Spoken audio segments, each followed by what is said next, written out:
higher tariff rates on most countries for 90 days, just hours after they kicked in. The president raised tariffs specifically on Chinese imports to 125% after Beijing retaliated overnight. An attempt. All right, I'm back on the Trump train. These tariffs are just normalizing the developing nation status of China, which they utilize to ship everything cheaply worldwide. It was in the watch later, but literally one of the things was they asked, is the 125% tariffs an embargo? Interesting. I didn't see what the answer was, but they asked it.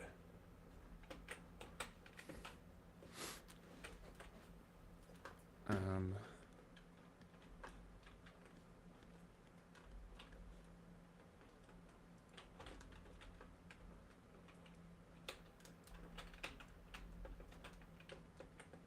kind of want to change the Twitch title.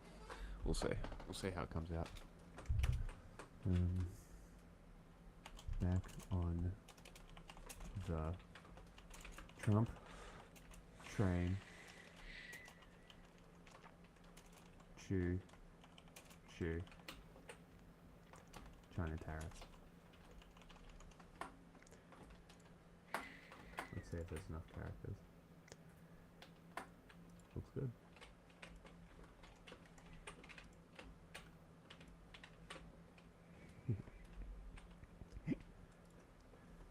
I'm fucking just giggling at myself on the title. Don't worry. Don't mind me. Hell yeah. Back on the Trump train. Choo-choo. 10% across-the-board tariff that took effect last week remains in place. All of this led to an historic day of market rallies after multiple days of steep drops. The Dow closed almost 3,000 points higher, up nearly 8%. Oh, is that why they're all cheering? That's even... Oh, this makes it even funnier. It makes it even funnier because the Trump people are celebrating the stock market going back up, which is in turn celebrating the tariffs being pulled. And then in 90 days, they'll continue the pause because it was all a fuck with you. Well, that's the art of the deal. He's forcing these countries to kiss his ass and negotiate. You'll see. Depressed Ginger will explain it very thoroughly to you. The Nasdaq rocketed to its best day in nearly a quarter century, up 12%, and the broadest measure, the S&P 500, had its biggest gain since 2008, up 9.5%. Lisa Desjardins begins our coverage. An extraordinary change, How much did it fall? After a night of market turmoil and action by other global powers. Well, I thought that people were jumping a little bit out of line. They were getting It's very yippy, funny, you know? because they're getting yippy. Because all this is Trump backing down, because America was fucked if they continued. And it must have taken literally everybody going, stop this, for this to happen. They were getting a little bit yippy, a little bit afraid. Speaking at a NASCAR event at the White House, President Trump explained why he paused a wave of tariffs on much of the world hours after they took effect. A deal's going to be made with every one of them, and there'll be fair deals. I just want fair. Oh yeah, they will be fair, like Mexico and Canada just doing the same fucking thing, and you're like, okay. Deals for everybody. Smart. Earlier, Treasury As Secretary long as you Scott say Bessent I'm insisted smart. the pause has always been part of President Trump's strategy. That's the art of the deal, President baby. Trump was negotiating leverage for himself. We are willing to cooperate with our allies and with our trading partners who did not retaliate. It wasn't a hard message. Don't retaliate, things will turn out well. But before the announcement, Europe did retaliate with 25% tariffs. And China responded with 84% tariffs on U.S. he goods. lied? That in response to earlier tariff hikes from the Trump administration. The U.S. continues to impose excessive Hey, look, the tariffs and Chinese State exert Department. extreme pressure on China. China firmly opposes and will never accept such hegemonic and bullying behavior. President Trump's mercurial tariff policy has led Europe. You're not a developing nation. Why do you have developing nation status? These tariffs are fine. Like on China specifically. Right, I've literally been calling for this or some kind of thing like this on China for ages.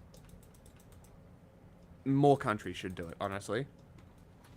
Like if China actively is trying to undermine everybody else, why should we sit by and let them do it?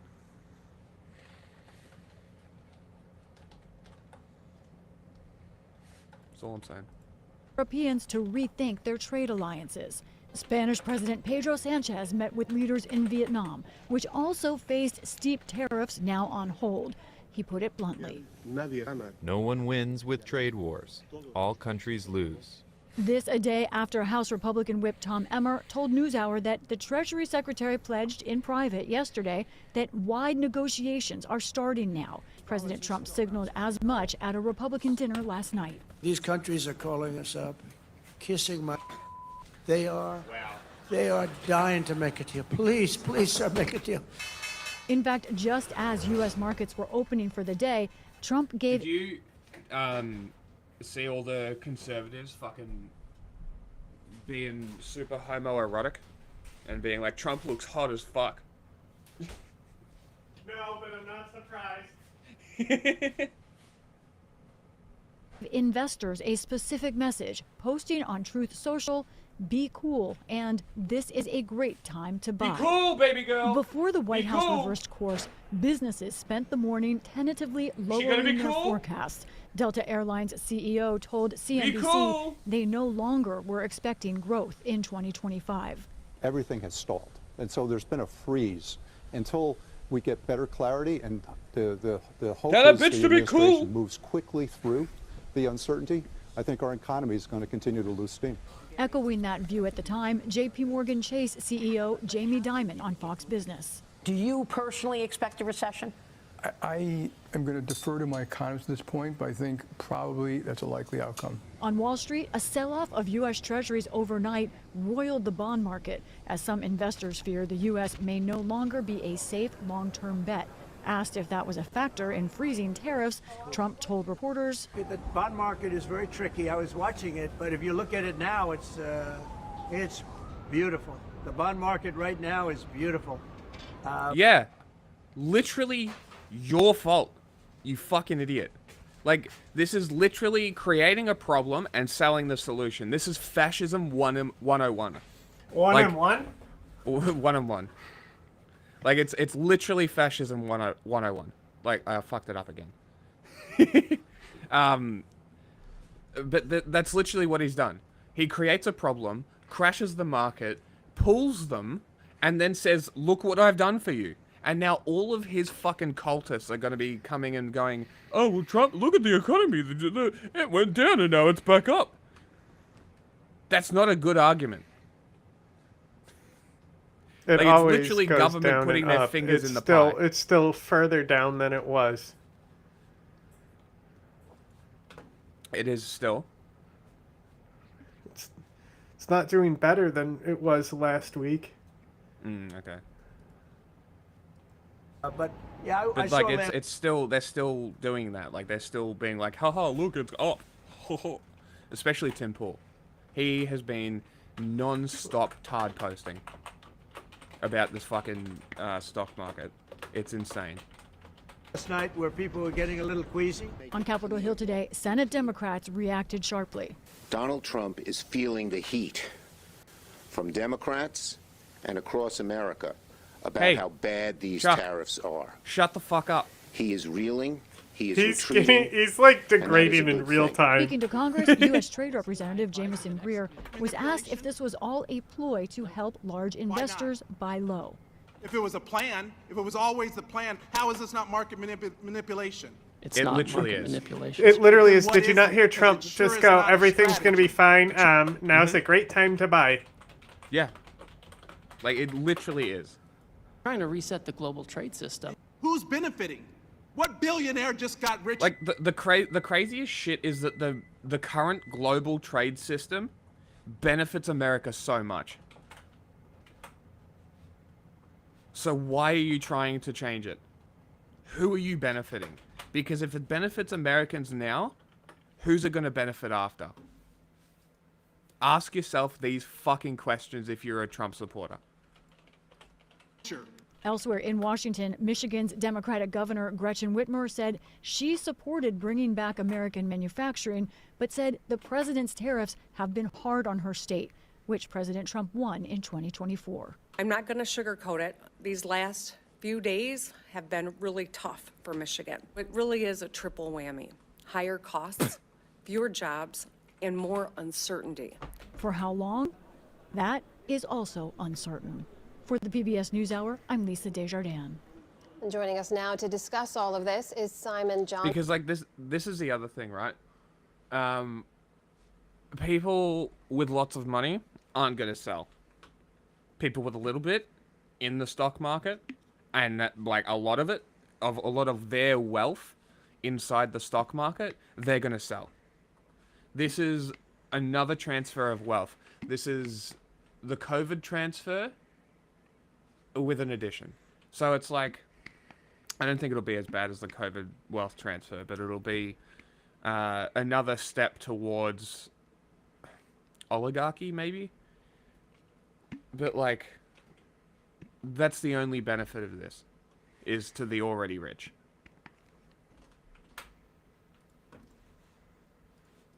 He's a professor at the MIT Sloan School of Management and the former chief economist at the International Monetary Fund. Also with us is Douglas Irwin, an economist at Dartmouth College and the author of Clashing Over Commerce, a history of U.S. trade policy. Gentlemen, welcome to you both. And Simon, I want to begin with you. Just your reaction to the president's decision to pause most of those tariffs for 90 days. What do you make of it, and also why he did it? Well, it's a remarkable climb down, Amna, really. I think the last week has been chaotic around the world. A lot of alarm, a lot of Knuckles chaotic. The American business sector.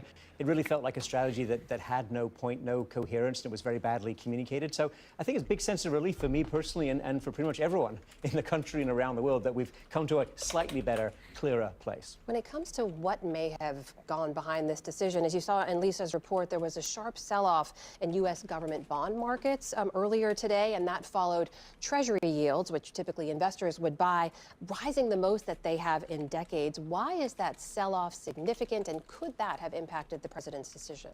Well, a key piece of American strength is the idea that we're a safe haven for the world. And a safe haven means when something goes wrong, either out in the world or in the United States, people come into American government debt, into treasuries, which should mean that the interest rate will fall. But instead, the interest rate was rising, so there was a pressure and at least a signal that we're not as safe as we thought we were, and perhaps there's a crisis of confidence in the United States. All these thoughts were going around. So I think the White House got the message that the bond market was signaling a lack of confidence in the strategy, and it was time to back off. So, Doug, some relief in some countries, many countries, who now get a 90-day pause to negotiate some of those terms. But, of course, the trade war with China has only ramped up. When you look at these tariffs now between Remember the US how and successful China, his trade war with China was his first term? Not. Well, this is really historically unprecedented to have the world's two largest economies that had been highly integrated, relatively low tariffs on one another, raising tariffs to such an extent. I mean, over 100% in the U.S. case, up to about 84% in the case of China. You can compare this to past tariff acts, such as the Smoot-Hawley Act of 1930. That was more broad-based in terms of its impact, but in terms of the total change in the tariff, doesn't even amount to this. So this is really an amazing disintegration of trade between two large trading partners. And of course, we still have tariffs on other countries as well. And those other countries, of course, as you mentioned, still facing that 10% baseline tariff. That's on top of, we should mention, too, existing tariffs that went into place on Canada, Mexico, on steel and aluminum. What do we know, Doug, about the kind of impact that those existing tariffs will already have? Well, they'll raise prices for consumers, and a lot of consumers here are American businesses that depend on Doug is a intermediate bitch inputs mode and name. components, to undertake production domestically. So it's not just households, it's businesses that have to adjust in terms of these higher costs. We expect to see some retaliation as well. The European Union has already indicated as much. Obviously, a shrinkage of trade and uncertainty about whether these tariffs will remain in effect or whether they might be lifted at some point as well. And one thing that's underestimated or sometimes misinterpreted is the poisoning of international relations. So these are very disruptive. They've been imposed, as President Trump has said, on our friends as well as our foes. We have a lot of free trade agreements around the world. Those are getting ripped up to some extent, and so the disruption is worldwide in some sense. Put him Simon, down. pick up on that idea. It struck me earlier that the Treasury Secretary said this 90-day pause will allow for negotiations for those countries to unfold on a country-by-country basis, and that President Trump wants to be personally involved, he said, in each of those negotiations. What do you make of that approach to do this country by country? I think there's going to be more than one 90-day extension, honestly. It takes a long time. A proper trade negotiation isn't 10 minutes in the Oval Office and 30 minutes down the hall to sign the papers. You've got to spend That's days the and end of the sometimes deal, weeks if you baby. want to make real progress. Now, if it's just for show, sure, that's relatively quick. But 70 countries negotiating substantially with the United States and actually Are your getting to a deal muscles that we wouldn't for otherwise have had, go or for show? Doug, what do you make of that, this country-by-country approach? How do you see this playing out? All go. Well, first of all, you have to sort of ask, what is the deal that we're looking for from other countries? Other countries don't affect their trade deficit directly. I think the extent of unfair trade practices has been exaggerated, and we're hitting countries that we already have free trade agreements with these higher tariffs. So we have actually a trade surplus with them. Did you know Benny Johnson worked for BuzzFeed? And he got fired for plagiarism? Bro got fired for plagiarism. At BuzzFeed. At BuzzFeed. that's like impressive. just plagiarism. It's only plagiarism. You know what I'm saying? That's How? fucking awesome. Did you see the Benny Johnson supercut? Was it the video you sent me, or was it a different one? Maybe. It's him talking about now how it's okay to lose all your money, to hard cut to him blaming Kamala, who wasn't president. Here you go. I think that's it. You want me to share it? Kamala do this? Reality of life. You're gonna, like, were you young and losing money costs you nothing. Were you young? This is just the reality of life. You're gonna, like, were you young and dumb? How much money did you lose? Everyone loses money. Everyone loses money. It costs you nothing. In fact, it Except builds money. quite a bit of character. In fact, you learn a lot of lessons actually by losing money. It's bloody Black Monday. Holy moly. The Kamala crash is here. Kamala needs to get in front of a... Hey, I think Russia did pay for that that map. That flag. 'Cause look at the background in 2024. Exactly. Russia Sam did pay wasn't for that kidding flag. when he said because the answer is yes. Hey, holy moly. The Kamala crash is here. Kamala needs to get in front of a camera today. People are losing their homes today. People are losing their fortunes today. People are losing their futures today. People are losing their 401ks today. This is shaping up to be one of the worst market days in American history. Losing money costs you nothing. What changed? What a change of heart. Look, Australia, we have a free trade. in Benny Johnson's defense, Uh-oh. he was being paid by Russia in the first clip, right? So, possibly. You know, he doesn't have that money anymore, so now he can have freer opinions, right? Sure. Agreement with them. We have a trade surplus with Peru. We have a free trade agreement with them. And so it's quite indiscriminate who we're hitting with these. And the question is, what sort of deal, what sort of the bilateral bargain is that we're asking for?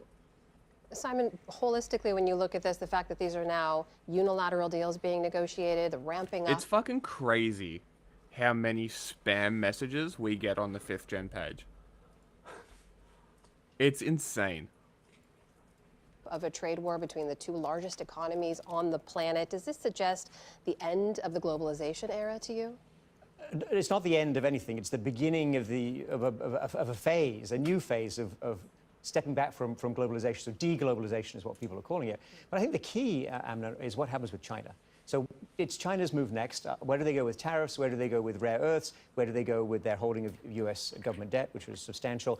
China has a lot of cards to play. We'll see what happens, and we'll see whether they want to de-escalate, and we'll see whether Mr. Trump can find a way to de-escalate with respect to China. Do you see any potential off-ramps ahead? So far, we've only seen the two countries going toe-to-toe in a matter of days. Where does this go next between these two nations? Well, honestly, the most obvious off-ramp is for China to back down now. But politically, it's just very hard to imagine that they're going to want to do that. And so, therefore, I think as a practical matter... That's crazy. Someone unironically said anarchism isn't without hierarchy. Like, the etymology of the word is literally no leaders. Like, what? Also, like, I don't see a problem with, like, certain things. Like, union bosses are also politicians and kind of pieces of shit, you know? Mm-hmm. Yeah. But I don't mind that they exist.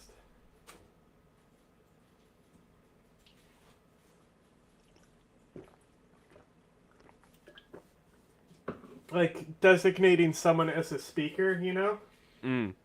Is, you know, agents in general. Yes, yeah, yeah.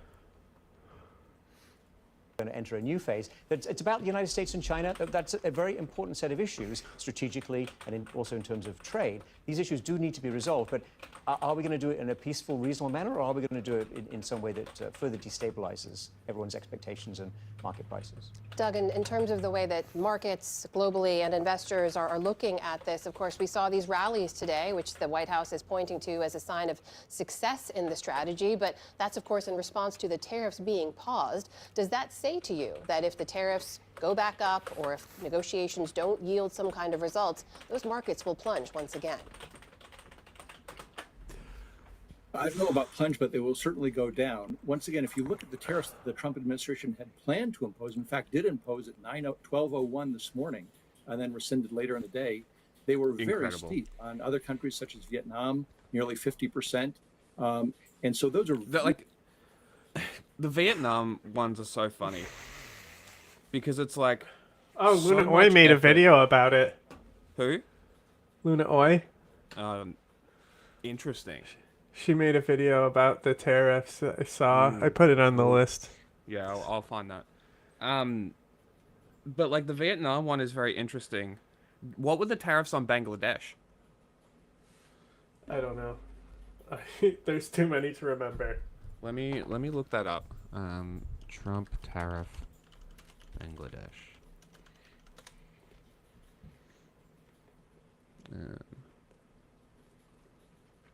Trump new tariff will hit Bangladesh.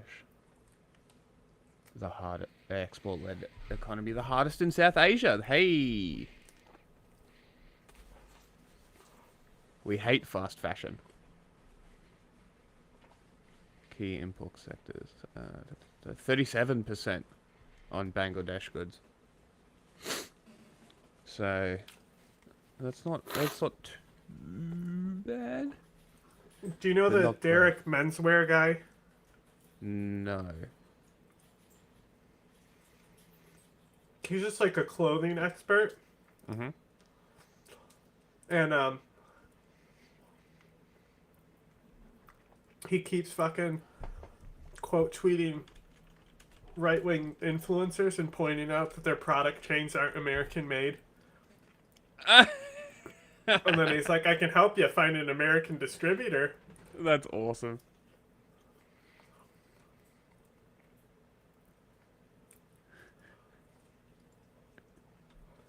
And allegedly... really draconian tariffs. Huh? He challenged a guy to a fight Look, I challenged him, and he said where he'll be, and apparently they both fought.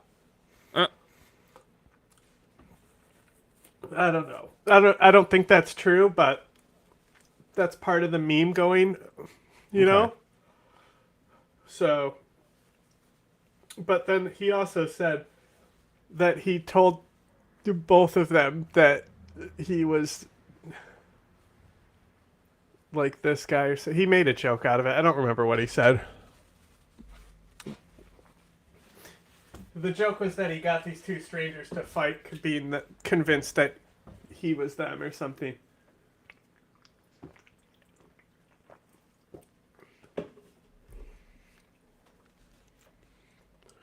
Once again, historically unprecedented. This is only a pause.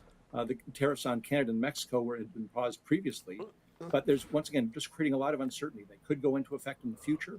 The markets will respond to that negatively, but the uncertainty is just unknowable at this point. This account just said, It's a dangerous game to predict what happens next right now. Americans can survive without Chinese goods, but the Chinese can't survive without America buying their stuff. I mean, it's true. They have a fake economy. They can do whatever they want. Yeah, the exports are a lot of money for them, though. If they can stem this flow of like Temu garbage and Shein fast fashion, just like as an accidental cause, positive. Like, and as I said before, I think people should be looking at these China tariffs, maybe not as extreme, but I don't know. If China starts hitting back with tariffs, as they will, the gorilla they're gonna couch destroy that's their been economy. going around. That's like a Temu gorilla couch that's like actually $600. I've seen a few people buy it because it's an AI generated ad, so people bought it. Like, and it was the worst thing they've ever seen. Well, it's a real couch.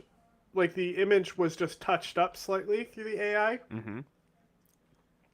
But it's not comfortable because it's actually an inflatable couch.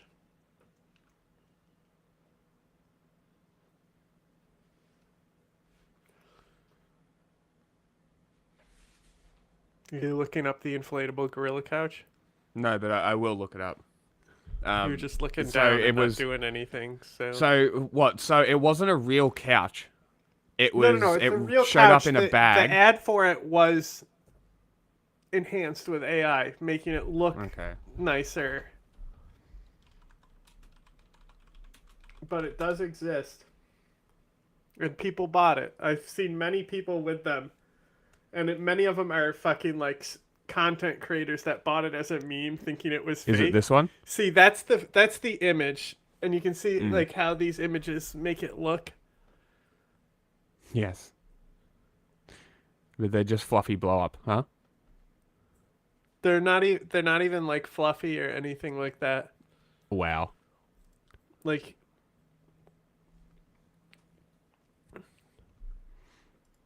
oh my god. like Why has you it got can look 6 it toes? up. Look it up on YouTube, and it'll show people actually buying it and unpacking it. It comes with a necklace. Amazing.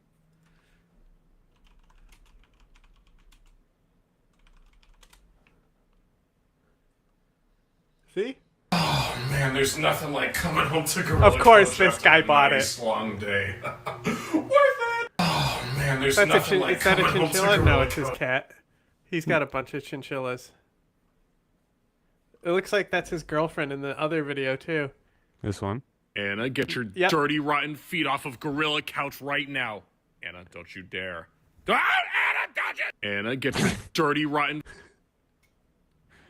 It doesn't look that I have a bad. client who is asking for this gorilla sofa. The thing is, this is AI, but in China, everything is possible. They are just producing it right here. Not only is this amazing design, but it's also unexpectedly super comfortable. Have a look here. No, it's not. You can use a six-pack of the King Kong for your backrest and his chest for your headrest. Follow me, and I'll make a dream home come true. I have a client who is asking. It's not comfortable. I can tell you right now. Nothing. There it is with the chain. Roblox made a huge mistake because they gave me the ability to make money. And what do I buy with money? Man face mugs, gorilla couches, and this is not just a couch. It has a gold chain on it. And what else could I ever need besides some man face slides? Thank you, Roblox. Thank. Roblox made a huge mistake because they gave. See, it's a real couch. Boy. There's him assembling his gorilla couch. Crazy. More $600, uncertainty, huh? I think, that's going to be the word for the quarter. Yeah, but maybe he's for the already year. getting and the it's very hard mileage for out of it. businesses in particular to make any kind of sensible decisions when everything is so uncertain. Should we invest in this or in that in the United States or elsewhere? Now, consumers obviously have to struggle Both with him some of the and his same girlfriend are decisions. big For content them, the uncertainty may producers. mean they might want to make some purchases now before tariffs go into effect. But on the other hand, they might lose their job, so perhaps they shouldn't make any He purchases also, at like, all. So uncertainty He's is probably generally going to gotten- have a out of slowing everyone I've seen, he probably has the most tattoos just for content. Tattoos for content. Yeah, he has the dumbest Crazy. tattoos. He has like tattoos that are just dumb jokes, but then he also, like, you know the granny who's in everything, who's like the hardcore granny who like smokes blunts and shit. I think. She's fucking. He's getting a tattoo, and it's them playing tic-tac-toe, him and that granny. So he has like a few of those literal tic-tac-toe boards tattooed on him. Permanent games of tic-tac-toe that he played. So he got that tattooed on him, did he? A few of them, yeah. That's fucking great. But My it's mate other wants dumb a- shit. Like he has Yeah, okay. like a guy on a trampoline on his hand. That's Just funny. As if he can make a video out of the tattoo, then he gets it done. Basically, he has a lot of dumb tattoos. That's great. My mate wants to get a nugget under the spot where you wear a watch. Just a nugget and a sauce puddle. Simon Johnson, Douglas Irwin, great to speak with you both. Thank you so much for your insights. Appreciate it. Thank you. Ladies and gentlemen, we are still Oh boy, my gathering favorite. the reactions from the Donald Trump mass tariffs that were imposed yesterday on pretty much every country that was importing goods into the United States. It's a flat 10% tariff, and on many of these countries, including you look at China, it is significantly more. People talking about China being crippled by around a 54% tariff. He already had a 20% tariff on China. Add to the whatever was imposed, I think 34% yesterday. So then to fucking people were like, well, if you add that up, it's 54%. fix our And then the bubbles. White House is like, yeah, that's what it is. So it is, you know, when you look at some of these tariffs, they are pretty extreme. Oh, yeah, okay. Or bubbles. And Trump Bubbles. obviously could be doing this for a number of reasons. We've all speculated it. The left is going to come out and say, oh, it's going to cause inflation, it's going to cause a recession. When it looks like, at least in terms of quarter one, we'll see what happens on April 25th when they report it. But it looks like the Q1 will be, the growth will be in the positive. And whether it's, I mean, the White House said it was around a 2% GDP growth. You got some other people saying it's around 1.5%. But the idea that it would be a recession seems unlikely, especially if we get growth in quarter This one. guy Now, if quarter one is understands negative everything. and you're looking No recession because Ginger says so. Fucking ranger. at the start of quarter two, obviously the stock market, it's going to be down. So, we're looking at very, very small picture. question. People like screaming, But crying sir, about Was all of was ranger. Ranger a term before Summer Heights High? No. Or no, did it was- create that term? It literally created it. Just like how the Gingers Have No Souls thing came from South Park. Yeah. But sir, he's a ranger. this is a total reset when it comes to the U.S. economy, and it needs to happen based off of where we're currently at with our trading situation, the amount that we outsource. It makes total sense for Trump to do this, and you're also talking about Trump taking over with higher interest rates and higher inflation. I've been watching Little Britain on and off, just random episodes. It gets real bad in the second season. And third season they really go hard. It's hasn't aged well. and getting both of those down quickly. This is certainly a way to do it. They say, well, tariffs cause inflation. Well, no, it's actually the opposite, especially at the start. So check this out. And I think it's over-embellished in terms of the amount of inflation that they cause. This You is a talk to video some economic from 3 years ago where you can see different tattoos because he's being waxed. Yeah. And now I'm going to go find how much dumb tattoos he has on him right now. experts. They say it's, this is just the common cope from liberals to try and oppose everything Trump does. It's like they either hate Trump and everything he does, or if he does something really good, they just won't talk about it. The message. What did Fox News do with Hillary? Oh, this is what she said a few months ago. Right. Or something. Type stuff. So they're just always going to say, oh, what Trump is doing is terrible. These tariffs will never work. Having the United States take control of our own production, I guess, is a bad thing. And listen, I understand it might seem drastic, but both Canada and Mexico are exempt from it, and I would imagine there's probably going to be a renegotiated trade deal that gets the United States an even better situation with both Canada and Mexico. Canada has come out and said, we will remove all of our tariffs if the United States removes theirs, because we put reciprocal tariffs on them for the original tariffs they had on us for dairy and other things, and I think we're going to get a much better deal with Canada. And then Mexico, it's all going to be renegotiated as part of the North American trade agreement. Now, when that happens, probably after the Canadian election, so maybe in May. I'm sure Canada is going to want to do that ASAP once they get their new leadership in order there, and it looks like it, we'll see, but it looks like the Liberal Party is going to win there. We'll have to, I'm not 1,000% sure on that. But you can see young people don't care about stocks plummeting. Boomers are the only ones crying. I voted for this. Well, yeah, when it comes to this situation, I think young people would honestly probably love a recession. And I'm not trying to gaslight. I'm just saying based on the current housing market and how crazy it is, especially in some of these bigger cities, the suburbs surrounding the cities, the housing is out of control. Stupid the tattoo he's getting is.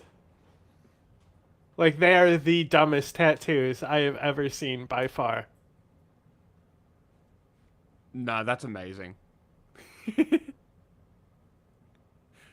Oh my god. That's great. Control. And it's a big problem. And it's like a compound. I can test that they're not dumb tattoos.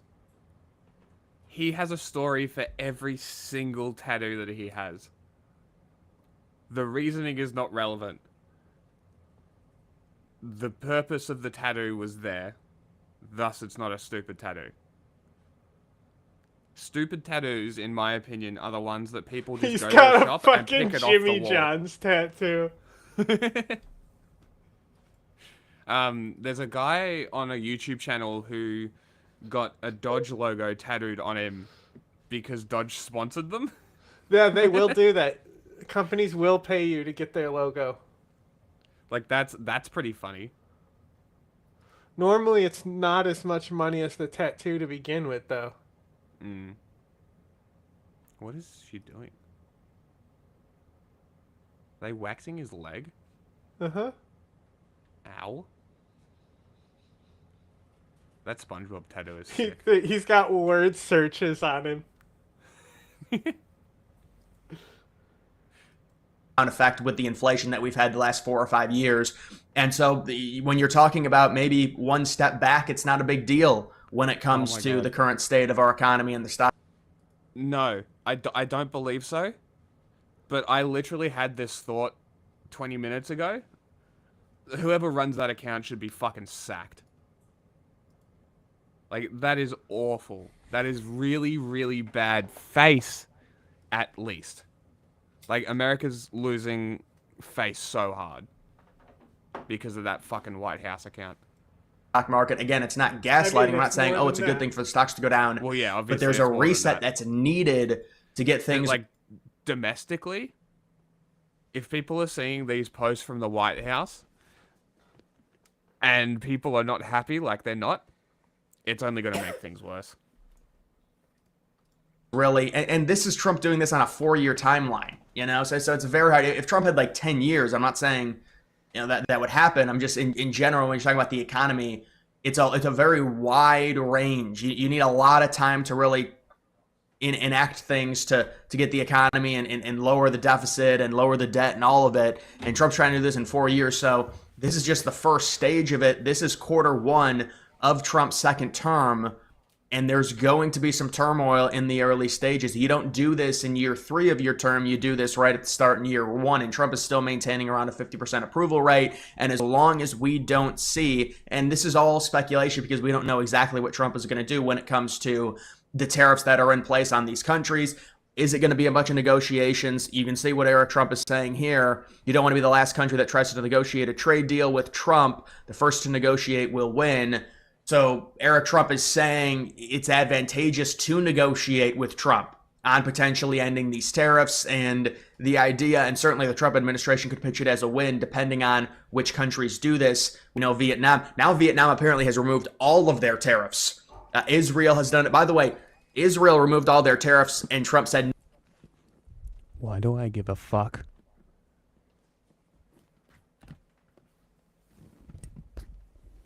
Look at how cute you are. You did the little chunky guy. Like, can we? Is it going to be a bunch of negotiations? You can see You're what Eric Trump is saying here. Like, why the fuck do I give a shit what Eric Trump says? Shut the fuck up. How about that? Look, it's I don't turning give a us- fuck. It's turning Huh? us green now when it's picking up audio from our mics. But mine's It's always so done that. sensitive. Ah. It always flashes green like that. It's just showing you the audio meters. I don't know if it No. caps out though or changes color at the top, but No. it always flashes green in the corner there. No. Oh. In the corner, no. What? No. Or you get like little outlines on our boxes. You probably selected the editing or the editor, the customize, and that's why you're highlighted. Like if you select the screen for customize, it'll You're highlight correct, it too. You're correct. Yes, I was like, I am hey, true. it's turning on, showing that it's reading audio from us, because why else would they be green? You know what I mean? Yeah. No, I think that would be actually a good change. Is have the audio meters, so if Well- people are not paying attention, they can see who's talking. I think the circles will light up if you have nobody there, but Mm. you can see my face, so... Yeah. But yeah. Why do I give a fuck what Eric Trump says? Like, I would love someone to explain why I should give a fuck what Trump's kids say. You don't want to be the last country that... He's like a billionaire, and obviously that means he's smart and has a lot of wisdom to share. Of course. Like, you're just jealous because you're not a billionaire, but I'm going to listen to him and hustle. And I'm going to be Yes, of just course. like them and have tons of money and bitches. And I won't have to develop my personality at all, and I can treat women like shit and abuse them. Just grab them by the pussy. Yeah, they don't care when you're a star. They love it. Yeah, you can just pay them off anyway. Tries to negotiate. Exactly. They try to cry about it. You just be like, Even if they do 'cause take that's it the to thing, court, is as just long as cry you make online. sure, as long as you make sure that women don't vote and they're completely dependent on you, then you can basically Exactly. have them in a hostage situation and just Exactly. do whatever you want to them. Exactly. Like, don't buy them a car. Don't let them leave. Make sure that you're the only one that Make can sure drive. they give the dog the toxic medicine. Yeah, Specifically make toxic sure to that pregnant you- people while they're pregnant with twins. Yep. Make sure that you are the sole provider. They cannot work. No money for themselves. They have to ask you every time they want money. Yeah, this is just how you do things. This is how the world works. And when she wants a divorce, make it sound like it's her fault. Exactly.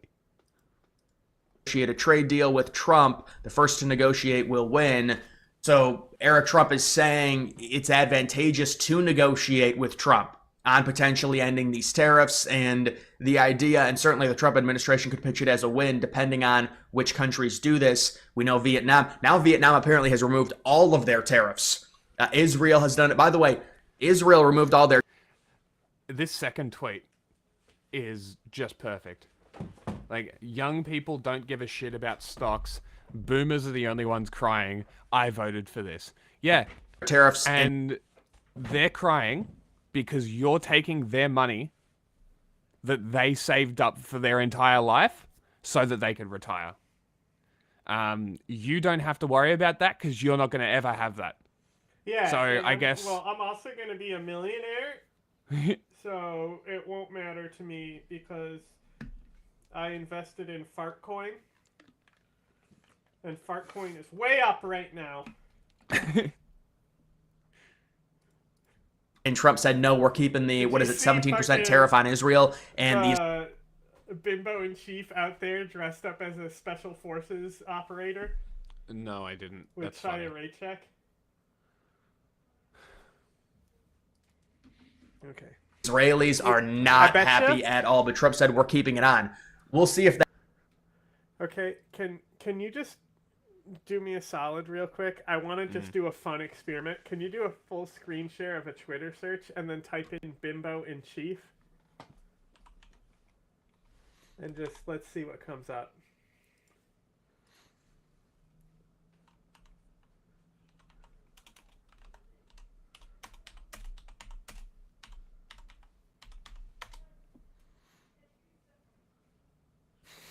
Damn it, I was really hoping I would Let's come start, up. if we might, from the decision by Judge Boasberg.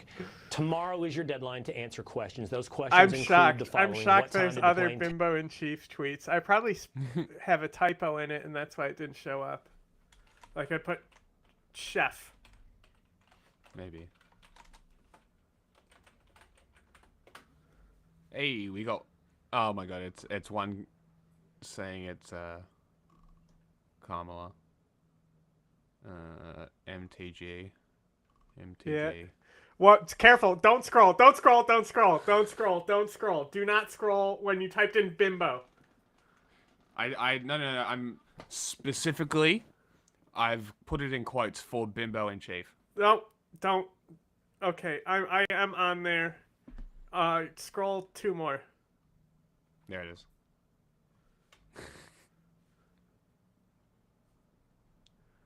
Anyway, There. no, go back to that. That's the tweet right there. Okay, watch her point her gun at this guy's head and him notice. Go out and pick up somebody who I think is got charges of human trafficking. Earlier had an op that swept up somebody who was wanted for. It looks like it's directly pointed at his head now. It was. You got, like, if you watch from the beginning, he, like, literally notices it and backs up. Oh, you reckon that's why he backed up? Today they're letting me roll with them. We're going to go out and pick up somebody who I think is got charges of human trafficking. Earlier had an op that swept up somebody who was. What do you think about her magazine? I think it's absurd. It looks like a 45 round. Do you see how it's literally falling out? No, I think it's a 45 round. I don't think she has it locked in. No, it would be falling out. I'm telling you, it's a 45 round PMag. It's clearly the gun on the guy who's on her right, left frame. It's clearly his gun. So. Yeah, look. It's a 45 round PMag. See? Anyway, Chaya Raycheck also accompanied this raid with her, so of course her and Chaya Raycheck got to play dress up together. Great. And, why? Is Chaya Raycheck there? Well, hang on. Can you open a Twitter search again? Mm-hmm. And just type in WTF is going on with the Nosferatu hands ?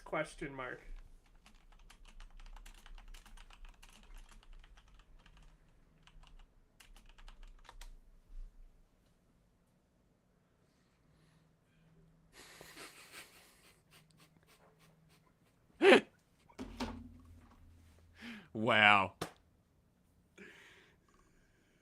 Careful, awesome. careful. Don't scroll. Don't scroll. It's Twitter. I'm scrolling. I'm You scrolling. never know what's going to come up, bro. That's very funny. I love how she's wearing a dress for her fucking raid. Isn't that fucking great? Well, she's got to do the pious thing, right? Yeah, she's in a cult, so she can only wear dresses. Yeah, 100%. That's just a 45 round mag. Okay. Anyway, back to whatever we were doing. That continues. Trump said that, well, these are favorite long-term guy tariffs. with They're the going to stay in best place. You have face. to say that for negotiating leverage. You're not going to say, well, I'm going to take the tariffs off, or I might take the tariffs off. You have to say, I'm going to keep them in place. But you would have to think there's going to be negotiations with some of these countries, and the administration can swing it as a win by saying, listen, we've did basically nothing. I mean, you could say, well, the economy took a hit, the stock market took a hit, but it also, when you look at the inflation, what the tariffs have done, it's brought the inflation down because of the stock market turmoil, and it's short-term turmoil too. So, I mean, that's honestly what it's done. It's a byproduct because of the unknowingness of what Trump's going to do with the tariffs. It's caused the market to fall. That's why inflation came in lower than expected. And I'm starting to think that we're really going to see. We don't know when the interest rates are going to be cut. We've got some really good information on the 10-year yield going down. We're going to talk about that in a second. But quarter one of 2026, quarter two of 2026. We might have to readjust because originally I thought they were going to cut interest rates maybe in May, maybe in June. And it still might happen, by the way. If you look on betting, there's like a 50% chance they cut them in June. So maybe it does happen. And that would be good. I mean, you'd like to see them keep decreasing. But this is a thing to where I've seen some reports of inflation spiking in Q3 of 25 and then really decreasing by Q1 of 26. So you've got inflation down by Q1 of 26. You've got interest rates likely down by Q1, Q2 of 26, and that's when we really boom. And that's still, I mean, that's like the second quarter of the Trump presidency. So, I mean, but then it causes a problem in terms of crypto with the market cycles because we're really hoping we can have a good economic. Really doesn't understand a fucking thing, does he? No, isn't it great? Mm-hmm. It's very funny. Walking. Be right back. Environment, preferably this fall into the early winter. Now, whether or not that'll happen, whether or not it'll be that quick, I don't know. Because I'm not sure if the reports and the expectation and the projection on the inflation spike happening in Q3 of 25 are correct. Because again, when you look at the month-to-month core inflation data, it came down. Now, we'll see what it is on the 10th, but I don't think it's going to go up based off of what's been happening in the stock market. But Eric Trump here is saying that, listen, he's basically admitting that, yeah, there's going to be negotiations. We're going to take some of these tariffs off. We have to fuck and Trump. You can swing it as a win. This is like the third time I'm saying it. I'm finally going to make the point. You can swing it as a win because we do very little. All we did was put reciprocal tariffs on you, and you remove your tariffs on us. We remove your tariffs on you. We got the tariffs removed off of U.S. goods. Now we get more free trade. That's basically it. But the problem with that is you're not generating revenue. See, the Trump administration, they've pitched, well, we're going to generate, and this is not going to happen. It's just not because there's so many variables at play. They said they're going to generate around $700 billion in revenue. And obviously some of the tariffs are going to be removed. It's not going to happen. Also, the price increases, things like that. It's not going to be $700 billion, but if you do want to generate revenue off of tariffs, you have to commit to the tariffs. You cannot negotiate. Now, I'm not criticizing Trump because I understand that it's not all going to work out like that. You're going to have to negotiate some of these things, but and you're going to want to have trade with countries. But the issue is that if you do negotiate, you lose that revenue, or at least some of that revenue. Obviously not all of it. They're still going to generate, I would imagine, Trump has made tariffs a major focus on his administration. They're still going to generate possibly 9 figures in tariffs alone. Now, how much? Is it 200 billion? Is it 300 billion? Is it 500 billion? You know, I've seen estimates around 300 billion if Trump sticks to a lot of these tariffs, maybe 400 billion. You know, it's a lot of revenue. And I would say it's a minimal price increase when it comes to the inflationary effects. A lot of people get that wrong in terms of these tariffs causing extreme. But he doesn't do the dumb show anymore. He only live streams by himself, and it's awful by himself. Like, I didn't realize. I miss my Ulalau, bro. And like, I think we can definitely recreate his intro. For sure. So take the same music and everything. We need to get a YouTube thumbnail that's just us fucking like soy facing too. So we can put that for live streams. Yeah. So chat, keep an eye out for soy faces that occur in the video today. And if you see good soy face, make sure you get it. Inflation, it's just not true at all, especially with the way the tariffs operate. It's not like, you know, tariffs or inflation is mainly from the number one cause. It's printing more money. And that's something the Trump administration, you know, Trump recently, it's been reported, you look at the rumors, and I know every president says this, but he's really with his big bill that's coming out later. We've been talking about yapping and talking how problematic these sort of imposed tariffs are going to be, all of the downturn in our economy that it may, but we're not talking about any of the positives. So let's talk. Let's hear this clip from Commerce Secretary Howard.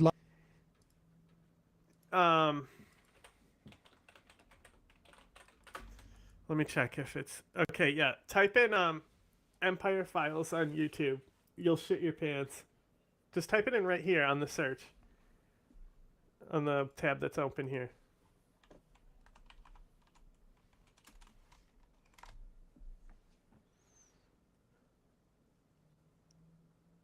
What, Heidecker? Isn't that fucking great? I'm not sure who that is. You don't know who Tim Heidecker is? I don't believe so. Remind me? I've heard the name before. The name is familiar, but I'm not sure who it is. I never watched it. Tom Goes to Mayor. No. That's the real show. Tom Goes to Mayor is so much better than Tim and Eric Awesome Show. It's literally a show that has like one animation frame per second. Oh. That's interesting.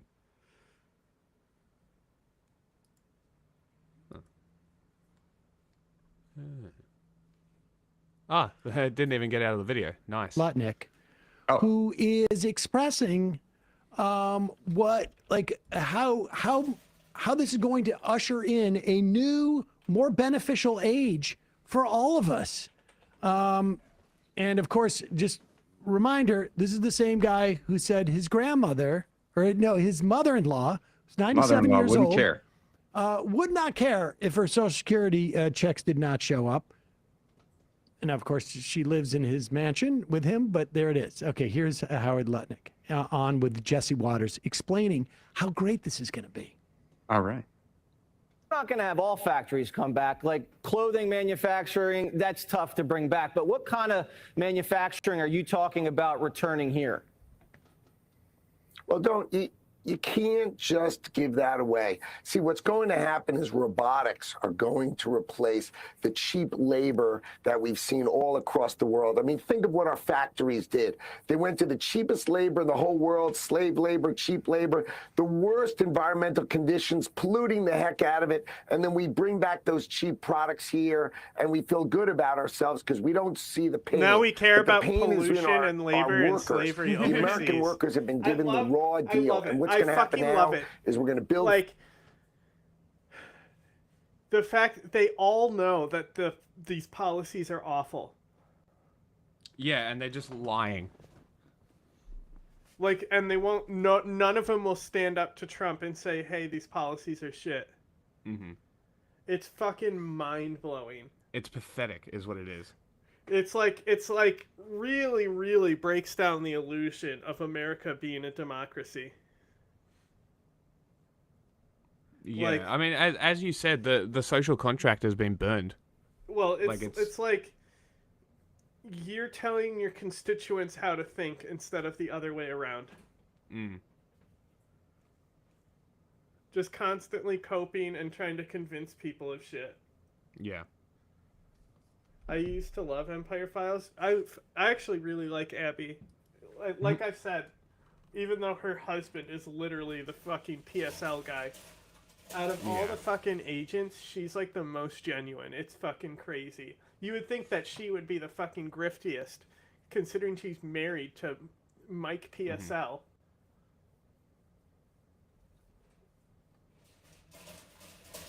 Factories, and we're going to train, and we're going to have tradecraft. We're going to do the greatest set of training ever. And our high school educated people, they're going to train to do robotics mechanics. It's kind of like a supercharged BMW mechanic, you know, like you just can fix those robots. You can build air conditioning as an example, but that's for a fab or for a semiconductor factory. These are great paying jobs that are Americans. We're going to have 5 million of those jobs coming, and America is going to retool. It's going to do manufacturing, and robotics can sew as well. You've never seen anything like what you're going to see, the renaissance of American manufacturing coming because Donald Trump is bringing them back. Did you see that? He's driving them back.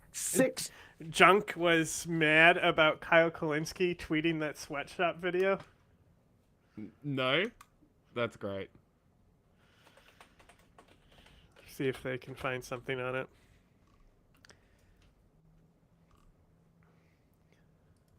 $1 trillion, he said today, he's got committed to America. It's unbelievable. It really is unbelievable. It is unbelievable in that it cannot be believed. Oh, it looks like it's Anna. How long do you think it's going to take before we get 5 million jobs from high school students who are going to be trained to repair the robotic factories that are producing all of our clothing? Yeah, it's a nation of robot mechanics is what we're going to be. I mean, that is the best case Obviously, scenario. How long? You haven't That's, seen. I mean, that's what he's selling Tim as Burton's our sort of nirvana. Charlie and the Chocolate but Factory. it also because feels I like Okay. Tim Burton? Because if you've seen the Tim Burton version of Charlie and the Chocolate Factory, you'd know that at the end, you know, the dad is fine and it works out because he gets a job to repair the robot.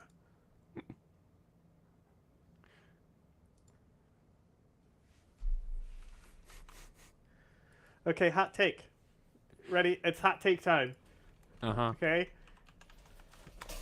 And I'm gonna put you on the spot for a hot take, but I'll go first, okay? So you have time to think of your hot take. Grinch is Jim Carrey's best role.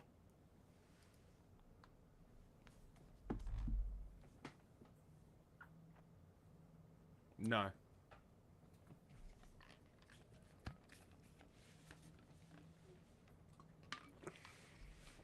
It's Okay, Eternal time for your Sunshine hot of the take. Spotless Mind. Oh my god, that movie. Like, it's fine, but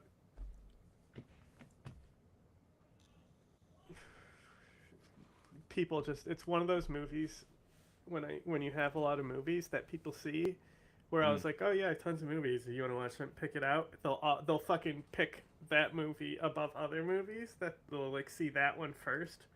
And it's like, oh my god, the amount of times I've watched that movie. So let's say that movie sucks. It doesn't suck. It's just I would rather die than watch it again right now. Fair. I watched it recently too with somebody who hadn't seen it. I mean that's fair. You know who's in that is Mark Ruffalo. Really? Interesting. Yeah, he's the guy who's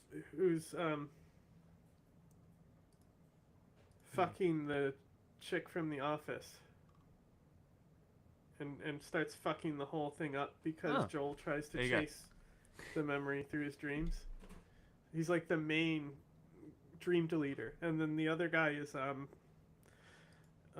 Elijah Wood, Frodo. Yes. Yeah. I'm so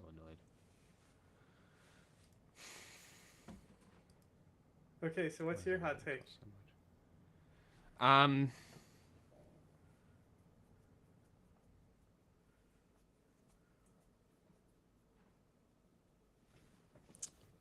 I do have some.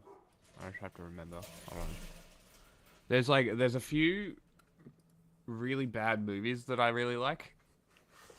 Okay, But there's also like good movies that I fucking hate. That's called a guilty pleasure. Sure. You know, like the Charlie Sheen Three Musketeers.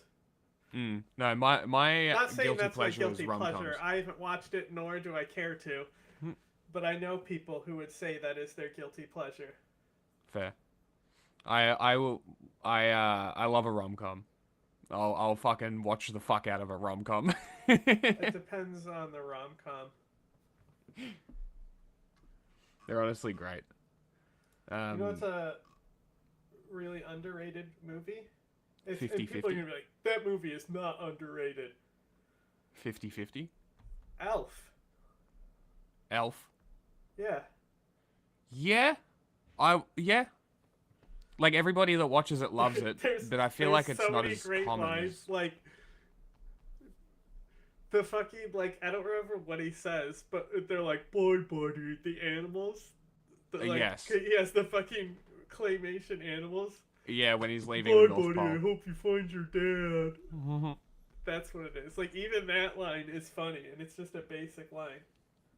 Yeah. Like, one of the best scenes in that movie is The Peter Dinklage when scene? he hears her singing in the shower. And he So goes in and they- just joins in. Like, that's one of my that's a favorite great scene. lines in a movie is actually in Elf. Okay, Sorry? so one of my favorite lines of all time, my favorite jokes, is actually in Elf, Okay. and it's they're at the pitch meeting where like Peter Dinklage is there, right? Mm. And they're trying to figure out how to sell a book and what book to sell, and one of the guy goes, "Okay, what about an asparagus on the farm?" And he's nervous about how his pee smells. As pee smells? He's nervous about how his pee smells. Oh.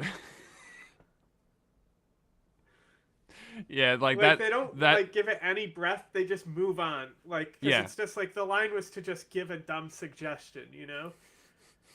And that stuck out to you, did it? It's so funny. That one, I couldn't even tell you where that is in the movie. It's during the pitch meeting with Peter Dinklage. It's literally right before Buddy comes in and calls him an elf. Oh, he's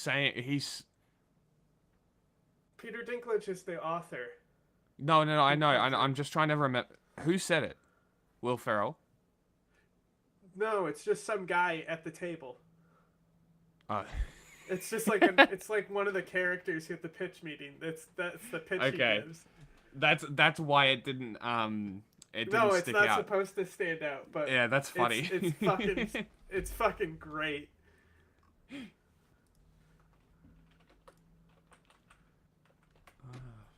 Everything is so expensive. He like I as feel he like was we're a couple of launching years into it- off from that. What's Well, that? do you think that will happen within 18 months or 36 months? It was interesting because I think as he launched into that, he realized the huge error that he made. Children, but they're self-conscious about. Well, what about this? A tribe of asparagus children, but they're self-conscious Oh my God, about it's the way Kyle their pee Gass. smells.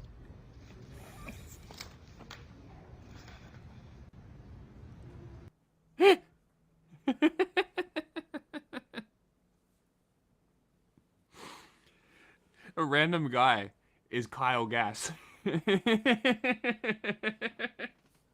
And that's the funniest part.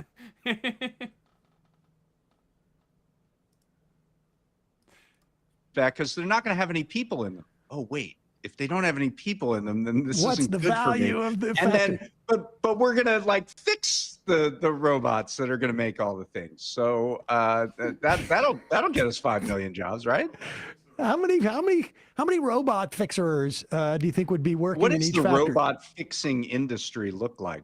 And Can why can't robots the fix the robots robots? fix them? Like, why can't, if the robots can sew and they can do all these other things, why can't they fix the robots? Well, but then there's going to be another person fixing the robots that fix the robots. That's right. So we're going to move. There's going to be an evolution here, and believe me, it's going to be painful. when we move from robot fixer to robot fixer. Right. That That's is going to be one of the more painful transitions that we'll be making. But it will be just. It'll be just. It'll be environment because the Trump administration is very concerned about the environment, and that's what is going on here. I mean, this is. I mean, it's possible there'll be something like that in the future where we will reshore some manufacturing because it's cheap that it's.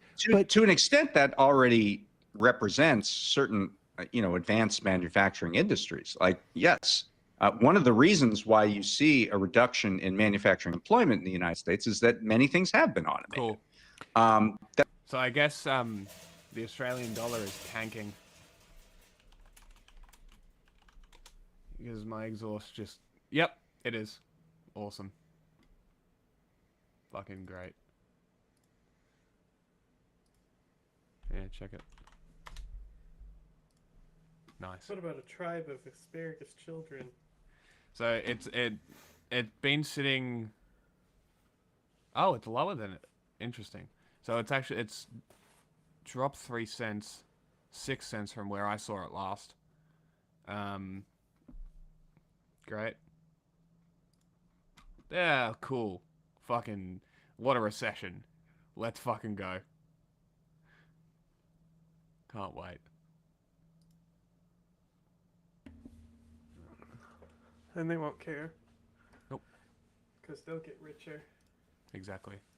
That doesn't mean that it creates like this huge cottage industry in robot fixers, but we have seen these factories get more automated, and in theory, that higher productivity per worker should be good for the working class. It will be good for the capitalist class that will take all of the benefits of that higher productivity. This was my point. Like, in theory, that's good for the workers unless somebody else owns all the robots and takes all the benefits. Yes. And again, are we anticipating this is going to happen in June, or like what? Do we have a notion of what month this is going to be? This is like when I put out my second book, Monopolized, and it was during the pandemic, and the book was scheduled to come out in June of 2020. And they said, you know what? There's a pandemic. A lot of people are getting sick. I don't think we're going to be able to do like live events. Let's make it July. Let's put it off until July. And that's when the book was released. So I think it's similar to that in that June might be a little hard to put in this robot fixer army and train them up. How about July? Let's talk about what's happening with the Senate. We have Wisconsin, and this is the last thing. We have Wisconsin that happened this week, and then these tariffs. Let's go first with Ron Johnson, since he is from Wisconsin. I do not think I have seen Ron Johnson say a negative word about Donald Trump since the day that Donald Trump ran and Ron Johnson became a senator. Ron Johnson, until Tommy Tuberville came to the Senate, considered the most stupid senator in the Senate. I mean, that's by his peers. Al Franken had mentioned this to us a while back, and I believe it. This guy basically admitted to being part of the scheme for the January 6th without realizing it, and blamed it on an intern or something in his office. But here he is. The one thing that can sharpen the mind is sort of like a near miss or a sense that you're headed down, that there's a waterfall in front of you in the boat. And here is Ron Johnson responding about Trump's tariffs.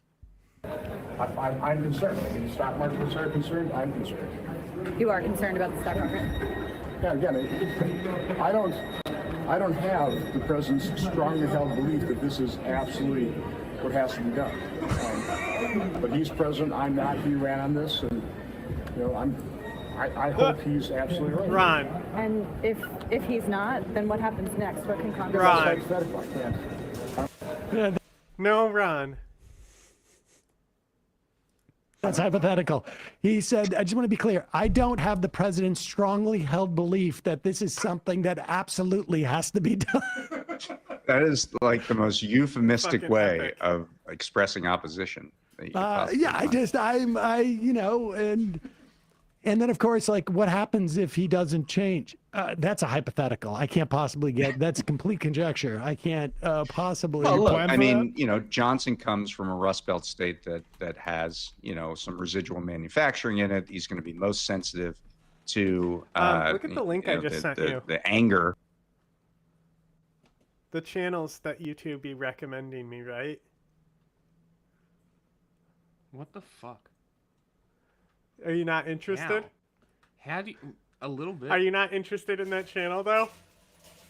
A little bit. First video, 200 views. Fuck off.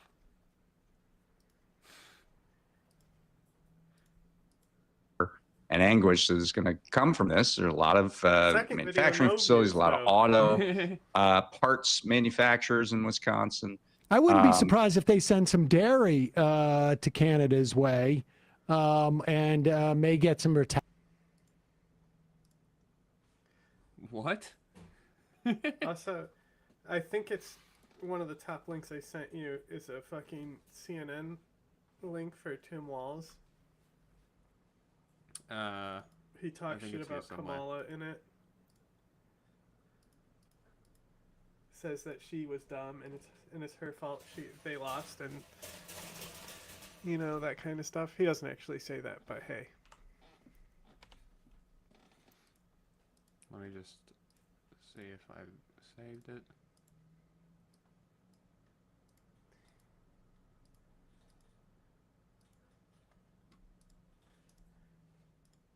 I'm so happy. What did you want me to find? CNN Tim Walz. I think I sent it. You didn't... No, you didn't. No, I got it.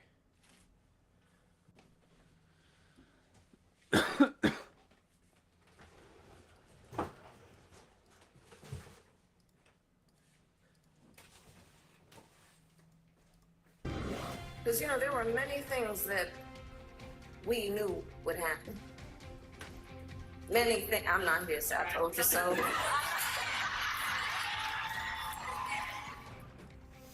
Former Vice President Kamala Harris back with a little I told you so this week as President Trump's tariffs are setting off global shockwaves. So what does Harris's former running mate think? Well, Democratic Governor Tim Walz of Minnesota has been on a national town hall tour through red congressional districts from Iowa to Texas to Ohio, and he joins us now from Columbus. Democratic Governor Tim Walz of Minnesota. You're the governor of an agriculture-heavy state, one of the top 5 in the country, I believe. What's your reaction to what you just heard from the agriculture secretary? Yeah, good morning, Jake. Well, I'm stunned. Your questions were spot on. It's very clear that she talked about the people she's listening to. That is not the agricultural community. It is certainly not producers. It's not folks like Cargill, CHS, General Mills, who are out in my district. Look, this is a really precarious time, and the flippant nature that we're just trying something new here is really dangerous. These markets took us years to develop, and we have to be dependable trading partners. They don't come back overnight. And everyone knows in the history of trade wars, agriculture gets hit the hardest. So I'm deeply concerned. It's our #1 export. Adding the tariffs, our 2 biggest, export markets are Mexico and Canada. They're our great friends. This is just really, really terrifying. I would encourage, and I'll call the secretary, I'd encourage her to come to Minnesota and see everything that she said is not what's happening on the ground. So look, it's a precarious time. So let me ask you, because another group you're in touch with, the United Auto Workers Union, you have a lot of that. They have supported you for years and years and years. They were excited to have you on the Democratic ticket. President Trump argues that these tariffs are needed to bring American manufacturing back and to help American workers left behind in places like Minnesota. He has support from the UAW. The UAW called his auto tariffs, quote, a long overdue shift away from a harmful economic framework that has devastated the working class. It signals a return to policies that prioritize the workers who build this country rather than the greed of ruthless corporations, unquote. I have to say, that sounds a lot like language you would use. What do you say to the UAW? Yes. It is what I would use. And here's the thing that the Democrats have to figure out. Donald Trump's language around this, he's not wrong that we've had manufacturing gutted. He's not wrong that we saw an outshoring. People of my generation were told, you know, there aren't going to be any manufacturing jobs, so you need to go to college and rack up student loan debt. The problem is Donald Trump's solution to this is not the solution. Now, UAW is right. Certain tariffs, if they're on to steel or if they're targeted correctly, do make a difference. That's not what we're dealing with here. So just last week, 650 taconite miners are laid off. Those taconite miners are mining the taconite to make the steel to build the automobiles. So I don't disagree where they're at, and I think this is the Democratic dilemma. Donald Trump talks about the things that are real in the angst of people's lives. He doesn't do a damn thing about it. In fact, he does just the opposite, and he pals around with the people that caused the problem, and we don't offer him a solution, so it looks like we're not hearing him. So I disagree with Sean Fain and UAW on this issue. I don't disagree with them on that we made decisions over the last 30 to 40 years that I don't think helped America, but this is not the solution to it. Isolating ourselves is not the solution. We need to make sure that we're focusing. And again, I would just end with this, Jake. Donald Trump has not once ever cared about workers. This is why you need to support unions across the board, support the ability to have a living wage. So we heard your former running mate Kamala Harris say she's not here to say I told you so, although obviously that's what she was saying about all the Trump chaos. We're seeing, I have to say though, what does I told you so really mean here? I mean, people heard her message. They did not vote for her. She lost every battleground state. You yourself have criticized the Harris-Walz campaign for being too cautious. She may have told the American people, she may have warned the American people, but she didn't do it compellingly enough to win. That is the absolute point. Look, when I criticize, I'm criticizing myself. I own this. I'm part of the ticket.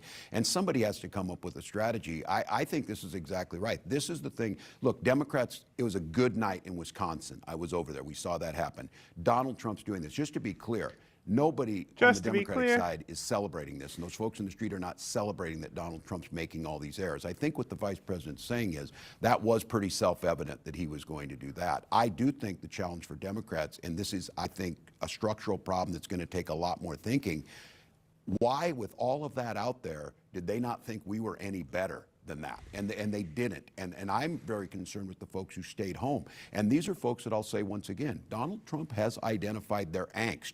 They can't buy a house. They can't afford to get a good education. They're concerned that their economic future is so precarious it could slip out from under them.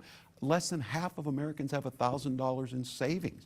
And I think, why was it not so compelling? It should have been a slam dunk for us to say, we're the party that cares about that. We're the party that's going to protect Social Security and Medicare. We're the party that thinks the ACA is a good start, but we need to do more on health care. And we didn't do that. So I'm concerned.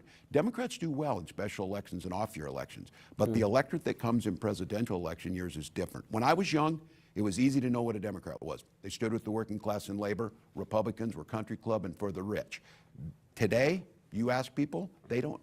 We have a 29% approval rating. Yeah. It doesn't help us any that Donald Trump ends up with a 25% approval rating. We have to get back to the core issues, that this is about making America prosperous and stable and innovative. But not for great everybody. again. Well, what do you make of the criticism that one of the reasons why your party was so resoundingly rejected last November is because Democrats were gaslighting the country, saying that inflation was not a big deal, heralding Bidenomics. Not only Biden, but Kamala Harris was heralding Bidenomics, pretending that there wasn't a problem at the border. And then fundamentally, this idea that President Biden was up for another 4 years of the job, while Americans in poll after poll for year after year were saying he's too old to do the job. What if I just Your found... party stood against all of those things.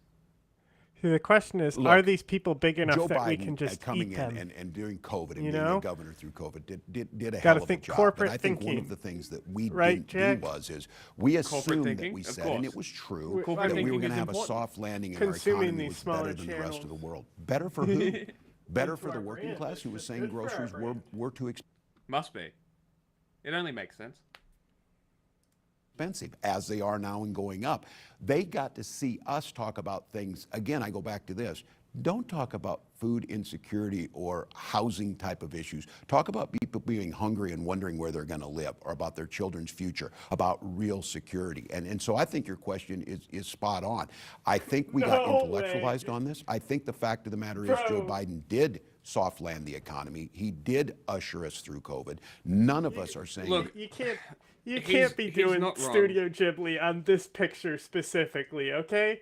We can't Ghiblify this picture specifically, guys. This is just not okay. It's not funny whatsoever to specifically turn this image right here to a Studio Ghibli AI thing. Just not funny.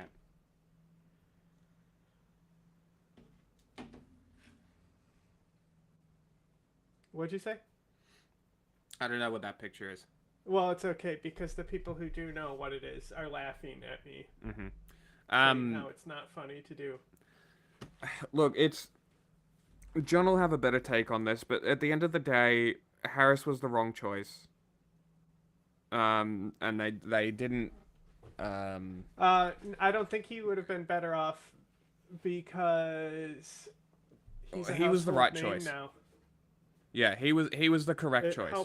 It helped him politically, and he was not a top guy. He was not being trained as a top guy before.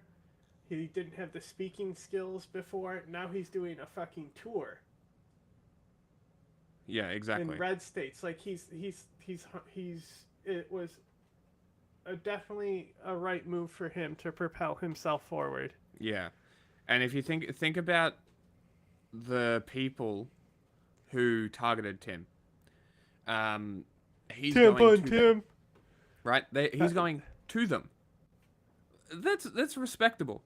But at the end of the day, Harris is the wrong choice, and that's why he was targeted, because she's been expended. The criticisms were expended. He was new, right? It's like America's not going to elect a black woman. It's that simple. Oh, they would have if it was just down to the incumbency. They would have. That really doesn't matter if she's a black woman or not. It matters about the economy at the time and the incumbency at the time. If she had, and she didn't. That's the thing. The Republicans have a point. Is like nobody wanted her the first time around, either. You know, she was first out, right? Very early.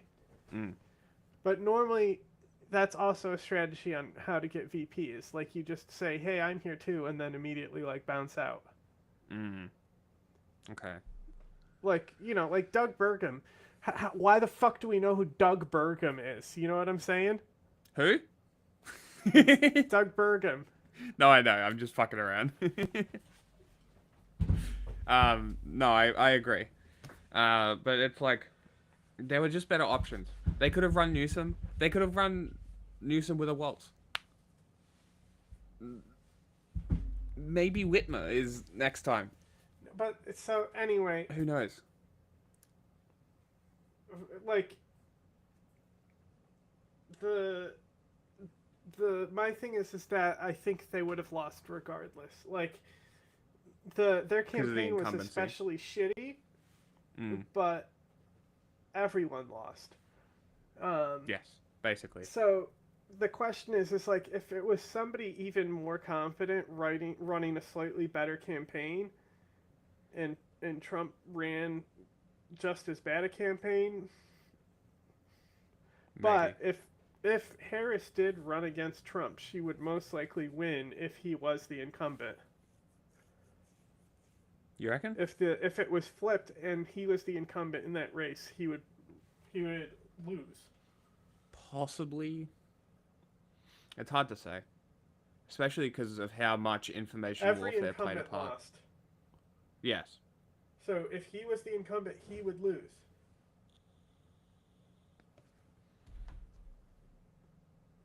Plus, on top of that, he would have mishandled everything just like he did COVID. That is true. I mean, he started the mishandling, right? That was him.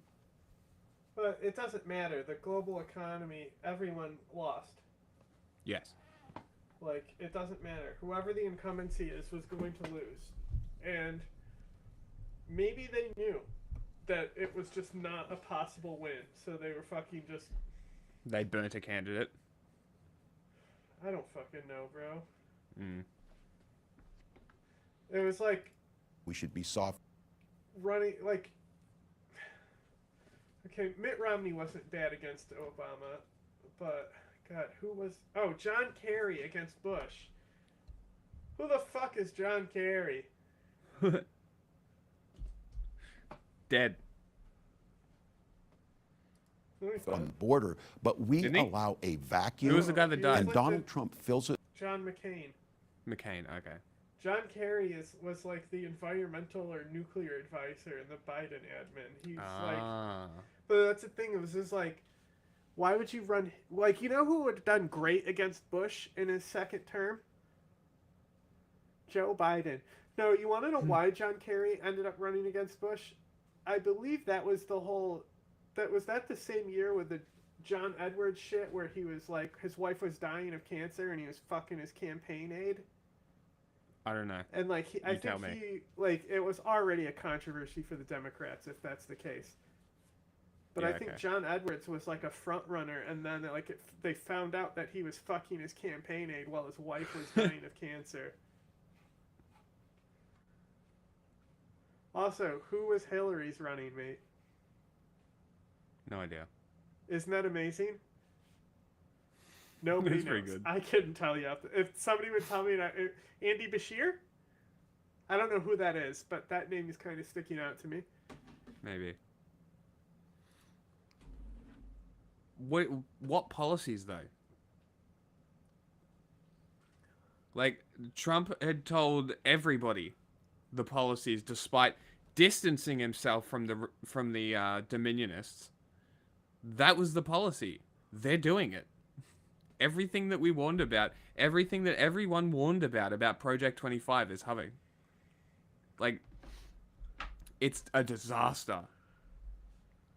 Like, it's just a transfer of wealth. And if that's what you voted for, I hope you're happy for it. The 800-pound gorilla, and their narrative starts to stick, and we look weak. We look weak like we don't care. We look like we... Look, Jake, I'm not going to say, you know what we need to do is we need to just arrest people and ship them to El Salvador. No, we need to do invest the money on border. We need to make sure that we have the judges necessary to adjudicate. Think about it. Think about it. We send the migrants to Honduras. They already don't have a reputation on the world stage. Nobody likes Ortega. But, like, what did Ortega actually do? Arrest some political opposition? Oh, no. And, like, you know, it's a great chance to improve relations with Honduras, you know, and they can, you know, that means they're a fucking farming economy. We get the coffee and the bananas from them. That's, you know, so that's what I'm saying. We need to start deporting to Honduras as well. I heard that they're trying to deport U.S. citizens too. Tim Kaine. Is that who? Who's Andy Bashir? Is that just some guy he made up? No, he's an actual Democrat. I think he was in Biden's. Who the fuck? No, who the fuck is Tim Kaine for real though? Why do I know who Doug Burnham is, but not Tim Kaine? Things faster. We need to make sure if you're going to be in this country here legally, and when you are, you're going to be uplifted, celebrated, and part of this great American tapestry. We didn't do that, and then it fills them. They'll find the example that is horrific, where you have someone who's not here legally and they commit a crime. That is horrific, but we don't do a good job of telling that. Don't you think your party needs to acknowledge that President Biden was not up for the job of running for re-election, and that this was a major mistake? Yes. He made that decision. I know, but you all went along with the idea that he was up for it, and he wasn't. And everybody saw it, and the country rejected it. Yeah, well, look, history will tell us to go back on that. That very well could be the case, Jake. What I'm concerned about is learning from those lessons. I would hope we would never do it again, make a mistake, make sure we go through and get someone. But I don't know. Maybe you should look at the geriatric fuck who can barely talk and walk, and maybe don't let him make the decision. Maybe tell him to go fuck himself, and force him out. I saw a clip, and it was Storm Thurmond, the fucking notorious neo-Nazi who was in office forever. Yeah, the University of South Carolina sports facility is named after him. So, yeah, he was the longest filibuster until Cory Booker. Damn. You know what he was filibustering? Probably slavery or civil rights or something. Civil Rights Act, you got it. Okay. So, it was somebody saying, like, something about him, like he was there in the audience, and it cut to him. I fucking kid you not, he looked like the guy who got eaten by pigs in the Hannibal movies. Oh my god. Like, the dude That's literally awesome. looked pretty fucked up.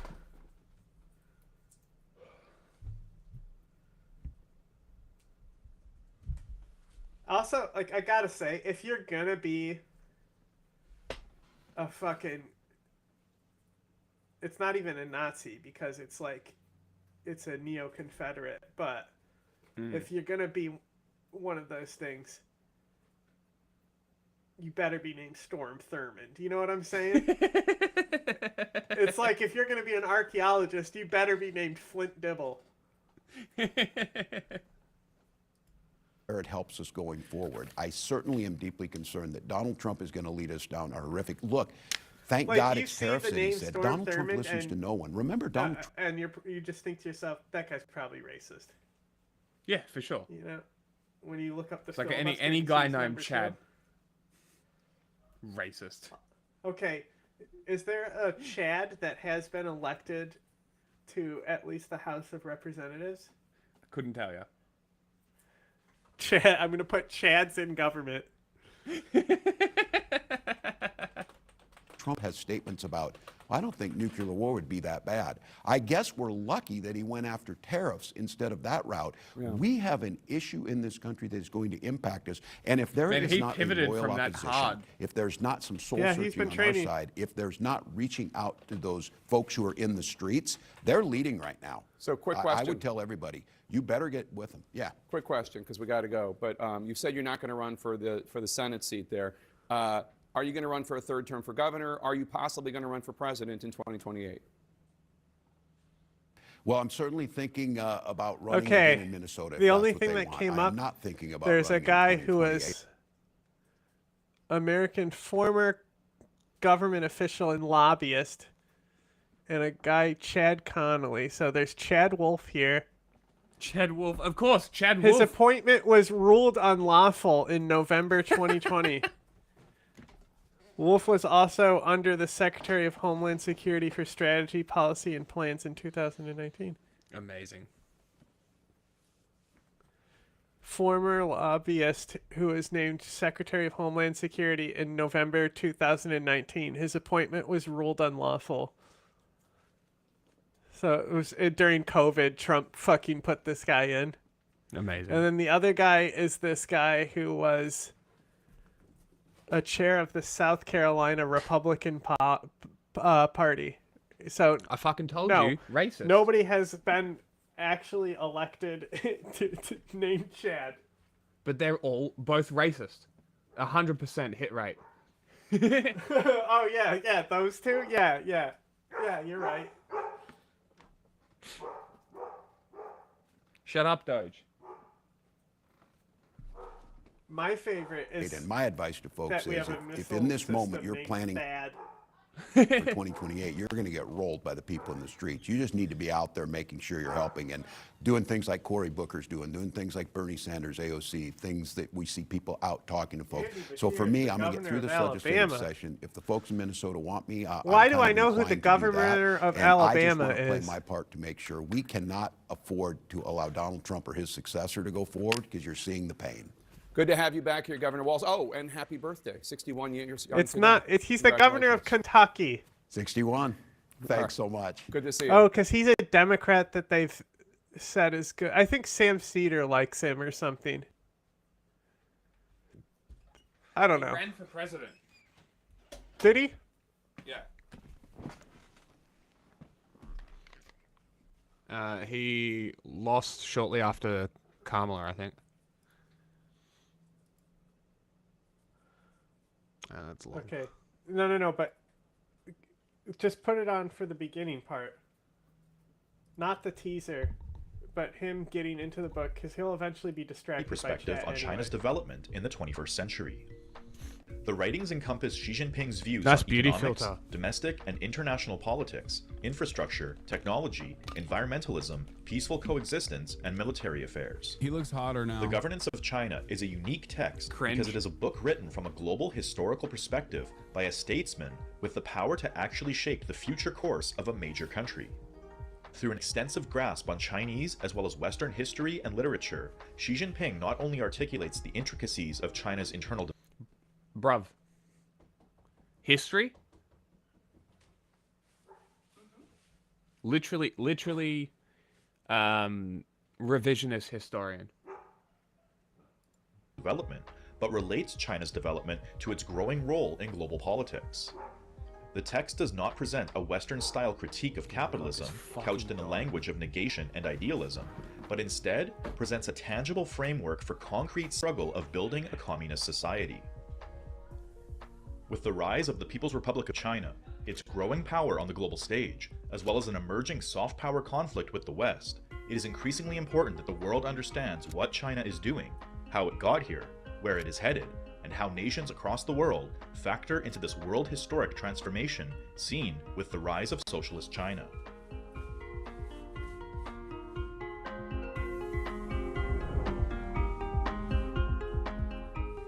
China's relationship to Marxism-Leninism began in the early 20th century during a time of significant social and political upheaval. The country experienced several major internal struggles for a long period of time, including the Taiping Rebellion in the mid-19th century, the Boxer Rebellion at the dawn of the 20th century, and the overthrow of the Qing dynasty in 1911. The fall of the Qing dynasty was followed by the fragmentation of China into regions controlled by warlords and the Kuomintang, leaving the country in chaos and vulnerable to foreign powers. It wasn't until the 1917 Russian Revolution that the Chinese saw a clear example of how Marxism-Leninism could be applied to overthrow a repressive regime and establish a socialist state. Inspired by the developments in Russia, Chinese intellectuals began to explore Marxism-Leninism as a solution to China's problems, which quickly led to the 1919 Democratic Revolution and the founding of the Communist Party of China in 1921. Mao Zedong, a key member of the party, Hot. Okay, 125 is better. 1.5 might be too fast. played a crucial role in adapting Marxism-Leninism to China's 1.2, specific conditions brother. and predominantly rural population. Anyway. His interpretation of Marxism-Leninism, known as Mao Zedong thought, emphasized the potential of the peasantry rather than the proletariat. Facing about Xi Jinping, maybe. Because he's not given any commentary. He acknowledges when you see Developing it the productive paused on a forces and raising single people's living frame, standards that's how you know. and system of how China will further Bro, oh my god, what a boring video. environment and He social really justice. thinks he's educating his chat. Make capital owners collaborate with his... Represents the movement towards the higher stage of socialism. Achieving communism is the highest ideal of the communist. I'm sorry. I do want to say, can you imagine Donald Trump writing 4 volumes on anything, really? He didn't write it! Him. This is... Donald Imagine Trump thinking could, a Donald world Trump has leader. written many books. Guess what? He also None of used them he wrote. ghostwriters. Yeah. The dude can't read. Can you imagine Donald Trump writing anything? even Oh my... Although, I think... Doesn't Xi write shitty poetry that he thinks is great? Yeah, it's called Xi Jinping Thought. He's No, trying I to think that, channel I thought that now. was some... That, no, I No, thought that's that was literally his little red like, book. I thought he literally did like the poets from Hitchhiker's Guide to the Galaxy. I imagine that being his level of poetry, and then everyone has to clap. Have you seen that movie? No, I haven't. It's not very good, but it falls off really hard in the last act, but the first 2 acts are pretty strong. Because like the little red book was just a book of quotes from Mao. Right? I'm pretty sure this is the same thing. The Xi Jinping Thought. Yeah. Pretty but sure it's the same thing. I was talking about. I know what Xi Jinping thought is. I was talking about him actually like writing poetry. Yeah, that's his poetry. No, because that's more like statesman philosophy shit. Yeah, it's literally just a I cult thought of he literally personality did thing. like poetry. I don't know. You'll have to look it Like up. not something that's published. Like it was just something he liked to do for fun. Getting someone to dictate his thoughts about how we will move America into a transitional phase where America will become the manufacturing hub of the world, and how he's going to make capital owners collaborate with his agenda of prosperity. My favorite is like, oh my god, motherfucker's that's literate. so much worse. God, what an awful book. yeah, that's what I thought. It was like, yeah, it was like more of a philosophy thing on and a collection of his thoughts and shit. Anyway.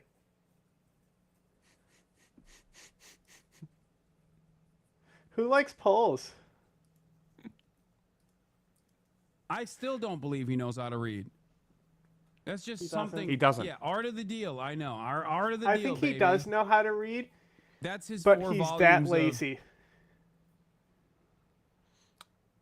I'm gonna choose to believe that he can't read. He knows how to drive, right? But like, when in his life has he needed to drive? Never. He just pays someone to drive him. Yeah, so like I'm sure he knows how to drive, but Like, even before he was what I don't president, I understand. don't think he drove at all No. ever, even though I'm sure he No. knows how to. Like, it's not exactly a hard thing to do. But it's like, if I had billions of dollars, I would have all the cars. Like, I don't understand That's the why thing, these people don't drive. With him, he was never the car type of guy. He was always more about the real estate. Yeah. He was never something who was talking about the Lexus or whatever. Mm. It Like a was Jay always Leno. real estate and branding. Yeah. And I think that's very New York. Yeah. It's very America. No. New Donald York Trump. specifically is not a very like people who value cars don't live in New York, basically, is what I'm saying. It's Right. not one of those places where people will have a collection of cars. That's like Yeah, okay. Miami and LA coded. Yeah, that's fair. That's a fair statement. So like if you want to see nice cars in America, like go to Florida and there'll be nice cars Yeah. all over. Because it's always sunny. But in New York, like you'll see like Audi, Lexus, BMW, but like The even high-end those are more Europeans. utility cars. Yeah, they're like the big sedans and shit. No. They're not like flashy cars that have no traction on pothole covered roads that you have to Right. fucking put premium gasoline in. Sure. You know? Like an Audi is just it might be an expensive nice car, but it's still like a car. A normal It's car, not yeah. like a status item. Yeah. Like a sports car kind is. of. Well, Like you're not going to see many Toyota Supras in fucking New York City. well that is Because, just like, sad. Why would you be driving a fucking Supra in Manhattan, you know? It's Oh my just god, is stupid. that a Supra? Fucking, I would hate it then, because I love seeing nice cars. I love it. It's the best part about Melbourne. I mean, it's not like there isn't nice cars. It's just not compared to fucking Miami. Yeah, because like You know, most of these cars are Chryslers. manuals. Chryslers is something you'll see in New York. Ah, okay. Because like they're a lot of these nice cars are manuals too, and driving manual through New York would make me want to kill myself. Thought expanding on how to Like if you're in New York, buy a motorbike. What are you doing? There is, but the weather is temperamental. Ah. And also, they're one of those we hate dirt bike places, so they made it impact motorcycles in general with their fucking anti-dirt bike legislation and stuff. Awesome. Fantastic. Love it. Yeah, Good yeah. job, America. Really, yeah, instead of reducing the city's emissions by promoting motorbikes, make it worse. Cool. Well, that's the thing is like the Harley motorbikes. Yeah, I'm not talking about Harleys. Harleys are gay. That's what sells here though, because it's America. True. Those loud bikes, not the fucking. So like West Coast is more bike focused than the Northeast. Makes sense. All the snow and shit. And ice. Yeah. I also see I see a lot of people riding motorbikes in like. But like my states, friend got his leg Texas cut to off in Florida. a motorcycle accident, like Say just what? up the road here. My friend got his leg sliced off in a motorcycle accident just up Jesus. the road here. I told you about Fucking it. Crazy. Yeah. He like came around a bend on the on ramp to the highway, Slipped off? he flew off. He flew off the bike, and the guardrail, like the metal guardrail, cut his leg off. Holy shit! And then he rolled down into a ditch. And What the fuck? It was like at like 2 a.m. too. So there was almost no evidence of an accident on the road, but someone ended up seeing like the bike on its side. Damn, that's or so something. lucky. And then he was like down, like rolled into the ravine that was next to the highway. That's fucking crazy. And like his parents didn't even know he had a motorcycle. It's like yeah. So what? Ice? Black ice? I don't remember. Interesting. It's very dangerous. It's If I showed you the spot, it's a fucking crazy place for that to happen, because like there's like it's literally at the beginning of the highway. You're not up to speed fully. Like to be going fast enough to go out of control would be crazy. So you reckon he was speeding around the corner? Something. At Maybe he highway lost speeds. control and didn't like Yeah. angle the bike correctly. I couldn't tell you. Well, it's interesting because it can be completely not your fault. Like the bike can just lose traction on the front wheel and slip out from under you. Sometimes it literally isn't your fault. It is what it is. Better, which I guess is the capitalist version. It's a perfect representation of capitalism in and of itself, you know? A watered down version of how to be a better con man, reduced to something that was ghost written. Party of China, and party members, particularly party officials, should maintain a firm belief in lofty communist ideals, along with the common ideal of building socialism with Chinese characteristics, and pursue them with dedication.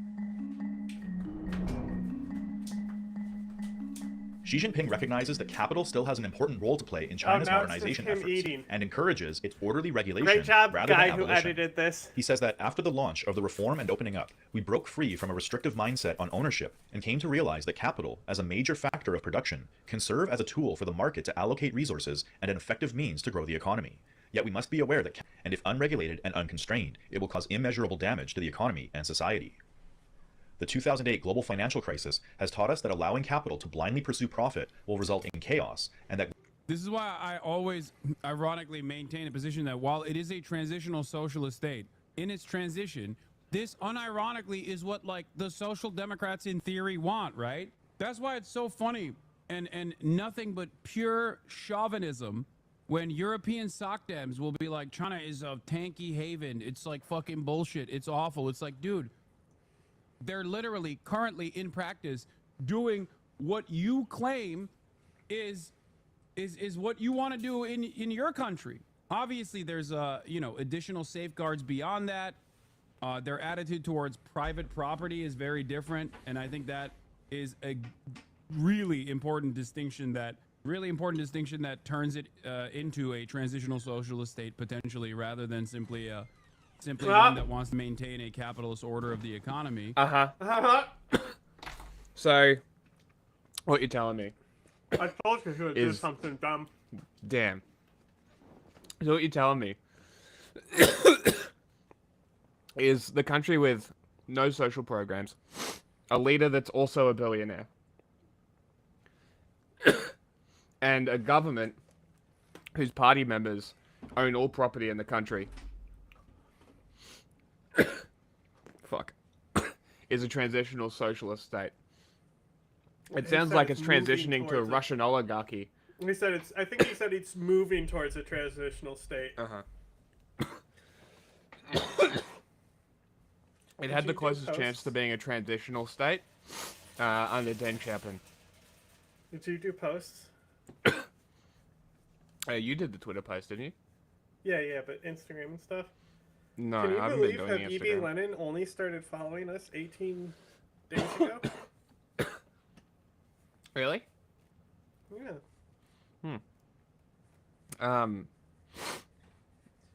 But yeah, like it's you crazy can't. because we like just hit our 100 follower milestone. We're always almost at 150 already. What the fuck? Like we just hit it not that long ago. What are these bits thing? I think they give us money, but I don't know how.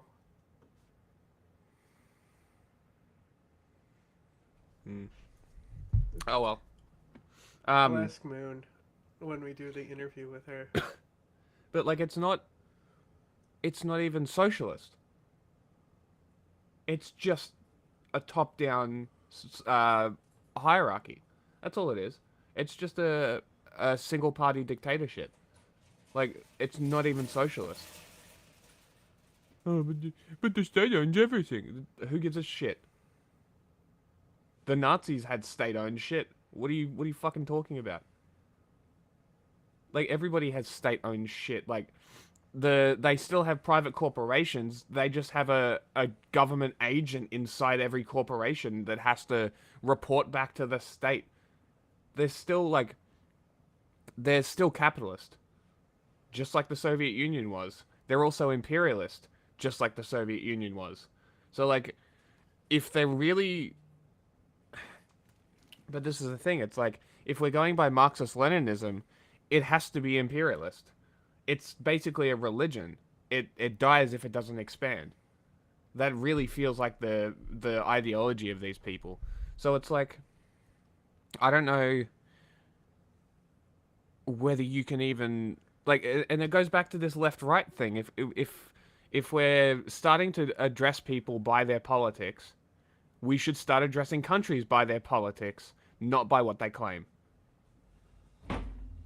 And China is not socialist.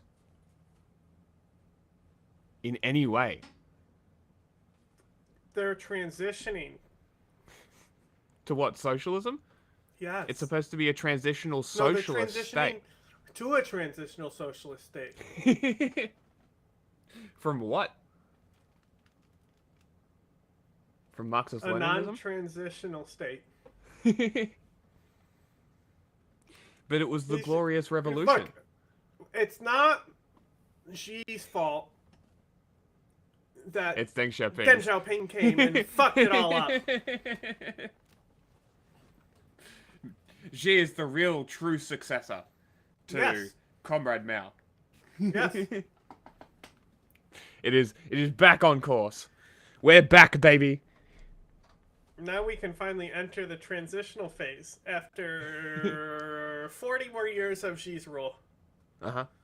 It's a long-term plan. But in practice, you see, China plans for the future. That's why they build cities. Right here where is nothing unironically exists what yet. Sokdem's claim. Yeah, just ghost cities. But haven't you seen for their... the future? So now, in 2 years, then it'll be a whole city that's built for people to move into. So 2 have you years not of seen derelict house. Chongqing? China's living in the future.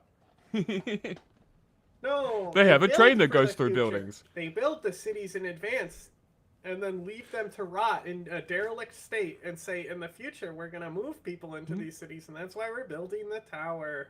Yeah, I particularly like the concrete pollution. Deng was a revisionist. Fuck that guy.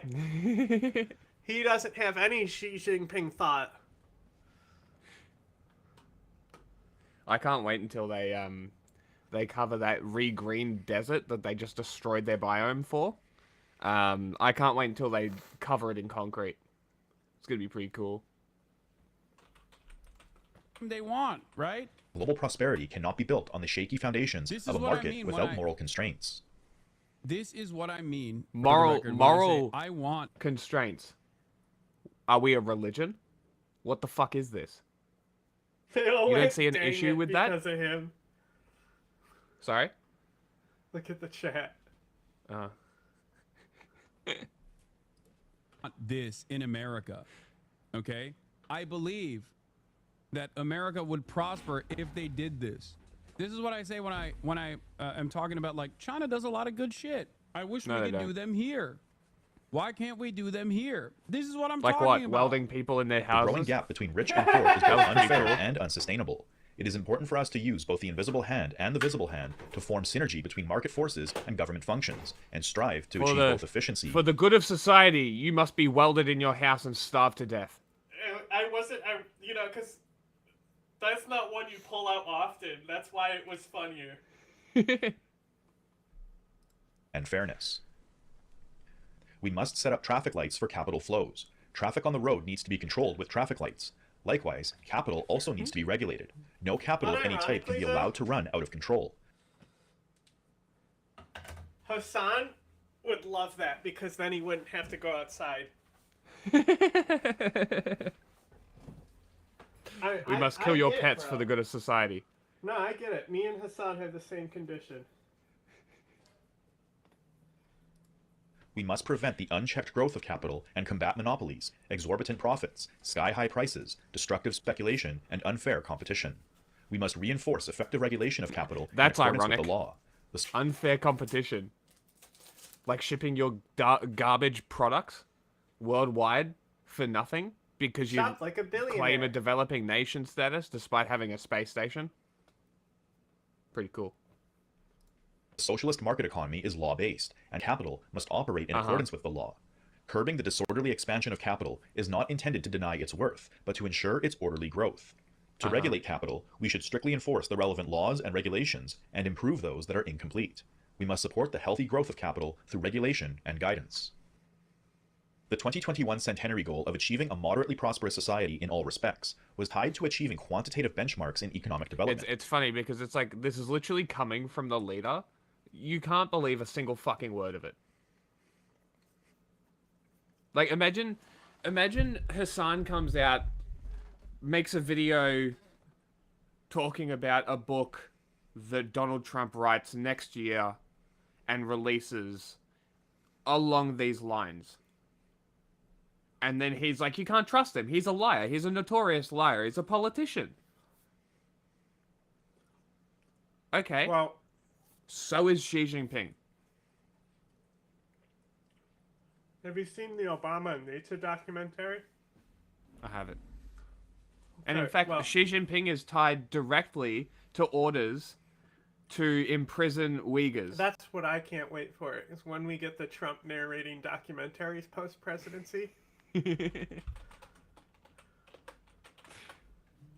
That will be a very interesting time. Such as the elimination of absolute poverty, increasing the numbers of the middle class through elevated living standards, growing the GDP of the country through technological innovations and advancements, and closing the gap between rural and urban economies. However, after 2021, when these benchmarks had been surpassed, greater focus shifted toward... Yeah. It's because Americans are stupid.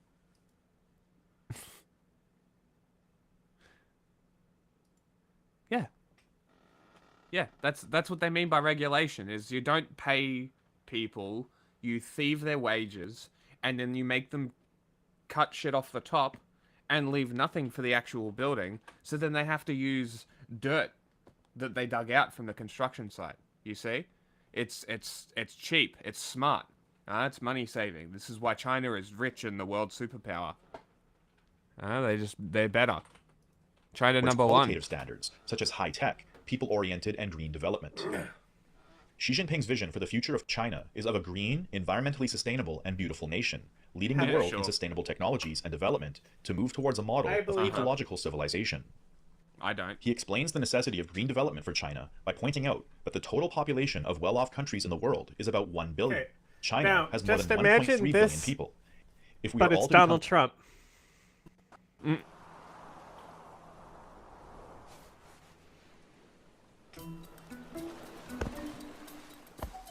but he's easily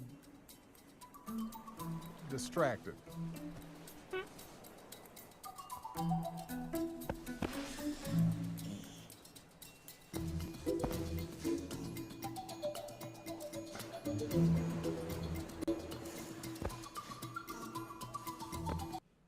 Right? And then you hear Trump talking about the seal plane with a feather. Mm-hmm. I didn't know that this existed. Is there a Bush one? No, but Obama literally like signed deals with Netflix's. The conservatives always talk about this. That's funny as fuck. I didn't know Like about he signed this. production deals because he has a fucking mad. Him and Michelle both have great voices. They've done documentary voiceovers. Interesting.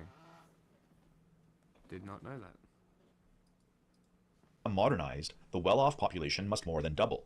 If we were to consume as much energy and production in daily My lives favorite as the is present well-off people do, Getting all of a the guy existing who resources can't pronounce penguin to fucking narrate March of the Penguins. Penguin. Yeah. in the world would be far from enough for us. The old path seems to be a dead end. Where is the new road?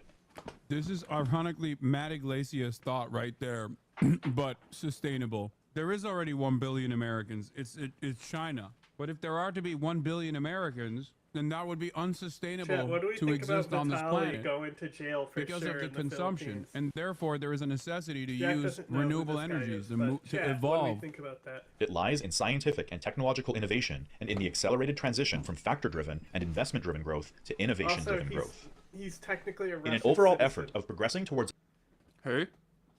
Fucking Vitali is went to do Johnny Somali type comedy in the Philippines, and they fucking arrested him. That's funny. Another IRL streamer getting arrested in Asia for fucking going there and disturbing the peace. But like this guy is like, he's a Russian American.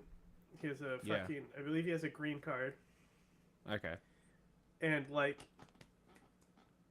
he is just known for being methed out on his videos and screaming. Really? And being like, he beat the shit out of a woman when he was tripping on mushrooms as well. So yeah, he went and disturbed the peace in the Philippines, and now they're definitely sending him to jail. Cool. Yeah, it's pretty funny, because he's like kind of a piece of shit. Yeah. He was like Good. one of the first and most prolific prank YouTubers. You know those people? It's a future that is both prosperous and sustainable. China's high-tech sector continues to develop new green technologies, such as electric vehicles, hydropower, nuclear We energy, should let energy Trump storage systems, not smart grids, narrate green nature infrastructure, documentaries. solar and wind No, I'm telling you. energy, as well as carbon capture technologies. We should endeavor to build Not a a green, real thing. clean, Not and a real beautiful thing. world. The Earth is Carbon the only capture shared is home not for real. humanity. It is in China. Xi Jinping says fake. so. Do you live in China? Have you been to China? It is not a green technology. High-speed rail. Now, a few individuals are trying to find a new home in outer space, but that is still a distant dream. It's so funny that that's literally how they argue. The fucking the bot army. It's so funny. It makes me laugh every time. In the foreseeable future, human beings still need to live on this planet. This is a fact that will not change. We must defend the Earth's boundaries, both tangible and intangible, to ensure harmony between humanity and nature. We need to improve planning regarding our territorial space, implement our functional zoning strategy, and draw up red lines for ecological see conservation. this? We should accelerate efforts to establish a system of nature reserves, improve biodiversity protection networks, and set reasonable spatial limits for economic and social activities. We will never again seek economic growth at the cost of the environment.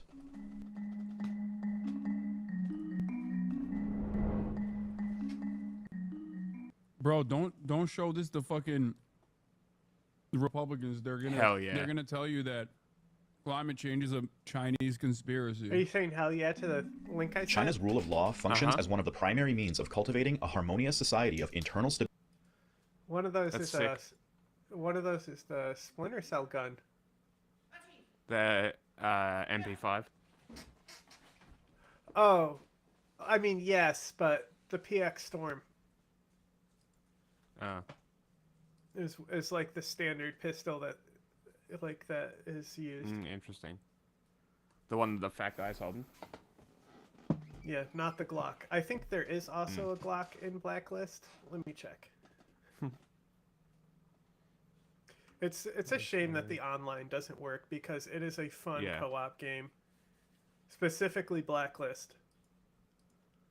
And we're never going to fucking get a new Splinter Cell. It's just not going to happen. Unless Ubisoft goes under and has to sell off properties. Oh, that's exciting. Get whole new Tom Clancy games. I'm fucking down. Can we crash Ubisoft? That'd be great. These pictures are great. FGC 9. That's baller as fuck. Who's the dude in the picture on the table? I don't know. Some dead guy. Some Shahid. But I was just laughing because, like, people always, like, think of, like, Irish people as, like, being redheads and stuff. Yes. And, like, I got it. The girl specifically in this photo is, like... you can tell that they're Irish. Like, it is so much less red than people think. Like, Scotland is the one that's more prone to be redheads. Yes. I don't know how I feel about the But you see how armband. they all look related? Like, this could just be two sisters and two brothers here. You know what I'm saying? It could be, yeah. And that's fucking Ireland for you. It's a side effect of genocide. The inbreeding. I really don't know how to feel about these fucking armbands. They're real fashy. What do you think about how they have fancy collars, but none of them are fucking wearing them correctly? Like, with one girl, her collar's like tucked in slightly on one side. Mm-hmm. Yep. That's like, very come funny. on, get it together. Stability and social order, where conflicts are managed in the interests of overall social cohesion. The Democratic People's Dictatorship is composed of the four classes of Chinese society: the national bourgeoisie, the petty bourgeoisie, workers, and farmers. Deng Xiaoping pointed out that although China's socialist economy and political system were imperfect, they have continued to improve and are much better than the capitalist system, based on the law of the jungle and the principle of getting ahead at the expense of others. Our system will improve more and more with the passage of time. By absorbing the progressive elements of other countries, it will become the best in the world. Capitalism can never achieve this. Elsewhere, he added, You know what the funniest part is? They're absorbing conservative values, and they're getting more conservative. It's very funny. It's the complete fucking opposite. They might be the most neocon state right now. Yeah, maybe. A strong argument. Democracy in capitalist societies is bourgeois democracy. Yes. In fact, is the democracy of monopoly capitalists. It is no more than a system of multi-party elections, separation of judicial, executive, and legislative powers, and a bicameral legislature. Ours is the system of the people's under the leadership of the Communist Party. We cannot adopt the practices of the West. The great advantage of the socialist system is that when the central leadership makes a decision, it is promptly implemented without interference from any other quarters. In contrast to the Anglo-American legal system, based on the supposed separation of legal powers, the Chinese system was created through a combination of socialist innovation and traditional Chinese practices to produce a legal system that is not only functional, but also promotes harmony and moral virtue by reflecting the democratic will of the Chinese people. According to Xi Jinping, Chinese law epitomizes the ethos and wisdom of the Chinese nation and contains many excellent ideas and concepts worth passing on. These include the governance strategy of enforcing public discipline through the application of both morality and law, the people-centered concept that the people are the foundation. Honestly, I care more about what he has to say than what Xi Jinping has to say. Yeah. What about that third term that you took against the constitution of your country? Was that democratic? The 2-term limit, and you're in your third? Is that democratic, or does that sound pretty dictatorial? Oh, no. Someone just said this guy sure acts democratic but doesn't allow elections. I like that we're watching an entire video about the Xi Jinping governance of China, and there are still chatters in here being like, no, they don't have elections. Yes, they do. Instead of having... Hey, Hassan, how about that third term? Was that democratic? What about when he consolidated his power and had a 100% vote for him? Does that sound democratic? You fucking goober. A fake duopoly. They have a one-party structure, but local elections are what matters in that structure. Of course they have fucking elections. It is pretty funny to have this conversation in the United States of America. Of course, it'll never not be funny because we very clearly... Yeah, bro. Local elections. They're definitely not at all beholden to the party members in the central party. That's definitely not how it works. It's definitely not centrally controlled, top-down control. It's the local elections. It's actually bottom up. You know, they're just the vanguard. The Soviet Union, the party, what is an really had no F40? power. Ferrari. No, the gun. F40? Yeah. I don't know.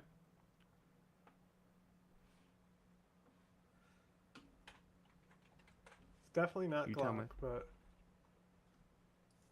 We have a bourgeois democratic process that does not reflect the interests of the citizenry, something that many of you are aware of. Lol. And that's why I always say America is a democratic country in theory. Yes, because voting in a country that has no actual democracy for laws that only benefit the party with operations designed only it's a to gun benefit from the the party. UAE. The fuck? It's a weird place for a gun to come from. Yeah, I was looking at what pistols are in Splinter Cell, and I was like, let me check if there's a Glock. I don't think there is. There's not. But this is that's one of the ones they have. This Weird. F40, which I have never heard of outside of this game. But apparently it's also in Ghost Recon. And yet Maybe the not company so paid much in practice. And that, Interesting. People have very understandable, very So, visible like, it's demands. if and you yet those read it, it says Austrian firearms designer previously designed the Steyr M pistol started working with arm experts from the United Arab Emirates to develop a range of modern pistols and accessories. Interesting. So it's an Austrian guy who went to UAE to develop this pistol there for arms export. Interesting. Damn, look, it can do 9x19 Parabellum, 9x21, 357 SIG, and 40 Smith & Wesson. Damn. So it can fucking handle 4 different types of ammunition.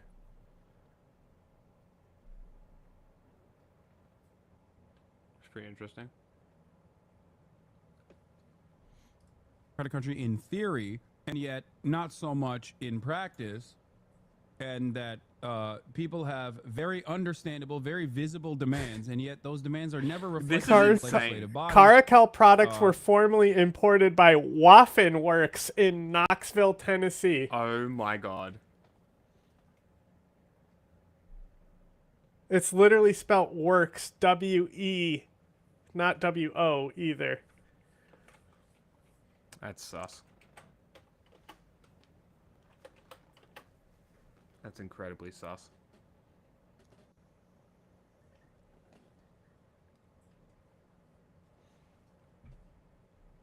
Very visible demands, and yet those demands are never reflected in the legislative body. And the legislative body itself has already been destroyed of its power regardless. Multi-party parliamentary structures Interesting. also run into the same issues as well. This is just like a small gunsmithing fucking firearm company. Are you listening to this bullshit that he is spouting? But dude, this is literally just like a guy's cabin, and he's like the main AK maker in America, I guess. Like that's or not the main. That's his main product is they smith an AK out of this place. Okay. Anyway, no, I was looking to see if this was a Nazi company.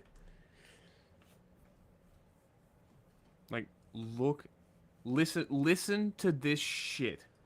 America is a democratic country in theory, and yet not so much in practice, and that people have very understandable, very visible demands, and yet those demands are never reflected in the legislative body, and the legislative body itself has already been, like, destroyed of its power regardless. Multi-party parliamentary structures also run into the same issues as well, where there are socialist parties at the end of the day in said parliamentary structures, but they're usually junior coalition partners. And also on top of that, I'm spilling everywhere. There are still bourgeois So democracies. stop fucking eating, you dickhead. Therefore, bourgeois democracies, and therefore, therefore, very much reflective of the same. Therefore, two, like, power centers, basically. You have, like, a That's some left commie coalition, a shit right to coalition. constantly This say is therefore. insane. He's justifying a single party dictatorship by saying that the demands of the people in America are never legislated against or for. Like, China doesn't rapidly silence any protest at any time for any reason whatsoever, to the point that they have developed the police and a method of physically censoring protests from being seen by people. And you're sitting here trying to convince me that that's a good thing? Go fuck yourself. How about that? I don't need your trophies Like, that's or your that's gold. disgusting. I just want to tell you all, go fuck yourselves.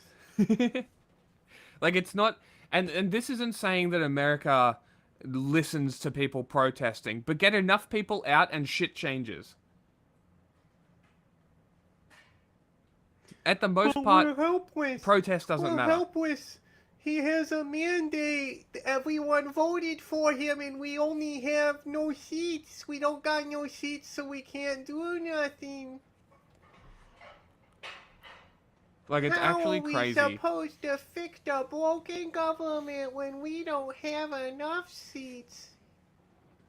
Like, it's actually crazy making this argument and not addressing the fact that China does this kind of stuff.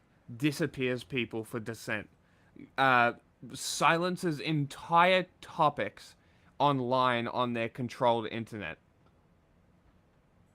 How is any of this democratic? You know, people think China's peaceful because China wipes any violent crime from the news. Go to their news sites. It's all Xi Jinping. All of it. Every single bit. Every single fucking part is just Xi Jinping. Maybe you might get a story about soft power in a Belt and Road Initiative thing, or hydroelectric power, or whatever it might be. But for the most part, they're just glazing the leader.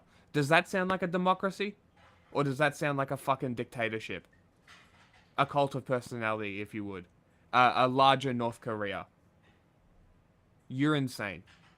But when it comes down to, like, representing the interests of capital, they still do the exact same thing that the American duopoly does. However, China's economic underdevelopment outwardly exercise power or influence.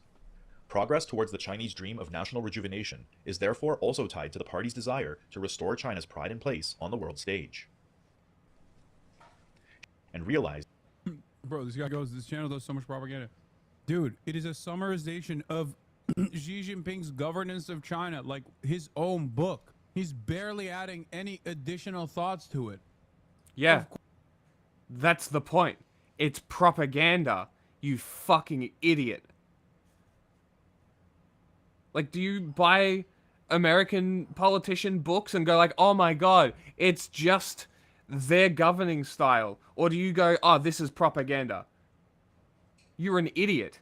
You're an actual idiot. It's wild that people watch this guy and take him seriously. It really is. Of course, it's going to be reflective of Xi Jinping's own personal thoughts about his own personal affairs. It's so funny when people just go like, oh my God, I can't believe Xi Jinping wrote his own thoughts about where he wants to take Chinese development, and he didn't talk about all of the negatives. It's so funny. Every time we talk about China, chatters. It's so funny. By definition, that is propaganda. It's exactly the same as if you only talk about the negatives. Forget that, like, they're human beings that have the capacity to also exaggerate or be biased. Like, the concept of someone writing a book about themselves all of a sudden is elusive to the average chatter because it's a Chinese person that wrote a book.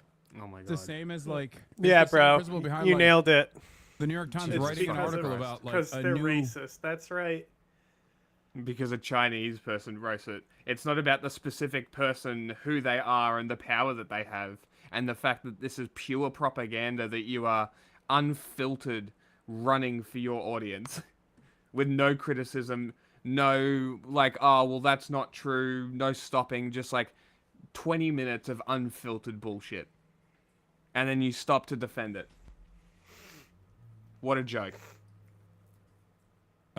Chinese museum opening up in Beijing that whitewashes Chinese history, and it's like, yeah, no shit, that's what fucking museums do. What are you talking about?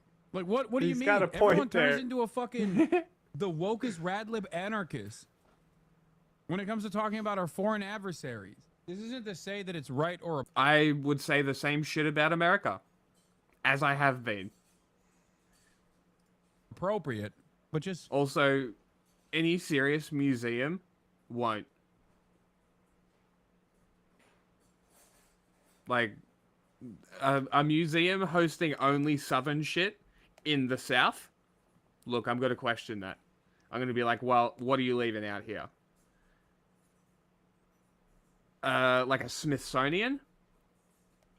Sure, it's going to leave out the minutiae of, like, dodgy shit, like the Nazi scientists in NASA, right? I'm sure they're not going to bring that up. But, like, everybody's aware of it. They're not denying it. They're just not addressing it.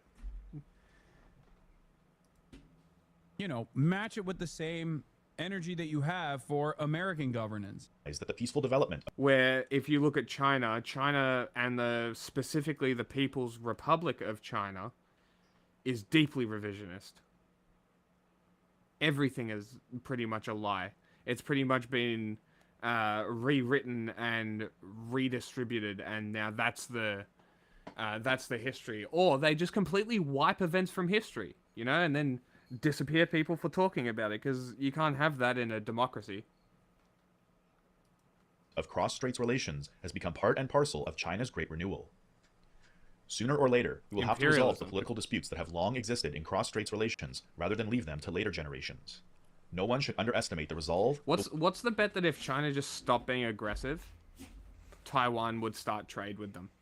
Like higher trade, like they don't already. That's, you know, this is what I said, like, China could be a lot better and actually be fucking favorable and fucking nice to people if and like actually earn this whole like victimization, even if they did like destroy their own people, you know? Yeah.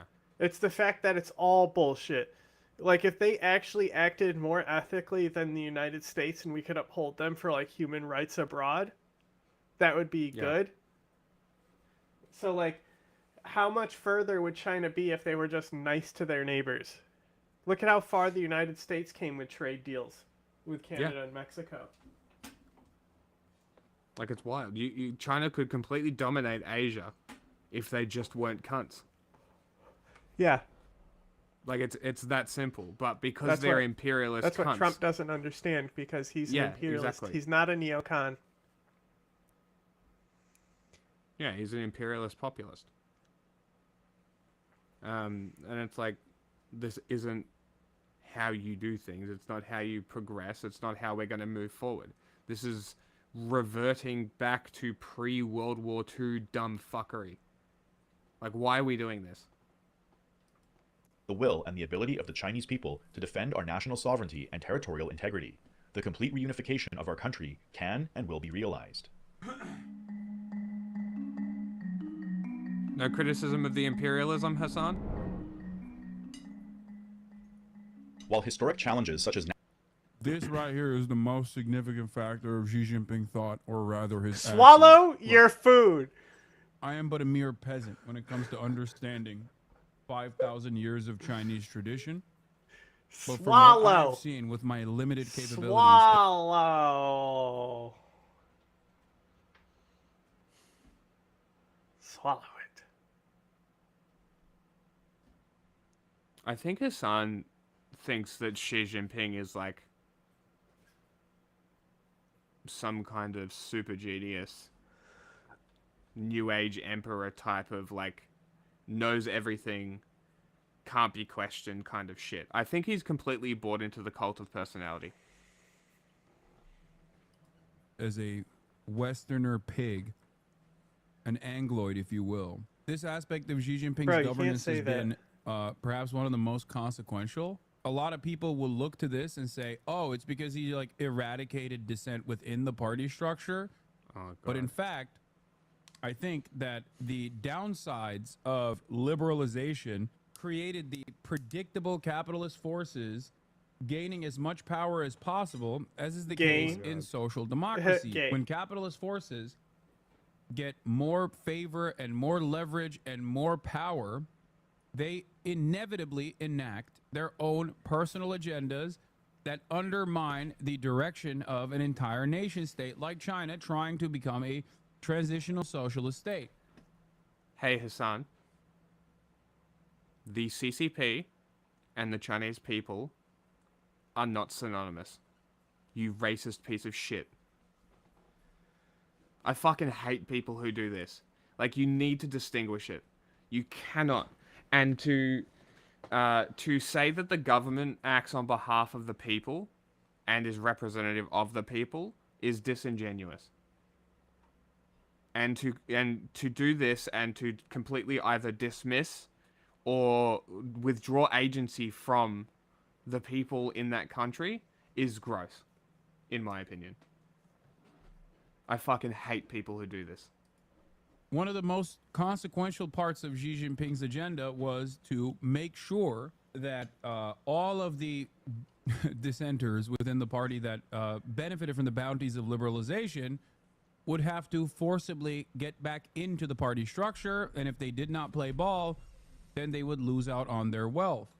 Because unchecked greed of this sort, of course, is going to inevitably cause the same austerity principle.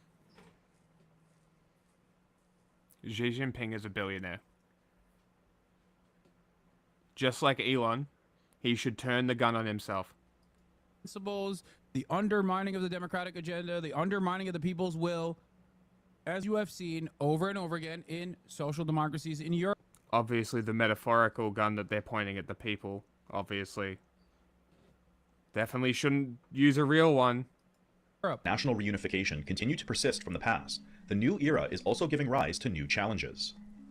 Perhaps the greatest and most threatening problem confronting China in the new era is the threat to the Communist Party's authority amid the growing economic power of the national bourgeoisie. Yeah. If the economic power of the national bourgeoisie is more than an illusion, if we deem it unworthy of hard work and sacrifice, communism will never come. Society never prospers. Society can only prosper if old men plant seeds for trees they will never sit in the shade of. You must always continue to push society Jesus Christ. forward. See, he puts the these videos on because he thinks that he can just educate his audience while he eats his dinner. Yeah. Because he thinks this is educational content. I mean, technically it is. People. Like, it is just interpreting Xi Jinping's book. It's not giving any insight to it. It's just stating what's in the book and giving a summary of the book. Sure, it's, I guess.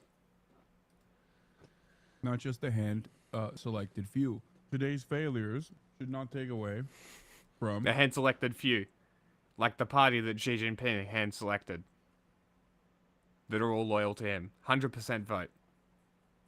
Pretty cool.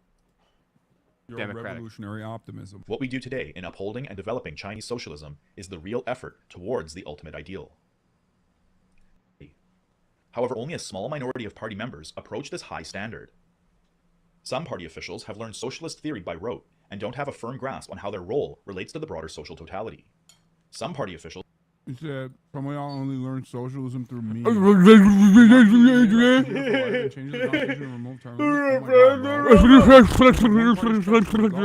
That's just not how Chinese democracy works. A few areas where the CCP losing me ideologically due to many reactionary Like, this is what people need to be criticizing Hassan for, not his terrorism takes. This is awful. This video is awful. Like, I'm confused maybe about get capitalism food arguments. You watch, that I don't think you don't need to, like...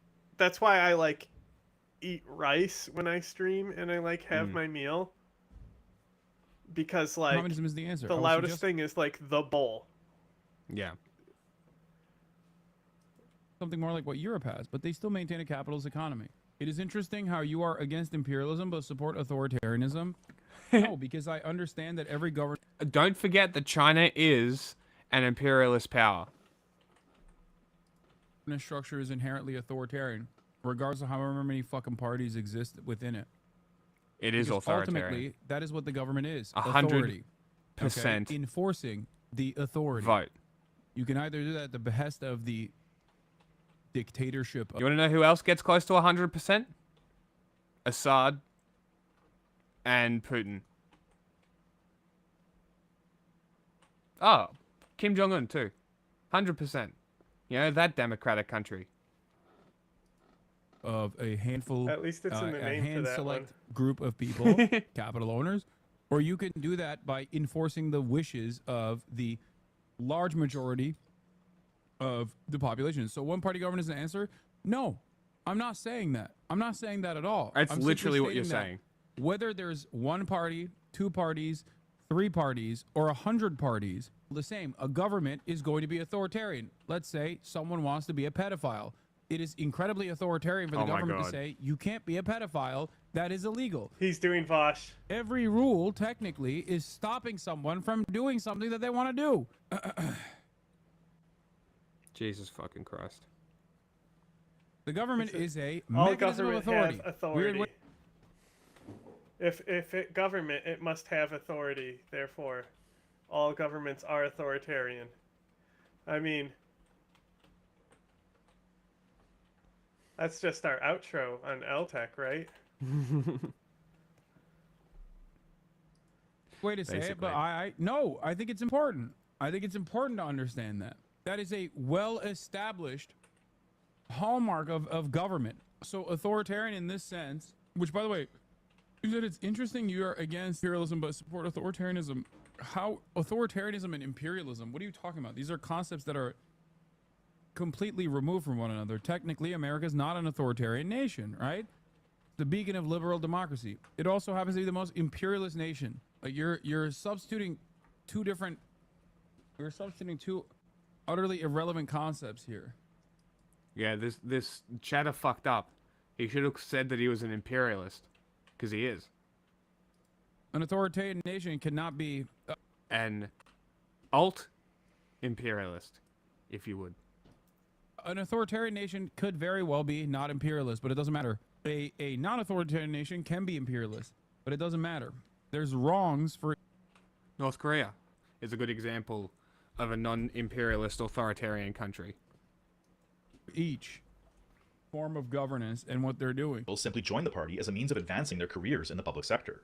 Others have become complacent, having given up on the prospect of ever achieving a communist society and simply go through the motions. Still others seek to do the bare minimum to get by and avoid making any difficult decisions for fear of being scrutinized and pass the buck down to lower officials.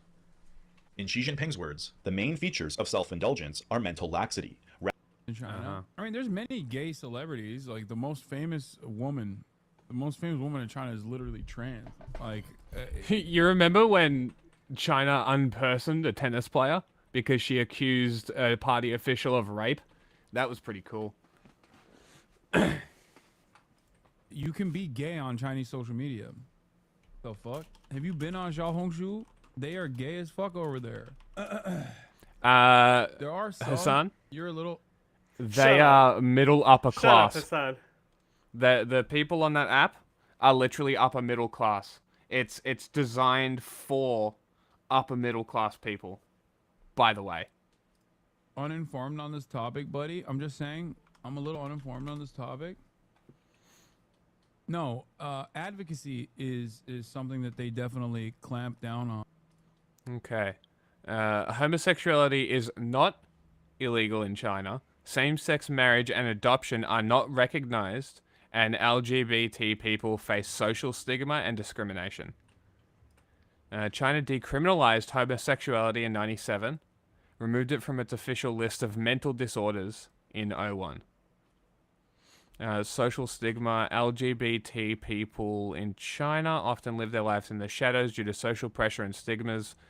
Some estimate suggesting a large percentage of gay men marry women to conform to social expectations. 2016, Chinese authorities banned abnormal sexual behaviors from the media, further limiting the visibility and acceptance of LGBT identities. Very cool country. Doesn't sound conservative at all. For sure.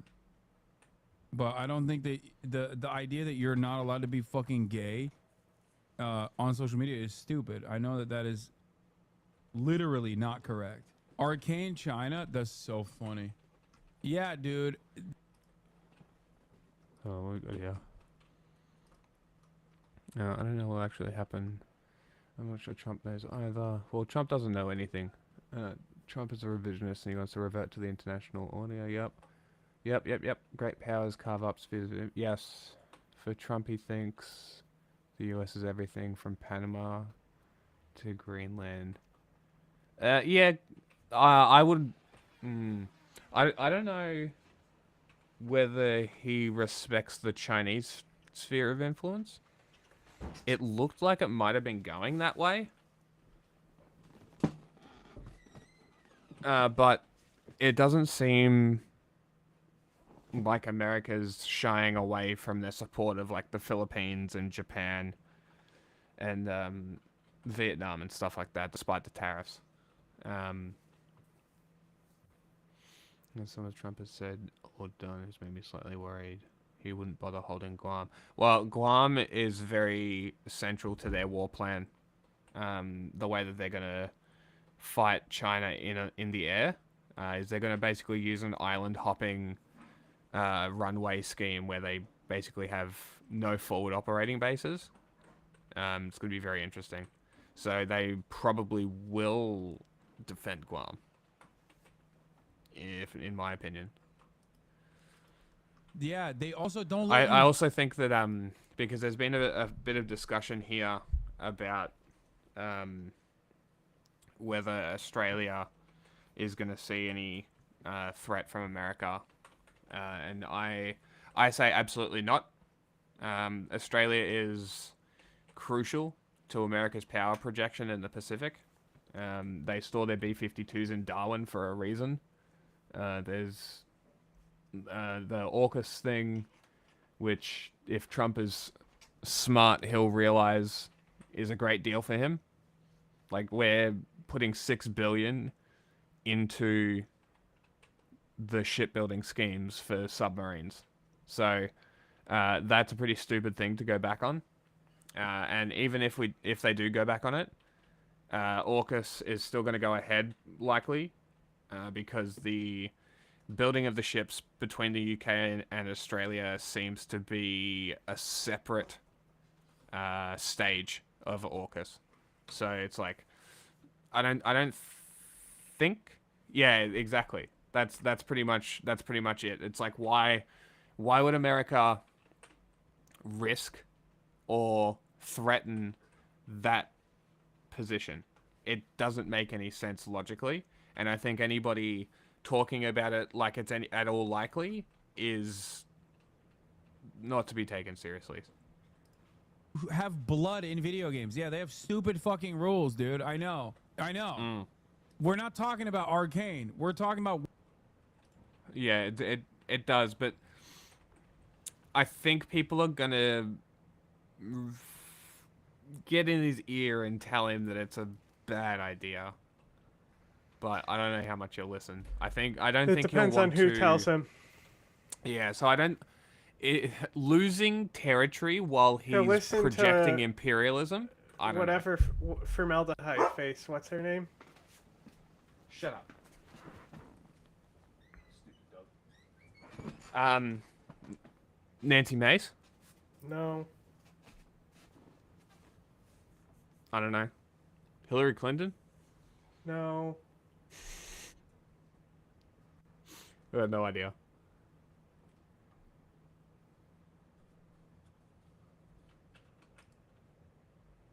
No. No.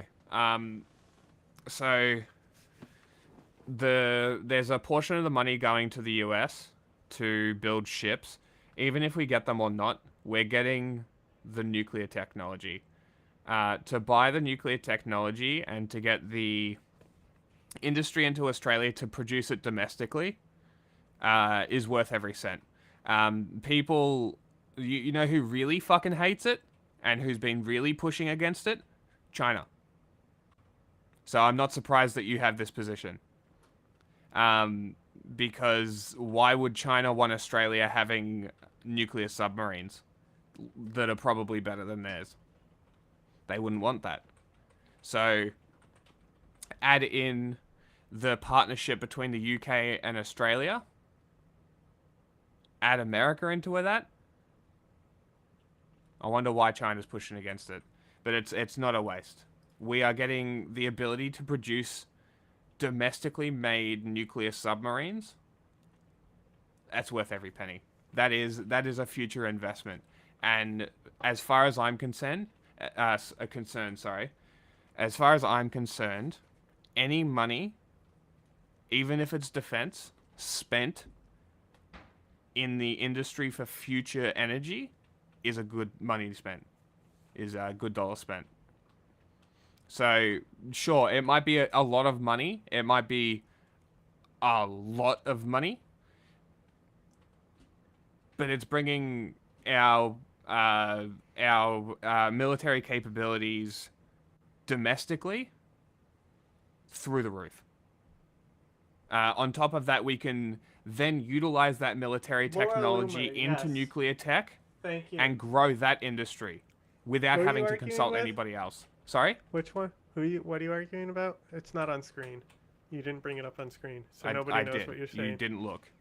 This one. You can't just take it down while you're still arguing with them. I didn't say you lived in China. And why would China be saying that domestically? I doubt Chinese people know what AUKUS is. No, the state media does talk about it. They probably would. But it's like they're pushing it internationally. Okay. Great. I bet Canada already has nuclear technology. We don't. Because the mining companies control our country and their benefits trump ours. So we've been on coal forever. Also because we export it to China. Now what happens if we move to nuclear energy and we cut coal? Well, there goes all those exports to China. I wonder why China's pushing against this. Whether or not you are openly allowed to be... Like, apart from the money, which realistically doesn't matter, there is no downside to this. We also have multiple episodes diving into it. Both the episode with Drew and James dive into the policy in depth. A homosexual, lesbian, trans, whatever the fuck, on Chinese social media. Yes, they have very weird and, dare I say, stupid censorship rules. That is exactly my point, right? Canada has nuclear energy. What the French were going to give us, which I found out was actually a decision from the Australian government to pick diesel subs, which that just shows you how fucking stupid the politicians in this country are. Because France had nuclear subs, and from what I understand, they were on the table too. So there was also the India submarines, which we could have gone with as well. I don't think we would have gotten the technology. What I've said multiple times about this, if somebody is actually educated on the matter and knows what they're talking about and are in opposition to it, they'll bring up Indian subs. But that's not a talking point for anyone who's influenced by this, by the fucking Chinese narrative, because they don't want to talk about the India subs because that's a fucking competitor. Yeah, exactly. Like, so it's like India makes, not only do they make subs, like they make giant fucking submarines too. Yes. They're one of the bigger ones, yeah. And nuclear too. So it's like all of these options were on the table. So that, like, there's so much criticism for the policy and how it was done and the money and whatever. But at the end of the day, when we're talking about an investment for the future, nuclear energy is a good fucking investment, defense or not. And anybody arguing against it is an idiot, in my opinion, against the energy investment. Not like I'm open to hearing criticisms of the policies and whatever and how it goes and whatever, but it is also seeming like other countries are wanting to join the second pillar of AUKUS. So it's like, yeah, that's another part of it. So it's like that it also expands on the Five Eyes and the Quad and all that stuff. It's certainly a better approach than just NATO is going to manage everything in our fucking Atlantic Alliance. Yeah. Right? So, like, the way the Pacific Alliance is forming, because it's not forming post-World War II where there's a single enemy, right? So the way the Pacific Alliance is forming is more fucking durable than NATO could ever be. And it's all cooperation based. It's not necessarily like a defensive cartel type thing.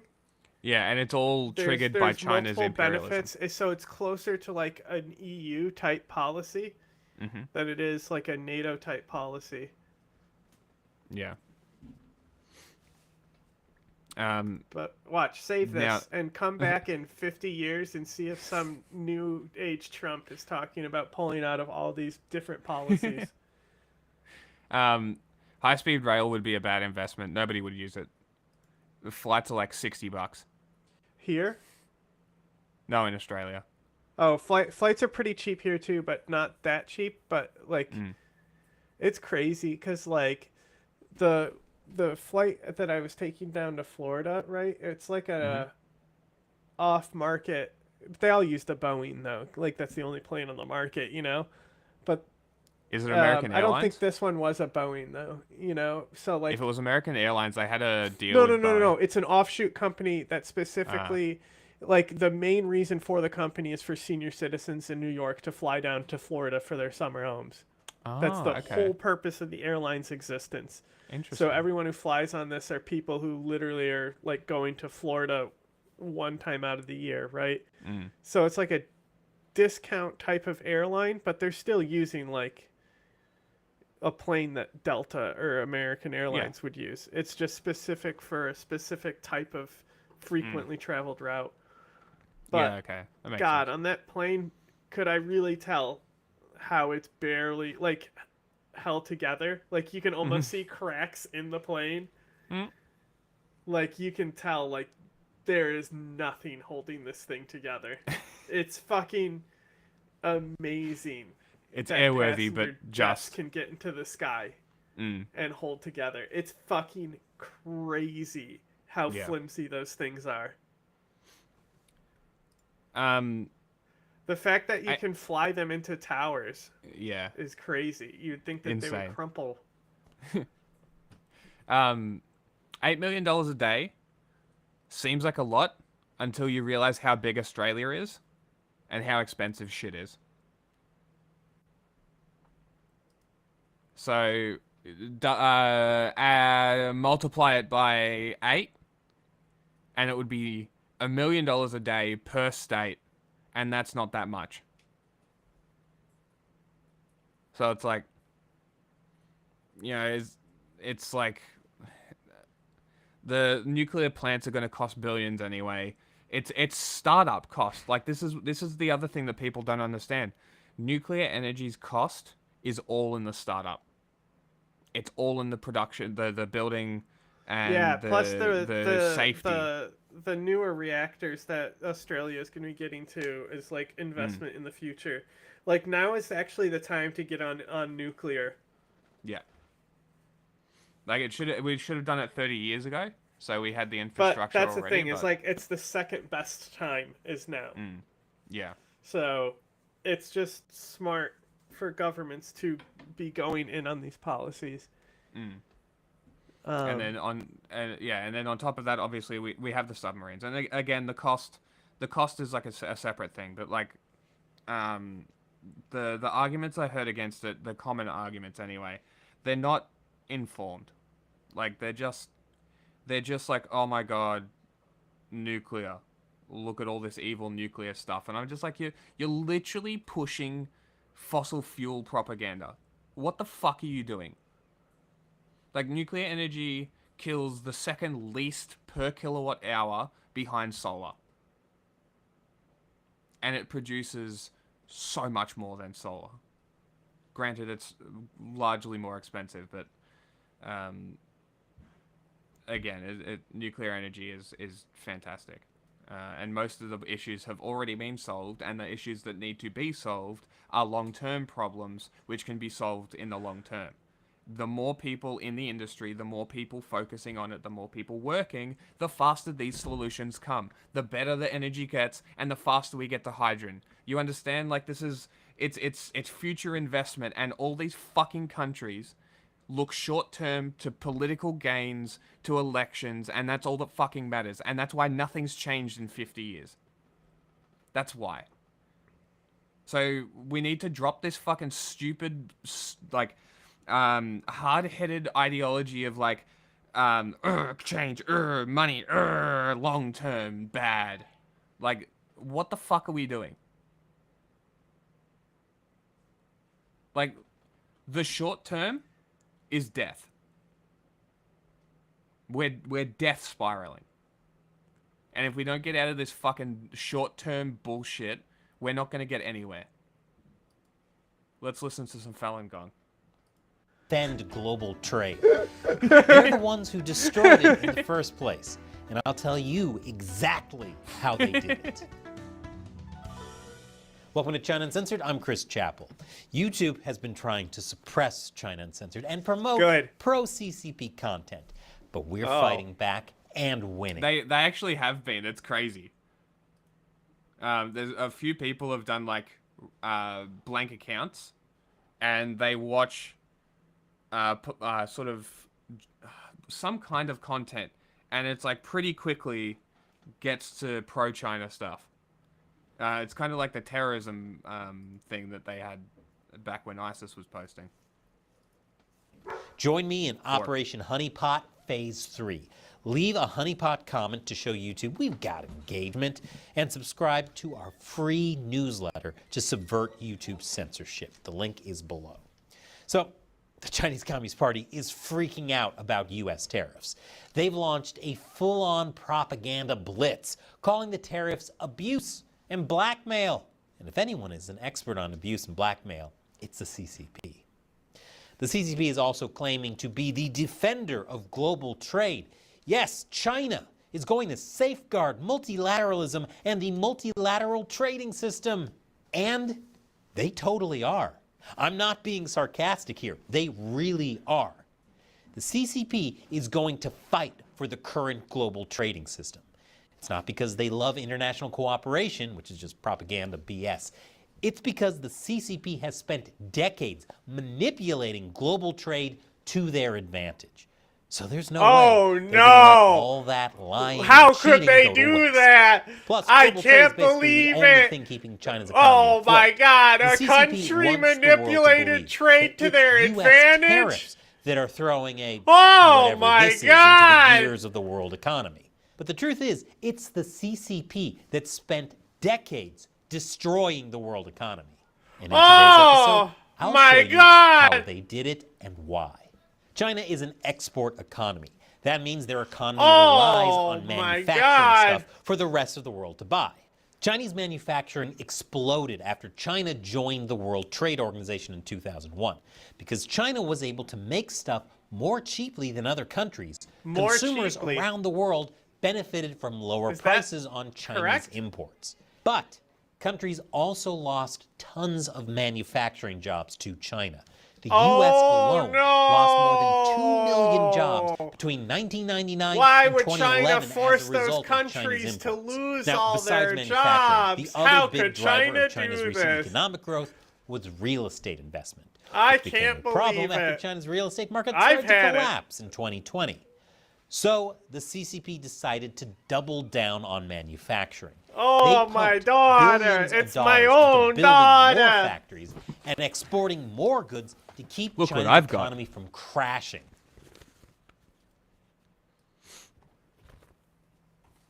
Tampons for you? Hell yeah. You want to learn how to vote? For your vagina?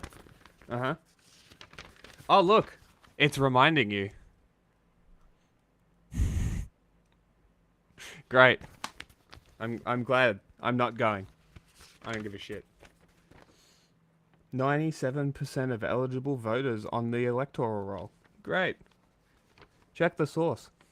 Stop and consider. Check the source this federal election. During the election period, a large amount of information is distributed that is designed to influence your vote. Interesting. Wow. I actually like that they're trying to be like, hey, information warfare exists. Yeah, it's kind of interesting. Let's continue. Information from different sources is a vital part of the democratic process. It gives you it gives candidates, political parties, and others a way to communicate their policy beliefs with voters. However, some information may be deliberately false or misleading. It's important you carefully consider what you see, hear, and read about in the federal election. Take the time to consider, and this is probably good general advice for information. Take the time to consider fucking your own ass.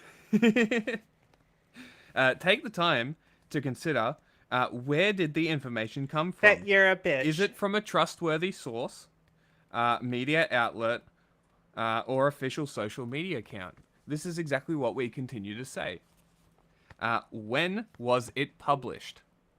Crucial. Old information that is no longer accurate can be shared to make it appear like new information. No way. Bro, Crazy. that's literally the number one thing that I constantly will tell you. Yep. The number one information warfare tactic is old news being recirculated from fucking Myanmar and shit. That's fucking actually, like, pretty fucking cool of your government to fucking put all that in there. Because, like, nobody we reads can't it. expect people to read it. No, I understand that. Like, there's a reason why fucking terms of service exist.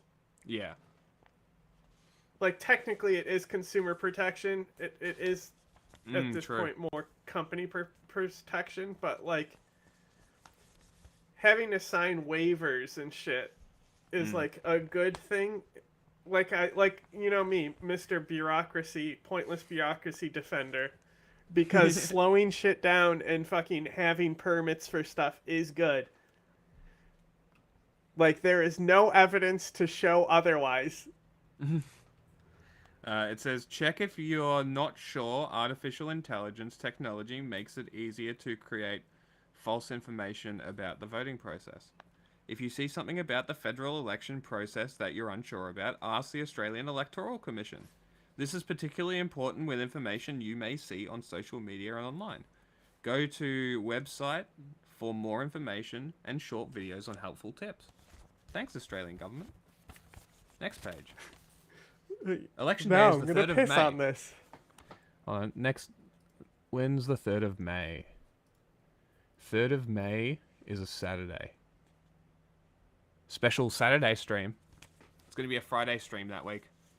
Okay.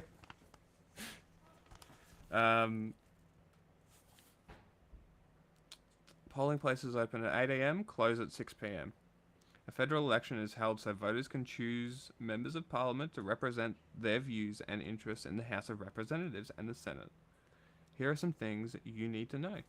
Who has to vote? Where can I vote? If I need assistance. What if I'm in another state or territory? Oh, here we go. Here's how Australia deals with not being in your electorate. If you will be interstate on election day, you may vote at a designated interstate voting centre or consider early voting options. Wow. Crazy. What if I can't make it on election day? If you can't make it on to a polling place on election day, you may be eligible to vote early in person or by post. Great. So, vote by mail, early voting, and in-person voting. How to vote early by post? Postal voting is available to eligible voters. I imagine that this is mostly used for disabled people. Well, that would be a large portion of it. Your eligibility and apply online website. Applications must be received by the Australian Electoral Commission no later than 6 p.m. on the 30th of April. It gives you a phone number to call.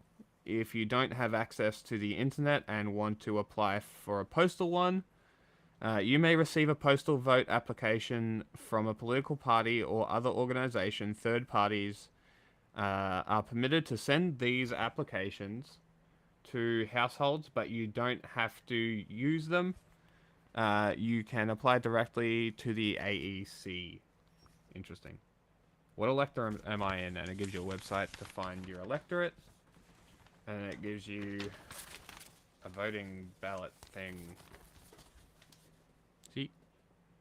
That's what our ballots look like. When it focuses. It's trying. There we go. So it's like that. And apparently only the first 4 get preferential voting. So the last couple numbers don't matter, I guess. But putting Liberals at 8 is kind of fun. How to make your vote count. You'll be given 2 ballot papers, small green one for the House of Representatives and a large one for the Senate. Senate one looks like this. So you have the below line, which you can pick specifically, or you have the above one, which you just write numbers, which is very easy. You must complete both ballot papers. On the green ballot paper, you are voting for a representative at your local area or electorate in the House of Representatives. On the white ballot, the white paper, more so, you are voting for a representative of your state or territory in the Senate. This is what Ralph Babbitt is. Criticizing him brought lots of Nazis to my account, if that tells you the type of person that he is. And I'll defame him. I don't give a fuck. Sue me. House of Representatives on the green ballot paper. Number every box in order of your choice.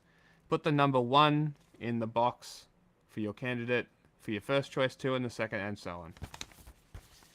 The Senate paper. 2 ways to vote. You can either vote above the line. If you choose to vote above the line, you need to number at least 6 boxes, putting 1 to 6. And below the line, you have to go at least 1 to 12, or you can number them all. I number them all, because it's funny. And that's how to vote in Australia. And now, if you're not a citizen, you can vote illegally, because you now know how to vote. Thanks, Australia. I don't think that's how that works, but I don't know enough about Australian voting to say anyway. Which did work. But now, China is making way more stuff than the rest of the world can buy. That's called overcapacity. How bad is it? Here's a chart from the U.S. Treasury. Was that something clippable? What Maybe? you did? Yeah. If you That were might- soy facing at any time. That might pop off. No, I mean the video itself, like clipping the video. People watching, tell me. I mean, if you make a how to vote in Australia video and post it on YouTube, yes, it will get clicks. True. Maybe People maybe will I should. Google that. Maybe I should. You won't. I won't. Treasury Department showing supply and demand. If trade Someone was wanna healthy, write a script for the me? red and blue lines would be roughly the same. But the fact that the red lines are way above the blue shows that China is making way more batteries, solar panels, and electric vehicles than the rest of the world. You know what I could do? I could do a little news thing where like the first 5 minutes of it is me going down to a school and being like, this is where you go to vote. You go through a gate like this and just do it like super sarcastically, and then like the video is actually explaining how to vote. Do like Or you could a spoof Just news clip report. what you already have done and not Could put do any that. work into it because you're not going to But do that's the work anyway. boring. Yeah, but you're not going. Why you're fantasizing about shit that's never going to happen? I could do it. It's like and talking because about China has so you know, much it's like overcapacity. me. This is as interesting as you telling me what you'll do if you win the lottery, because both are just not going to happen. Okay, like it's like people telling me about tattoos that they want to get in the future. Oh boy, what an exciting conversation! I can't wait to hear about things that are not going to happen. Tell me about your dreams next. At least that would be more interesting. It also doesn't import much from other countries, which means China now has a trade surplus of almost $1 trillion. That's more than any country's trade surplus in the past century, even adjusted Oh for my inflation. goodness, my And own China daughter. doesn't show signs of stopping.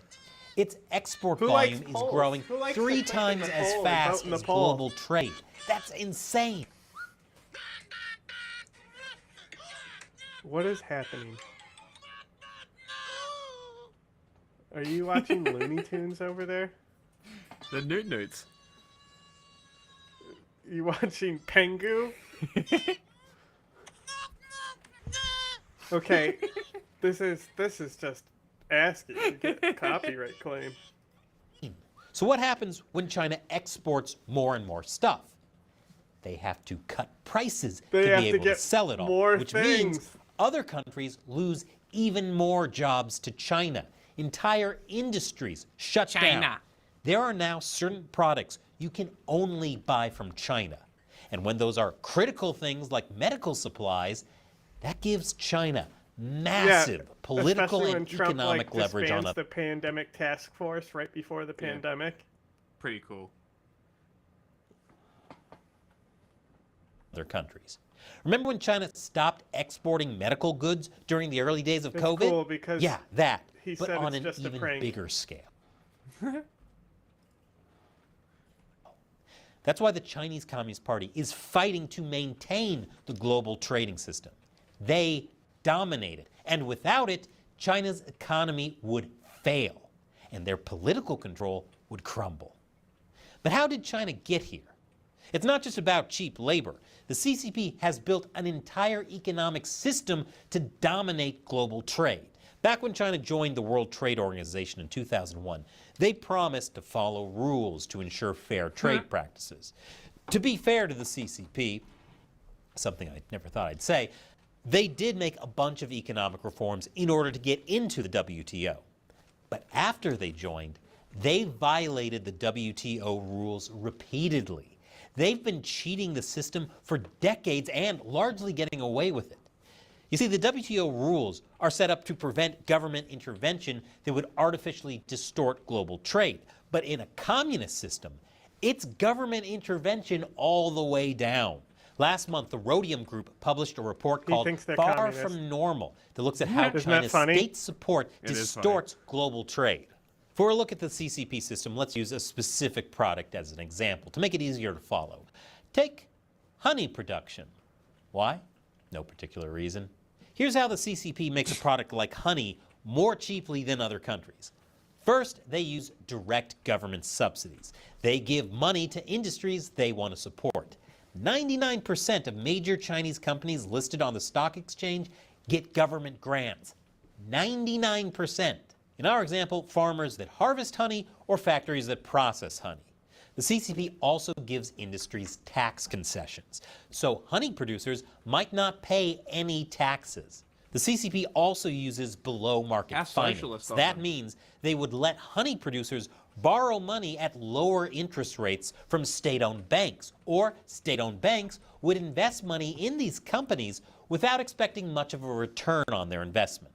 And they also sell goods at below-market prices to these industries. For example, selling cheap land to honey farmers, or providing cheap electricity for honey processors. This industrial policy is incredibly effective for the CCP. It's how the CCP jump-started its entire electric vehicle industry. And they're now flooding the rest of the world with cheap EVs. Yes, these are all things that other countries do too, but no one does them on the same scale as the CCP. In 2019, the CCP spent almost $250 billion on its industrial policy. That's massive. But it's not just industrial policy. There are also ways China's entire financial system distorts global trade.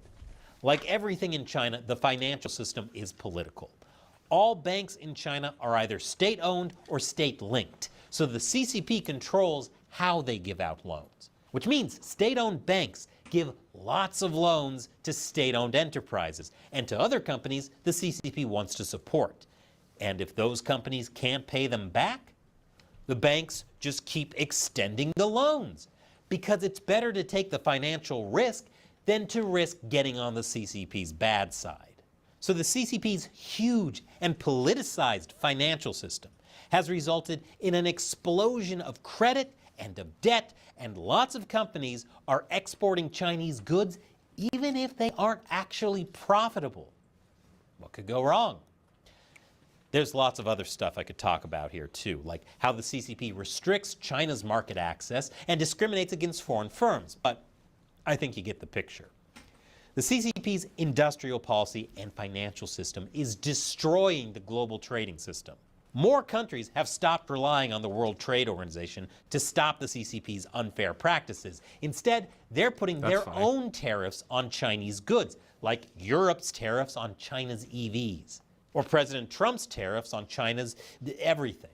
But in the past, the CCP has been able to get around a lot of tariffs. What I talked about before was the cheating part. Now this is the lying part. It's called transshipment, where China transfers goods to a second country where the Made in China label is switched for another. I bet you with a ton they do of something Chinese real products, shady, like Chinese put a flag from the U.S. some African country like Liberia on their boat, so then it doesn't fucking look like it's from that country. And it helps disguise their fucking smuggling that's done by the government, you know, to like maybe give Saddam WMDs or something, you know. Who would know? But, you know, that what kind of evil person would arm a Ba'athist? Yeah. Anti-dumping tariffs on Chinese honey since 2001. Russia or something. So Chinese exporters have tried to get around it with what's called honey laundering. Yes, I'm not kidding. Chinese honey is shipped to countries like Thailand, Vietnam, Singapore, India, Dubai, even the Bahamas, and then sent to the U.S. to avoid tariffs. In some cases, the Chinese honey contains antibiotics that are illegal in the U.S. In other cases, it's been diluted with rice syrup or ultra-filtered to disguise that it's from China. And guess what? Most imported honey is used in processed foods. So you don't know if your Honey Nut Cheerios are really Honey Nut China-Os. But the point is, China has been able to evade tariffs for years, which is why the Trump administration's new tariffs are aimed at those backdoor transshipment countries too. Yeah, everyone thought tariffing those remote islands full of penguins was dumb until now. So that's how the CCP's industrial policy, their financial system, and their export system are all designed to manipulate global trade. they've kept China's economy going while hurting other countries. Both advanced economies and developing economies are dealing with the fallout. But it's gotten so bad that the rest of the world has no choice but to fight back. Which Not just the U.S., but also specifically Europe. are they hurting? And as a result, we may be watching the collapse of global free trade. And it's the CCP's fault. I just love that. So what happens to China if this happens? Other countries, because like obviously they have. That's a whole nother episode. Oh my God! Let me know a in the country comments hurt below another if you want to see an country's episode economy. on how China is running out of money. And if you like this episode, remember China to subscribe can't run to our out of free money. weekly newsletter so you can see all of our episodes. They even when want their YouTube Fallen doesn't Gun want cult you to keep tuning in to tell them how Yeah. China's gonna fall tomorrow. It's fucking nuts. China is not gonna run out of money. No. It's China. Yeah, they can just print more. It's not fucking Zimbabwe. People are gonna be like, oh, that's racist because it's an African country. No, because it's fucking Zimbabwe. Look at their economy, okay? Get back to me when you know something about the fucking global economy, racist.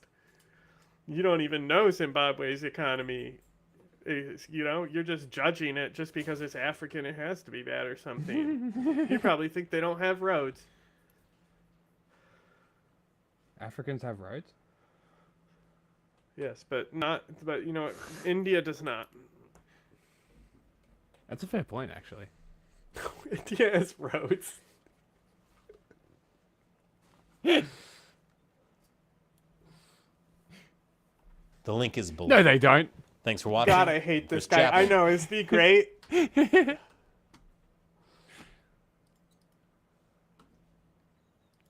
Yeah, let's keep going.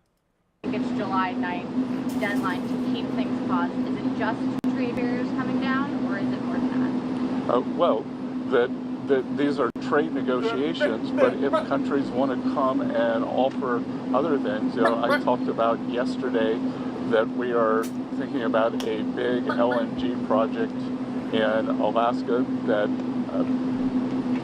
South Korea, Japan, Taiwan are interested in financing and taking a substantial portion of the offtake.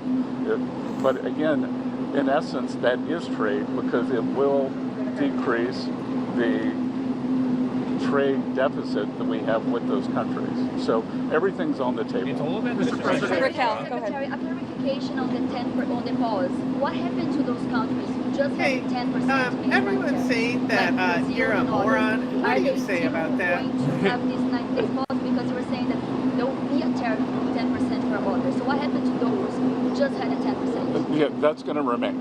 And do you call this an embargo to China? Pardon? You call this an embargo to China, a trade embargo? Well, I'm not sure what you mean by the word embargo. 125% tariffs like on those, and then impose 84%. Isn't this an embargo? Well, it's not. It's China's decision that we have the deficit with them. They sell us almost 5 times what we sell them. So again, I think it's an own goal by China. Mr. Secretary. Is My Pillow, is that completely out of business now, or My Pillow, Mike Lindell? Well, I don't see any coupon codes on the screen Which right is now, so shocking. that's not a good sign. That's not a good sign. But this is on Lindell TV, and Great graphic design for Lindell he TV. is making a big announcement. State of Minnesota, because right now we have a voice that could be big enough where when I do my due diligence and we're going to do polling, we're going to get a couple different polls to be taken. We're going to be doing all kinds of due diligence. I'm just checking into all this now. That's the name but of those they're two saying, well, idiots. why would you consider it now and you didn't consider Pause it it then? for 1 second. We should say he starts us off by saying that he is considering a run for governor against in Tim Minnesota. Walz. But I love this. How, like, first of all, I love how the lunatics who are on the camera with him are all nodding, like, yeah, of course. I'm sure the polling's going to be massive. I'm sure the polling's going to be through the roof for this guy. I mean, you see that John Ossoff. Yeah, I'm sure what people want is the guy that sold pillows for $14.88. Yeah, cool. What a cool guy. Keeps trying to push Marjorie Taylor Greene to run for Senate. I don't know if you've been seeing this, but he's been kind of like doing little digs at her to goad her into doing it because he's Great price for a pillow, but very strange numbers. I wonder what that means. Maybe someone can tell me. 1488. Very strange. More afraid of Brian Kemp, who has more popularity in Georgia.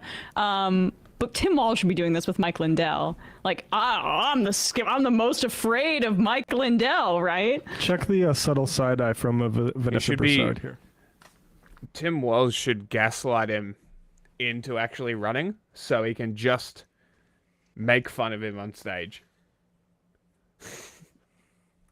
That would be great. Diligence. I'm just checking into all this now. But they're saying, well, why would you consider it now and you didn't consider it then? Because we got our voice back, and all the lies that Waltz is putting out we will see through them. It won't just be me saying it or we're saying it on Lindell TV. The whole world will be screaming it, that these lies will be uncovered. And what are they going to do? Well, Mike Lindell, he was a crack addict. Yeah. What else you got? Hold on, pause it for a second. Pause it. Emma, I got to ask you. This is a little off topic. Was this what it was like when Cenk said he was running? Like, did you have to go on camera and be like, Yeah, this is a great idea. Well, the congressional run, I was not opposed to that. The presidential run might be close to Mike Lindell's level of delusion here. What are you going to do? Well, Mike Lindell, he was a crack I'm addict. saving the country. Yeah. What else you got? Even though I can't even so there you have it. What else could you get? What else is there? Okay. The rest of your public output? Every single other moment you have been on TV. Every impression I've ever had of you. Like, honestly, the crack addict thing is the least controversial part about Mike Lindell. Slightly humanizing. Yeah, exactly. Everything else. There's everything else. The entire insistence of stuff that got your compatriots disbarred, that got you sued, the Dominion suit.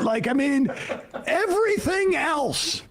The fact that you got banned from every other right-wing network, so you had to start your own. The fact that Trump didn't give you a cabinet selection or a nomination, No, cross your fingers. Everybody else is he's too crazy for the Trump cabinet. What else you got? Got my voice back. All right, well, okay, besides all that. He was a crack addict. Yeah. What else you got? So there you have it. Rick, I kind of surprised you with that. I am considering it, and I'm going to do due diligence over these as we roll out this. I'm going to make some bigger announcements tomorrow. Bigger announcements. What is the bigger announcement that he's? I'm going to save the bigger announcement for April Fool's Day. Oh, also, what about that thing with the computer? He got sued. He basically said what was it that he had? He made a challenge to his audience. Oh yes. About It was like a financial reward. Crunching the numbers on fraud. Yeah. And somebody in his audience was like, "Oh, I'm a statistician or a computer person. I'll do that." And he offered $1 million. And $5 million. Judge says Mike Lindell must pay $5 million to man who won his Prove Mike Wrong challenge. And then Lindell wouldn't pay, but he ultimately had to. That's awesome. All you've got him is I'm a crack addict. I'm going to make some bigger announcements tomorrow, and hopefully that we'll find out that the polling will do and all this stuff will show. I think it's going to show. I live here in Minnesota. Everywhere I go, nobody wants Tim Walz. They don't. Polling's going to show you live in Minnesota. Using crack addiction as a Oh shield. my gosh. No, Please. That's the thing. Please, one of my favorite Mike Lindell stories is they told me when I went to meet Trump, don't tell him you're a crack addict. Well, the first thing I said to him is I used to be addicted to crack. Why would that be the first thing you said to Donald Trump of all people? You know what I'm saying? Yeah, it's a bit of a strange choice. He is a fucking strange man. Ron. Did he learn the word due diligence in all those lawsuits? Then now he just can't stop using it? Exactly. I should watch Yowie for I also letting the cat out of the bag. Because I'm starting to learn what these words actually mean that you people use.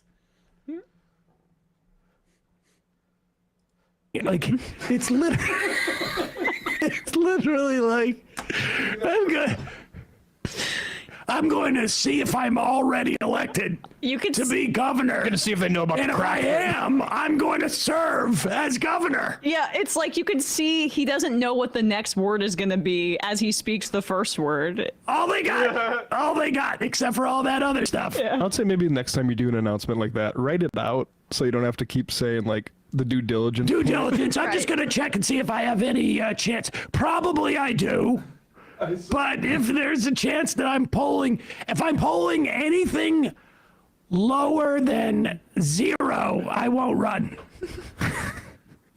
He's like just polling his first super chats or something. And honestly, if I poll at 1%, I feel like I can build on that. My Pillow must not exist anymore because you went through that whole segment without a coupon code. Our top story there, the war on tariffs continues to dominate the international newspapers as well this Tuesday. Diptyque Laurent has joined us to take us through the reactions. Why is the desk so big? Probably because it's a panel show, so they have a slot for everyone at the panel. And then also, so like they can. So hang on, no, go back. I want to just point something out that's actually pretty interesting about the desk. Keep going. Has joined us for. So I believe that in the glass there is their own monitors that they can see. It looks like it, yeah. So like, that's one of the reasons why the desk is so big is so it has the monitors in actually a convenient position to them. My thing is that center thing there. What is that thing? What is the purpose of that? That's the hologram display.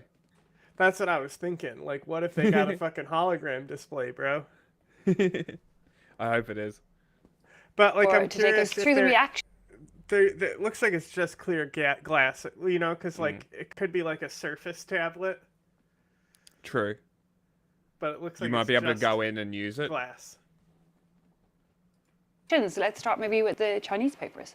Yeah, absolutely. Eve, in response to Donald Trump's Liberation Day tariffs hikes last week, China said it would impose duties of 34% on U.S. goods. And in retaliation to China's retaliation, Donald Trump has promised new tariffs hikes, bringing that total to 104% on Chinese goods. Now, no word on whether China will be reacting once again, but certainly there's a lot of comment about this game of one-upping, really putting the world economy quite literally here through the grater, as you see in this oh my god, that reminds me. I saved an MSNBC video where I was like, I gotta show Jack this. This is fucking horrific. And I'm just sitting here watching this lady. I'm like, wow, crazy. This is like their top English channel, you know? Speaking of the China Daily today, in its opinion pages, in this article here, this opinion, you'll find a lot of stern warnings and defiance from the Chinese press.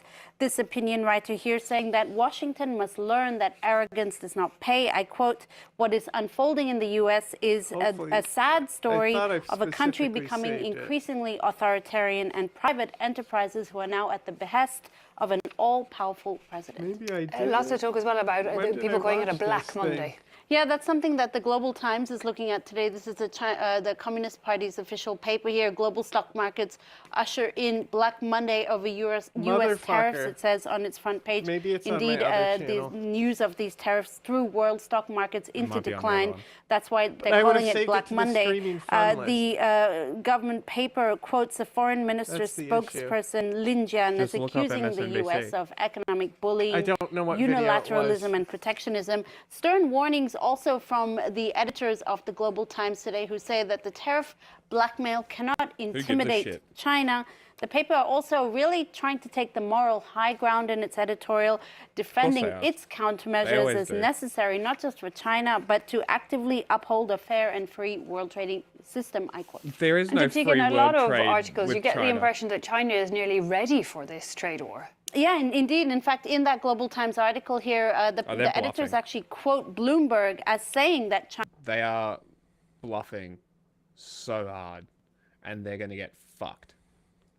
China has already, quote, trade-proofed its economy, or Sure they have. trade war-proofed its economy. And this is kind of something that's evoked also in the Sydney Morning Herald today.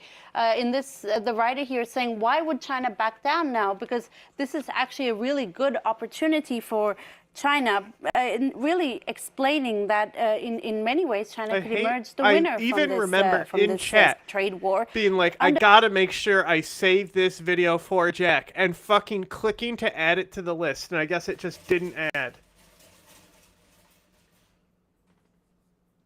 Great. Love it when it works. It might be because, and it's not like, and I've done this multiple times where I'm sure I saved a video and it wasn't there. And I'm thinking, if I'm watching a playlist, does it not fucking save it to Streaming Fun because it's fucking the wrong, like, pathway? Like, you can't save it to another playlist from a playlist? I'm not sure. It's possible.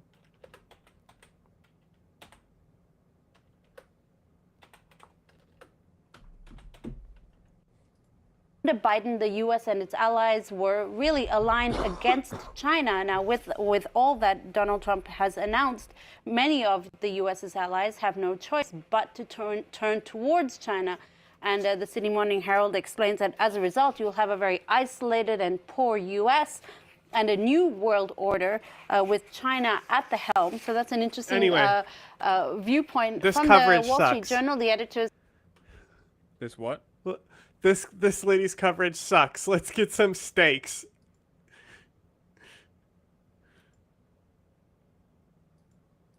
Wall Street as the Dow Jones shot up more than 2,000 points within minutes when President Donald Trump announced a 90-day pause on certain tariffs. Thanks for joining us. I'm Amber Noggle. And I'm Caroline Day. The pause does not apply to China, which Trump says is now subject to even steeper tariffs following their retaliatory tariff increase today.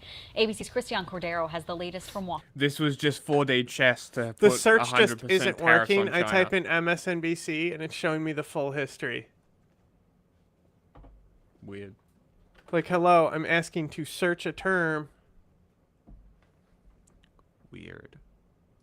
Washington. After 1 week of stocks falling, with trillions of dollars lost because of President Trump's sweeping tariffs against trading partners, today, a social media post reversed course. The Dow shot back up in a matter of minutes following Trump's announcement that he will pause tariffs for 90 days as he negotiates with various countries. I thought that people were jumping a little bit out of line. They were getting yippy, you know? They were getting a little bit yippy, a little bit afraid. One country is exempt from Trump's 90-day pause, China. China today announced retaliatory 84% tariffs in response to Trump's 104% levy on goods imported from China. Trump punching back, raising that to 125%. Last year, China made $1 trillion off trade with the United States. I'm almost confident. Right. And now I've reversed it. On Capitol Hill, some Republican members of Congress have said they appreciate the president addressing long-standing trade deficits, but are concerned about the escalating trade war. It might be when this we get into a trade war, usually the first pawn in the trade war I just know that I didn't make it very far in the video. Ryan McIntyre worries about what a disruption to demand would mean for his Minnesota soybean farm. The state soybean growers association says around 1 in 4 rows that here one says it's are been sent fully to watched. China. Wondering what tomorrow's going to bring to make ends meet in times like these. I mean, we're already below cost of production on soybeans. It says that they've The fully tariffs been that watched, stand but I are thought still I didn't expected finish to it. drive prices up on everyday goods. One example, the latest iPhone is expected to cost at least $600 more within the year. Christian Cordero, ABC News. The MSNBC Washington. one isn't working. Hours after President Trump sweeping reciprocal tariffs went. Tariffs are a tax on consumers, and I'm not a fan of jacking up taxes on American consumers. So my hope is these tariffs are short-lived. So you screen share. It's not working for you? It's saying that it's not in your country or something? I don't know. It's just not working, so you're going to have to do it. Okay, hang on. I'm pretty sure this is the one that I was blown away with how bad just it was. Amid these very urgent concerns, the White House issued this statement yesterday afternoon. The president won his second round matchup of the Senior Club Championship today in Jupiter, Florida, and advances to the championship round on Sunday. Where are the consequences for the sheer, not just indifference, but just the aloofness and what they are doing to the American people? If Joe Biden was on Rehoboth Beach while the stock markets were crashing and people were like, what's going on with my 401ks? And companies are stockpiling stuff left and right, and countries are threatening retaliatory tariffs to the retaliatory tariffs. What the fuck is happening? The cameras and the papers would not be coming. Don't worry. The next person will dig her out of this and not deliver it. I got nothing. Literally, I got nothing because what did you just fucking say? Am I right? The most important thing that happened yesterday. Like, watch Donald the cue Trump to him. won He's the like, second oh, fuck, round of it's his my turn. I'm championship supposed to golf follow match what she just said? with the I have no Saudis idea and what she live. said. That's his goal. I got Cameras and the papers would not be kind. I got nothing. You don't have anything. I got nothing. Look, the most important thing that happened yesterday was Donald Trump won the second round of his championship golf match with the Saudis and live. That's it. That's his focus. Folks, how many different ways do we have to tell you he don't care about you? And the pain you think you're feeling now, oh, baby, boy, and girl, guess what? When you get into May, June, July, when you call an agency and nobody's there to pick up the phone, just know Donald Trump is on a golf course thinking about you. Like, they're and worse than concerned Fox. about you, boo. Yeah, this Come is on bad. now. I mean, look, Elon Musk on his way out the door is saying, oh, I hope we can all come to an arrangement. There should be a trade-free zone between the United States and Europe. Dude, you're complicit in this. Your fingerprints are all over this. And now you're going to act like because your companies are beginning to feel the pinch? Oh, just warming up. So, I don't want to hear this from people about, how painful this is. All these folks who voted for this and ignored it, and the members of Congress running away from town halls. Donald Trump's on a golf course. You should be happy. In that same interview where he talked about the fact that he wanted to have more trade between the two continents, he also talked about how he wanted people to be able to move more freely between the two continents. And I was like, oh, so really, have you paid any attention to what this administration is doing when it comes not just to tariffs, but to immigration? But I digress. Maybe they're just all out to lunch. Joining us now are some people who are in the studio. Former Republican Congressman Denver Riggleman and founder of Democratic Majority Action PAC and retired Lieutenant Colonel Amy McGrath. Colonel, this is what we do. That's what we do. There it is. On the table. Pick a topic. Go for it. There it is. What the this fuck? What we do? That's what we do. What is What is going this? on? What is this noise? Colonel, this is what we do. That's what we do. There it is. On the table.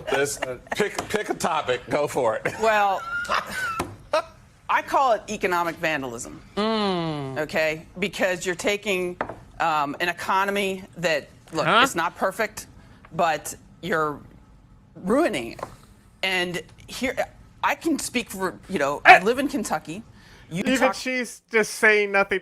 You're just saying shit About Kentucky farmers. Kentucky farmers were hurt during the first Trump administration, and Trump had to bail. I don't even say Trump. Trump didn't bail them out. You have the a fucking full-on camera in the shot, bro. With over How $20 do you billion. fuck up this hard on And your now live? we're doing the Where same is the thing. director? And here's the thing. Where's the director? Those farmers are not going finally they banned him out of So the shot. the markets that have left Jesus soybeans, grain, they left, they're gone. Can we Other get a fucking countries are going boom to come fill we in don't that use gap. booms, And we're but, not going to get it back. that would be the next Mainstream fucking- media. Auto industry, Toyota, Ford. Not only is it going to hurt the industry, it's going to hurt the consumers. We're talking about $3,000 to $10,000 more per car when you buy a car. But Trump said he doesn't care. He doesn't care. It's exactly what Your he said. car prices go up. Yeah. Alicia, remember when we were talking the other day and I was like, why is UAW supporting this when they are going to feel the pinch. They're going to feel the pinch. And I thought, there's the point that you make, Amy McGrath, about what it is going to mean right now for consumers, what it is going to mean right now for workers. But Denver Ringelman, I think one of the things we have to be honest about is there are choices that are being made today that are going to have implications for generations to come. I was struck by this from Politico, farmers reacting to what is happening in this trade war. We have an example of what happened in the past. It's a very similar situation, except the farm economy at that time was much stronger than it is now. We don't have any margin for error. This is the part I want to talk about. We're going to lose a generation of young... The Biden tour of the White House video. I'm just going, this is my Buster Hugo Chavez. He fucking gives the guy chocolate coins. Well, they're the gold ones? Young farmers. That's what you hear. We're going to use. We're going to lose a generation of young research scientists. We're going to lose a generation of folks who want to do intelligence gathering in this country. We used to be the world leader in a variety of sectors, and piece by piece, that is being dismantled. It really is. And, the farmers are starting to bow up. The American Farm Bureau is coming after Donald Trump. That's crazy. Farmers are not considered woke. I haven't heard them define themselves that way. Also, when you look at the Farmers for Free Trade, they're starting to bow up. And, most farmers do vote for Donald Trump. And what gets me, right, as we move forward is what is that generational effect, not only for farmers, but also for this weird thing that conspiracy theorists call globalization? Because guess who buys the goods of farmers? Global countries in this thing called the world, right? And that's what farmers are talking about. What happens with China? Our soybeans have already been destroyed. Amy was talking about Kentucky. The soybean market's destroyed, right? What do we do now? Where's the money going to be for any type of subsidies for farmers now? How are you going to fund it?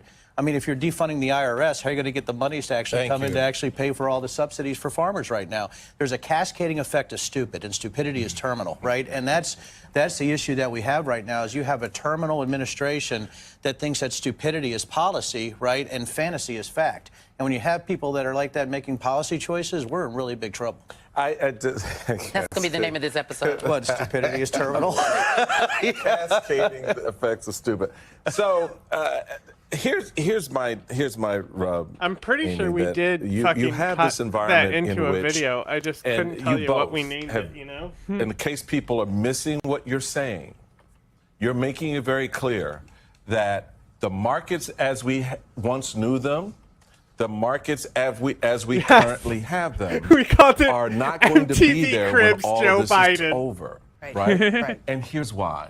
Because our trading partners are now saying, you are unreliable. We can't trust in. $3,000? What do you mean? I mean, the Chinese electric vehicles are cheap because they're already paid for and they're made with slave labor. It ain't that complex. And then they ship them overseas using their developing nation status, which I've said before, for ridiculously cheap, and then they dump them. In Europe, they dump them in ports. In Australia, they dump them in large car lots, just sitting there. In China, they just leave them in fields. They way overproduce, which creates waste, and they're producing it with a largely CO2 emitting grid, meaning they'll never be green. The amount that are rotting, they will never be green. Whoop, my computer died. Oh, I need audio. Hold on. Anymore. We actually don't want to do business with. So those markets, to both your points, don't come back. So here's the great irony. Someone you ran against in 2020.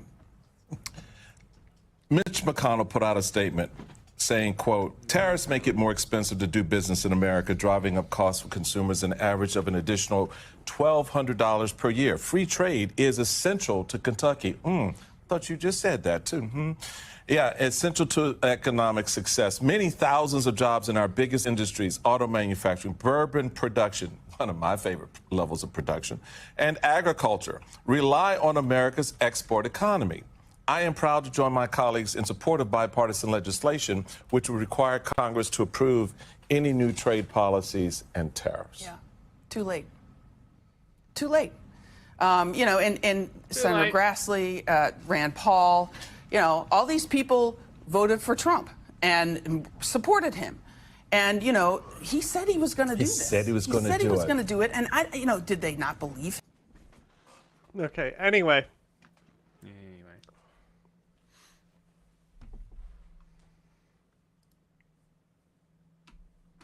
you put my screen back on?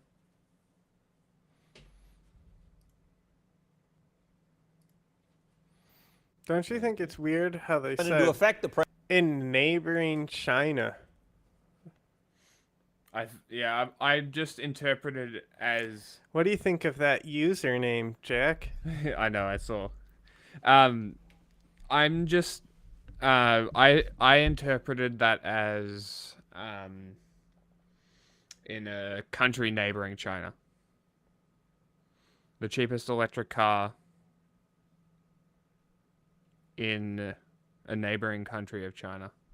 But I don't know. Maybe I'm wrong. President announced on social media a 90-day pause for trade partners except China. Stocks surged with the news, even as the president hiked tariffs on Chinese imports, pushing They're just jumping through channels, posting dumb shit that's easy to debunk. To 125% after Beijing raised its retaliatory tariffs on U.S. goods to 84%.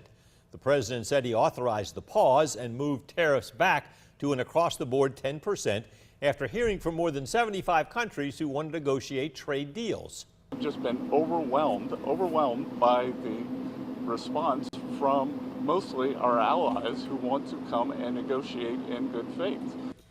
The White House says the president's reversal today was not influenced by the stock market's volatility, saying dozens of countries are now pushing for new trade negotiations, which was the president's strategy all along. With tariffs on and then off and then maybe on again, some industries and customers aren't sure what's next. Last week, President Trump posted 25% tariffs on imported cars, and today the president dropped new tariff rates to 10% for 90 days, as we just told you. So what does that mean for people considering a major purchase, say like a car? Over at Hyundai of Milledgeville, sales manager Sean O'Reilly says their manufacturer hasn't announced any price increases. So things are operating as normal. We're competitive now throughout the marketplace. If the prices increase, they're probably going to increase across the board for all manufacturers, and therefore it's still going to be very competitive. All countries except for China are included in President Trump's new tariff pause today. China's tariff rate jumped 125% today, meaning that the tax on goods and products imported from China will more than double. The Dow Jones shot up more than 2,000 points within minutes today when President Donald Trump announced a 90-day pause on certain tariffs.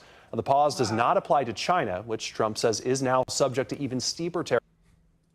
U.S. President Donald Trump on Wednesday announced he would pause his reciprocal tariffs on many countries for 90 days. But he raised tariffs further on imports from China. The announcement came less than 24 hours after steep new tariffs kicked in on imports from dozens of trading partners. Well, I thought that people were jumping a little bit out of line. They were getting yippy, you know? They were getting a little bit yippy, a little bit afraid. U.S. stocks surged. I always saw this. Let's see what else we got. Now by 17-year veteran of the FBI in the Washington field office, John Sullivan. John, thank you so much for taking the time. Brian, thank you so much for having me. Now, importantly, you had just announced on Friday that you had left the FBI, that you resigned after, again, almost 2 decades of service there. Why was it important to leave the FBI just this past week? Yeah, it was not something that a decision I made lightly, but I'm really worried about what I'm seeing happening inside of the FBI right now, and I feel like the American public need to understand that the decisions and cuts that are being made by Trump and Cash Patel That's what I'm saying. are really making us less He left safe. the FBI because he was made to inspect too many female bodies. You know, like you mentioned, almost 2 decades ago, nearly 17 years ago, I took an oath, and I swore an oath to uphold the Constitution as well as protecting the American people. And the steps that Kash Patel and other leaders that are completely unqualified for their roles are taking over the last few months have really made the organization as a whole much more destabilized, where people are fearful for their own safety and security in their own positions, and are making the organization, I would say, more difficult to protect the American people every day. What kind of response was there, for example, to the latest national security lapse was, of course, Signalgate, Right. not only inviting a journalist into your war planning session, but doing it on an app that is not secured to be able to do this kind of stuff. I fucking and yet, hate Brian despite Taylor Cohen the so last much, decade of Republicans beating their chests over how okay, cool, guy resigned. using That's an great. Click this unclassified link. server or an using Somebody an unsecured who I server actually to discuss hate national more than security him, but at least, God, it's just so much content. Hi, I'm Luna. Welcome back to Luna Ơi. Okay, that's not what I thought I sent. But I this wanted is to make a this is quick good video too. because Vietnam has been in the news a lot lately, and I wanted to clarify and sent explain this. things a bit from a Vietnamese perspective. As I'm sure you know, on April 3rd, the USA dropped a bombshell. A new unilateral tariff on, well, basically I thought the whole she was world. talking about how we bombed And them Vietnam got again hit or with one of the something. highest rates. But Trump forgot about one thing. Vietnam is used to having bombshells dropped on us by the USA. And as the only country ever did shoot down a B-52 bomber, I think we will be okay. So let's break this down. As a Vietnamese economics grad, did you see her top do the 5 chin grab? universities Oh, look, in she- Vietnam, Yep. by the way. She did a little stage I really chin wanted grab. to speak on this issue. This is Western great. news is really only telling part of the story, so I will do my best to break things down and give you an idea of how Vietnam is dealing with this tense situation. First things Let's go. first, Trump's claim that Vietnam slaps a 90% tariff on U.S. goods. Total bullshit. Zero evidence. It's just not true. Vietnam has never taxed U.S. imports at 90%. Not the once. fuck has happened the to it? actual number? According to the 2024 U.S. Trade Representative Report, Vietnam's average most favored nation tariff on the U.S. is just 9.4%, about 10% of what Trump administration claims to be. This So is my birthday, Hugo 90% Chavez. is pure fiction. And guess what? Trump never even explained his math. What kind of cloud formula did he use? Well, the Trump administration didn't explain their reasoning for the tariff figures behind the tariffs at all.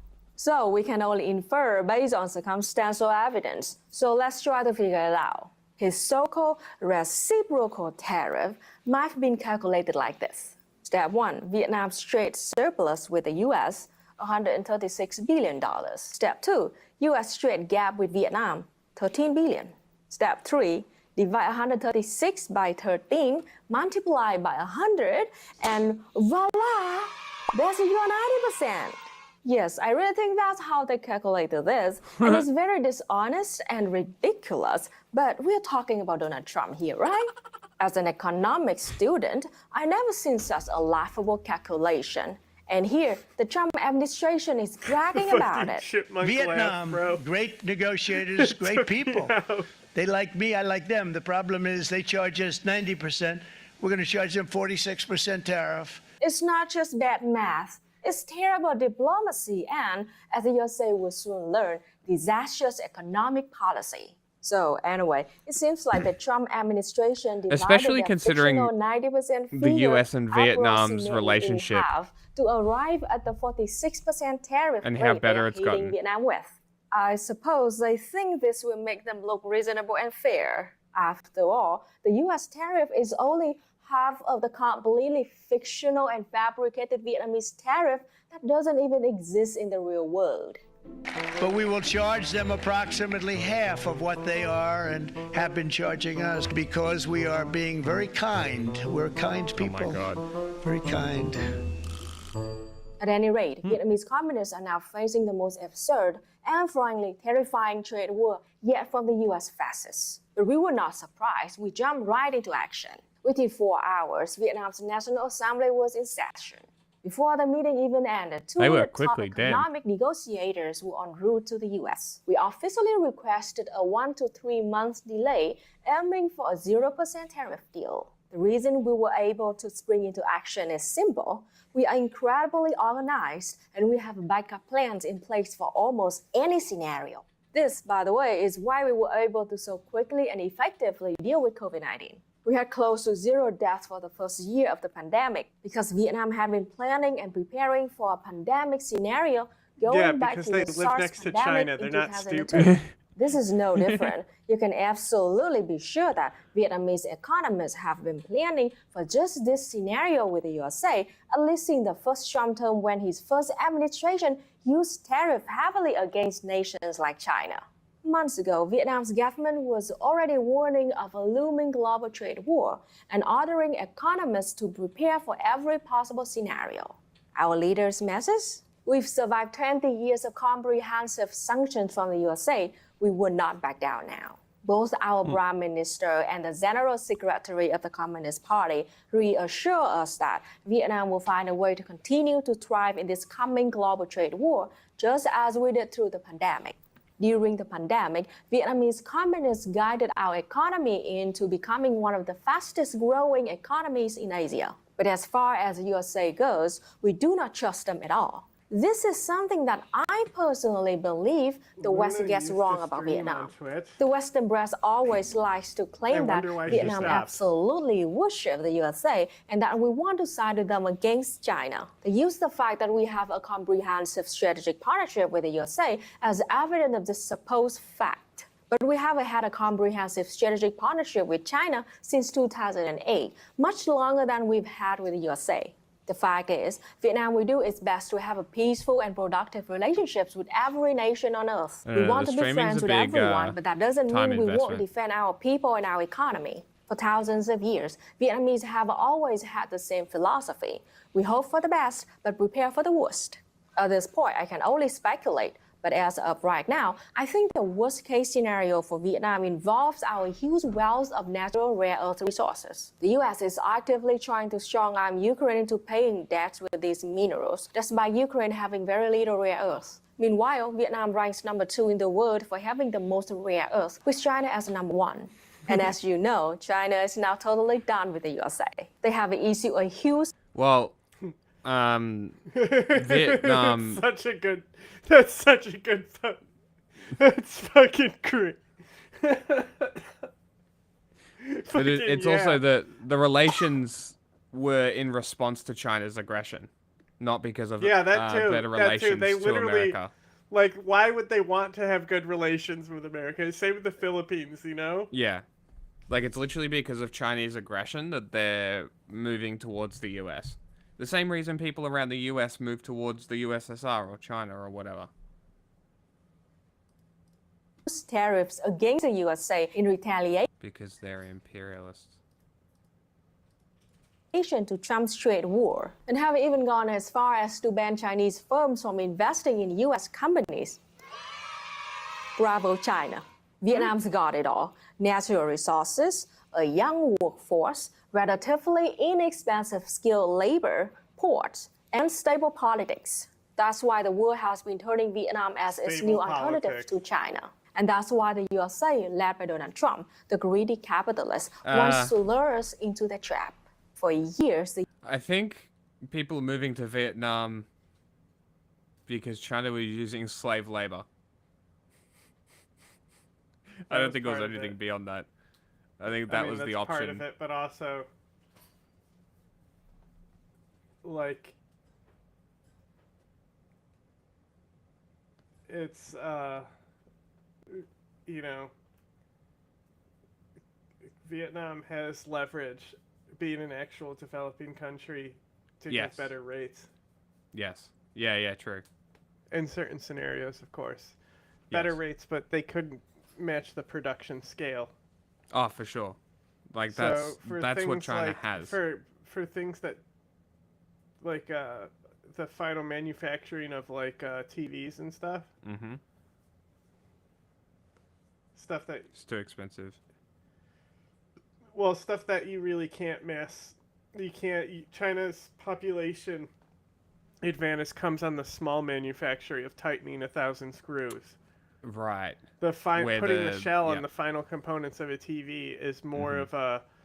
You can't, like, mass produce it on the same scale, that final setup. But it's... You know... So like, That's a fair point. there's just certain things that are better for that market.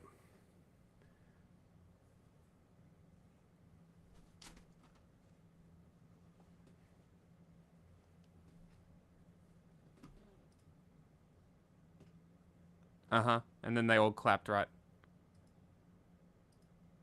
The U.S. has demanded rare earth mining rights and military bases in Vietnam. They want our resources and a strategic foothold against China. Their goal? Flood us with expensive U.S. goods, crush our domestic industries, and turn No, just stabbed. Especially if you work in young childcare. Tends to be a trend. us into another Ukraine-style proxy. Of course, this It's makes just us so funny nervous. because What kind it's of like deal the would Vietnam stereotype is strike? like every school in America has guns in it. It's just such a funny thing to say. Yeah. How will it impact us? Right now, we are all waiting anxiously. Hi, EJ here. Welcome back to Naga. Wait, Who the fuck is this? This is Luna's channel. Her husband. What am I doing here? I've summoned you here to do my bidding. Not again. All right, what's your bidding this time, Luna? Tell everyone about your experience watching Vietnam develop over the last 12 years. Oh my god. Fine. I moved to Vietnam in 2013. At that time, Vietnam was a completely different nation. I saw way more poverty, and Vietnam just felt like a developing country. You know, smartphones were very much a luxury that few people had. There were very few cars on the That's street. every country In fact, 13 I have years some ago. footage from my first trip to Vietnam that shows the difference. And take a look. Here's Ho Chi Minh City in December 20. Everything about this guy is making my body cringe. I know, right? Yeah. You thought you couldn't get worse suits than Jordan Peterson. Boy. Somehow 12. he's done it. Boy, oh boy.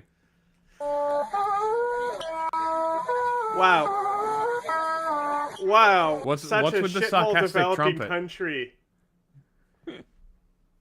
Now it's gonna be like, now look, it has neon. Watch. The difference is gonna be drainage and neon. You took this on a rainy Here's day. Ho Chi Minh City today. Wow, roads. Bro, this is not. This is a This highway. This is looks fake. literally not Ho Chi Minh City. It's This is literally a fucking hilarious. highway. That looks fake. It's just, and also, it's just a fucking highway. I think it is fake.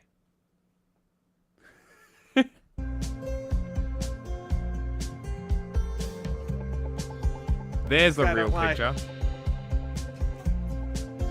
Man, that pollution from China really Oh, wow. fucks Ho Chi Minh City. So we showed close-up shots of a city that looked fucking normal. Yeah, and now There was it's the one where the aerial street was shots. pretty flooded. Maybe they didn't have proper drainage. You could work on that, I guess. Yeah. But then it's aerial shots, not close-up shots of Vietnam now. It's very disingenuous. Like, I thought this was going to be the easiest one-up because, of course, I know. it's developed in 13 years. Vietnam has developed with breathtaking speed. No When I close-ups? first moved here, nobody. None. Zero. They live there, right? They could literally go and film on the streets. Is that not Vietnam behind him, lit up? Knew anything about Vietnam. When I told my friends I was moving here, they were honestly shocked. Vietnam's reputation was kind of terrible, and everyone thought of it as just a. Not really. I think most people are indifferent about Vietnam. Poor country with very little hope for a successful Doesn't future. Luna are That cool. Look. started to change by around. Luna is Luna fine. is This goated. guy is Luna a loser. is goated, but you can't look at what this guy's wearing and say that he's cool, okay? That's just not possible. But, like, he's breaking way too many rules. Around 2015, 2016, when suddenly people started to notice that things they were buying, like shoes and jackets and home goods, were made in Vietnam. More people started coming here for vacation, seeing how beautiful. Yeah, they really invested hard in their tourism industry. It was a really good move for them. Why are shoes coming from Vietnam now? Why? What did China do? What happened? Please answer me. it was, how good the food is, how nice the people are. And they were noticing that the material conditions were improving just like I was. Then the pandemic happened. I think this was a turning point for how a lot of the world saw Vietnam. It was a miracle case. For the first year of the pandemic, there were only around 50. I would never wear anything like that. What does this have to do with the response to Trump's tariffs? They must have already been working on this video, so they're like, just cram it in. 50 cases of COVID. The people here were honestly protected, and Vietnam prospered while the West spiraled into chaos. The difference was night and day. And if you would have told me in 2013 when I first moved here that within about a decade, Vietnam would become such a powerful and important economy that it gets name dropped in virtually every article about a global trade war, I would have laughed in your face. And yet here we are. Vietnam is... Maybe it's because they had exorbitantly high tariffs. That's why they're in the articles. I don't know. Could be a connection. Had incredible success with the deck stacked against them the entire time. And despite this incredible success, the Western press has underestimated and maligned this nation and its people while distorting the truth about what's going on here every step of the way. So I expect to see much the same in the coming months and years. Not China. The West is going to get the story wrong about Vietnam, catastrophize and make things seem much worse than they are, and just lie about this country the way they've been doing the whole time I've lived here. They're already describing Vietnam as fragile and spelling doom for this country. The West just has a habit of underestimating Vietnam. But if you want to hear a counter perspective from a Vietnamese communist, be sure to subscribe to Luna and share her videos if you find them useful. You should also subscribe to Non-Compete. Nope, you're not blogging Non-Compete on my channel. Thank you. Blog the book. All right. Luna translated plug the book for free at fucking little whore. Fair deal. No loss of resources and sovereignty. Stay in your chastity Vietnamese cage, officials little managed to work out a fair trade deal with the USA. Economic relations are normalized. Vietnam keeps growing. The U.S. gets security goods. Win-win. This is what Vietnam wants. We don't want a trade war where nobody benefits and everyone suffers. Bad scenario. The U.S. demands resources like rare earth and military bases on Vietnamese soil, but Vietnam says no. The USA maintains its tariffs, perhaps even institute sanctions, but we've survived wars, and we will find a way through this crisis the same as every other nation. Worst case scenario, and I don't think this will happen. Vietnam surrenders to U.S. demands, becoming a proxy against China like Ukraine. If this does happen, we are doomed. And this is why the USA will push very hard for this scenario. The USA has wanted to destroy Vietnam since the 1950s. And I believe we will continue to struggle and fight against this. Every part of that sentence needs to be broken down. Because what do you mean? Do you mean to imply Ukraine is a proxy against China? I'm sure she means Russia there, but you know what I'm saying? Like, that was such a loaded sentence. With so much as EJ said. Although China has been arming Russia.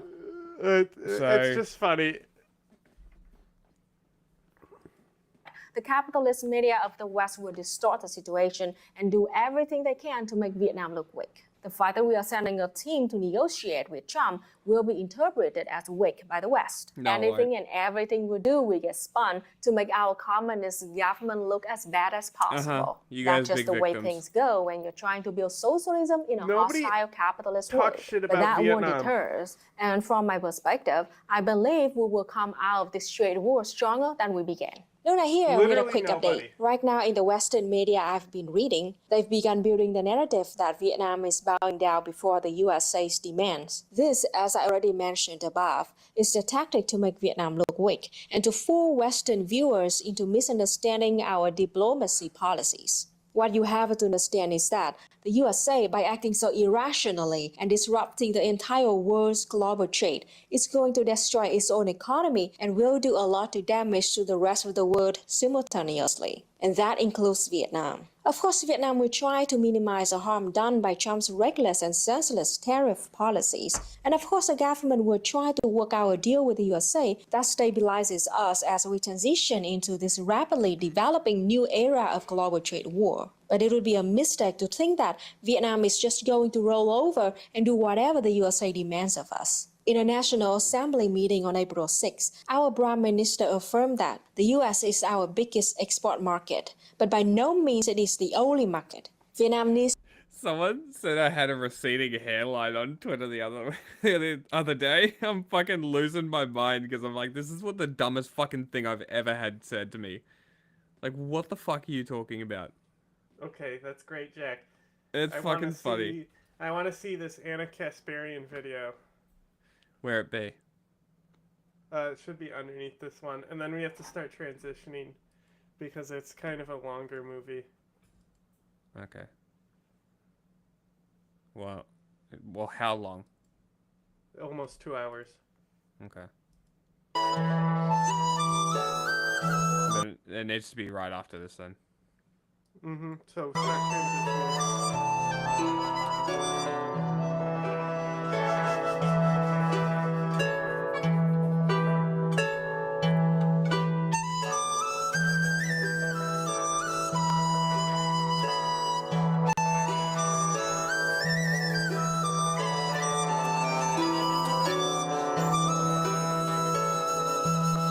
They could have picked a better font. Okay, so look, this is apparently meant to make fun of Americans and Trump's like tariff policies, which is already insane since they're like kind of showing the terrible conditions that Chinese people and also people in other countries that our corporations exploit for cheap labor are working under. That's happening now in some countries that we do trade with. So let me just put that out there. The other thing that really stood out to me though, Cenk, is that it was a post on TikTok. It's an AI generated video. Then someone posted it on X. Kyle. And all of these like self-described progressives and liberals are sharing it and like looking down their noses at it like it's funny. Like, why is that funny? Honestly, I don't get the whole thing. That's why we did a poll in the live chat. What are your thoughts on this video? Love it, hate it, confused by it, which I think I'm going to vote on, or neutral, right? And so I guess what they're saying is if Trump's tariff policy were to work anyway, what, we would do these menial jobs? Americans aren't going to do these menial jobs, so who cares? But why? That's not a great own of Trump. That's kind. Remember, progressives, Bernie Sanders, etc., were in favor of tariffs, not crazy tariffs like Trump, not these mega nuclear tariffs, but tariffs to protect some parts of the manufacturing industry. Why are we making fun of American manufacturing by making it seem like we'd be Chinese workers that we would be working in sweatshops? Yeah. First of all, so you're okay with the sweatshops? Like us exploiting the sweatshops in other countries, we're okay with that. How do you get that from that video? First of all, no one should be working in sweatshops, period. And by the way, we actually used to have unionized textile and garment workers here in the United States. And guess what? They took a lot of pride in the work they did because this is actually skilled labor. If you're under the assumption that someone who's a seamstress, someone who sews clothing for a living is not a skilled worker, you are mistaken. Yes, I understand that they now have sewing machines that are literally automatic. They're computerized and automatic. But nonetheless, there is actually a lot of skill that goes into it. And I want to remind you all, again, well-paying unionized jobs back in the day in America. So like, are they under the assumption that with labor laws that we have here, if those jobs came back to the United States, Americans will be working in sweatshops? How is that an own of Trump? Like, I don't, so if you said his tariffs are maniacal, you're correct.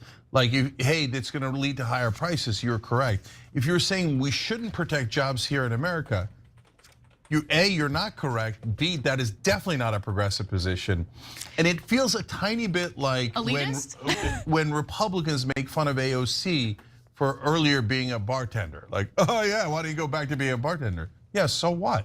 I'm proud that she was a bartender. Same. And so I just don't get it, and I don't think it's Why funny. are you proud? And I'm not sure what the big own she is. was a bartender? I just want.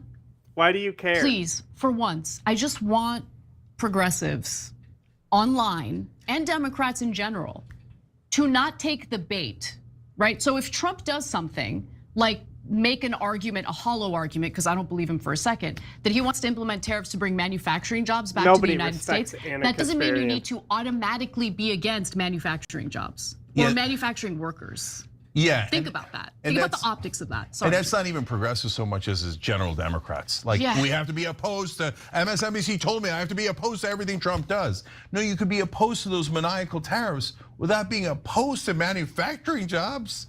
So please, guys, let's use our judgment here and let's be principled and remember what our principles actually are. Every time you ring the bell below, an angel gets his wings. Totally not true, but it does keep you updated on our live shows. Damn it! Let them advertise. Yeah, you missed that whole video. I was listening. You haven't told everyone to do anything?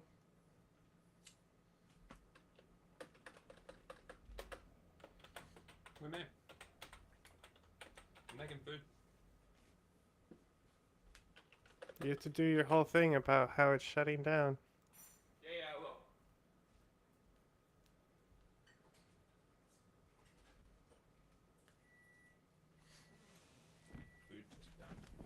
Alright. I bid you good day, sir. I bid you good day. What does that mean? Bye, Rumble.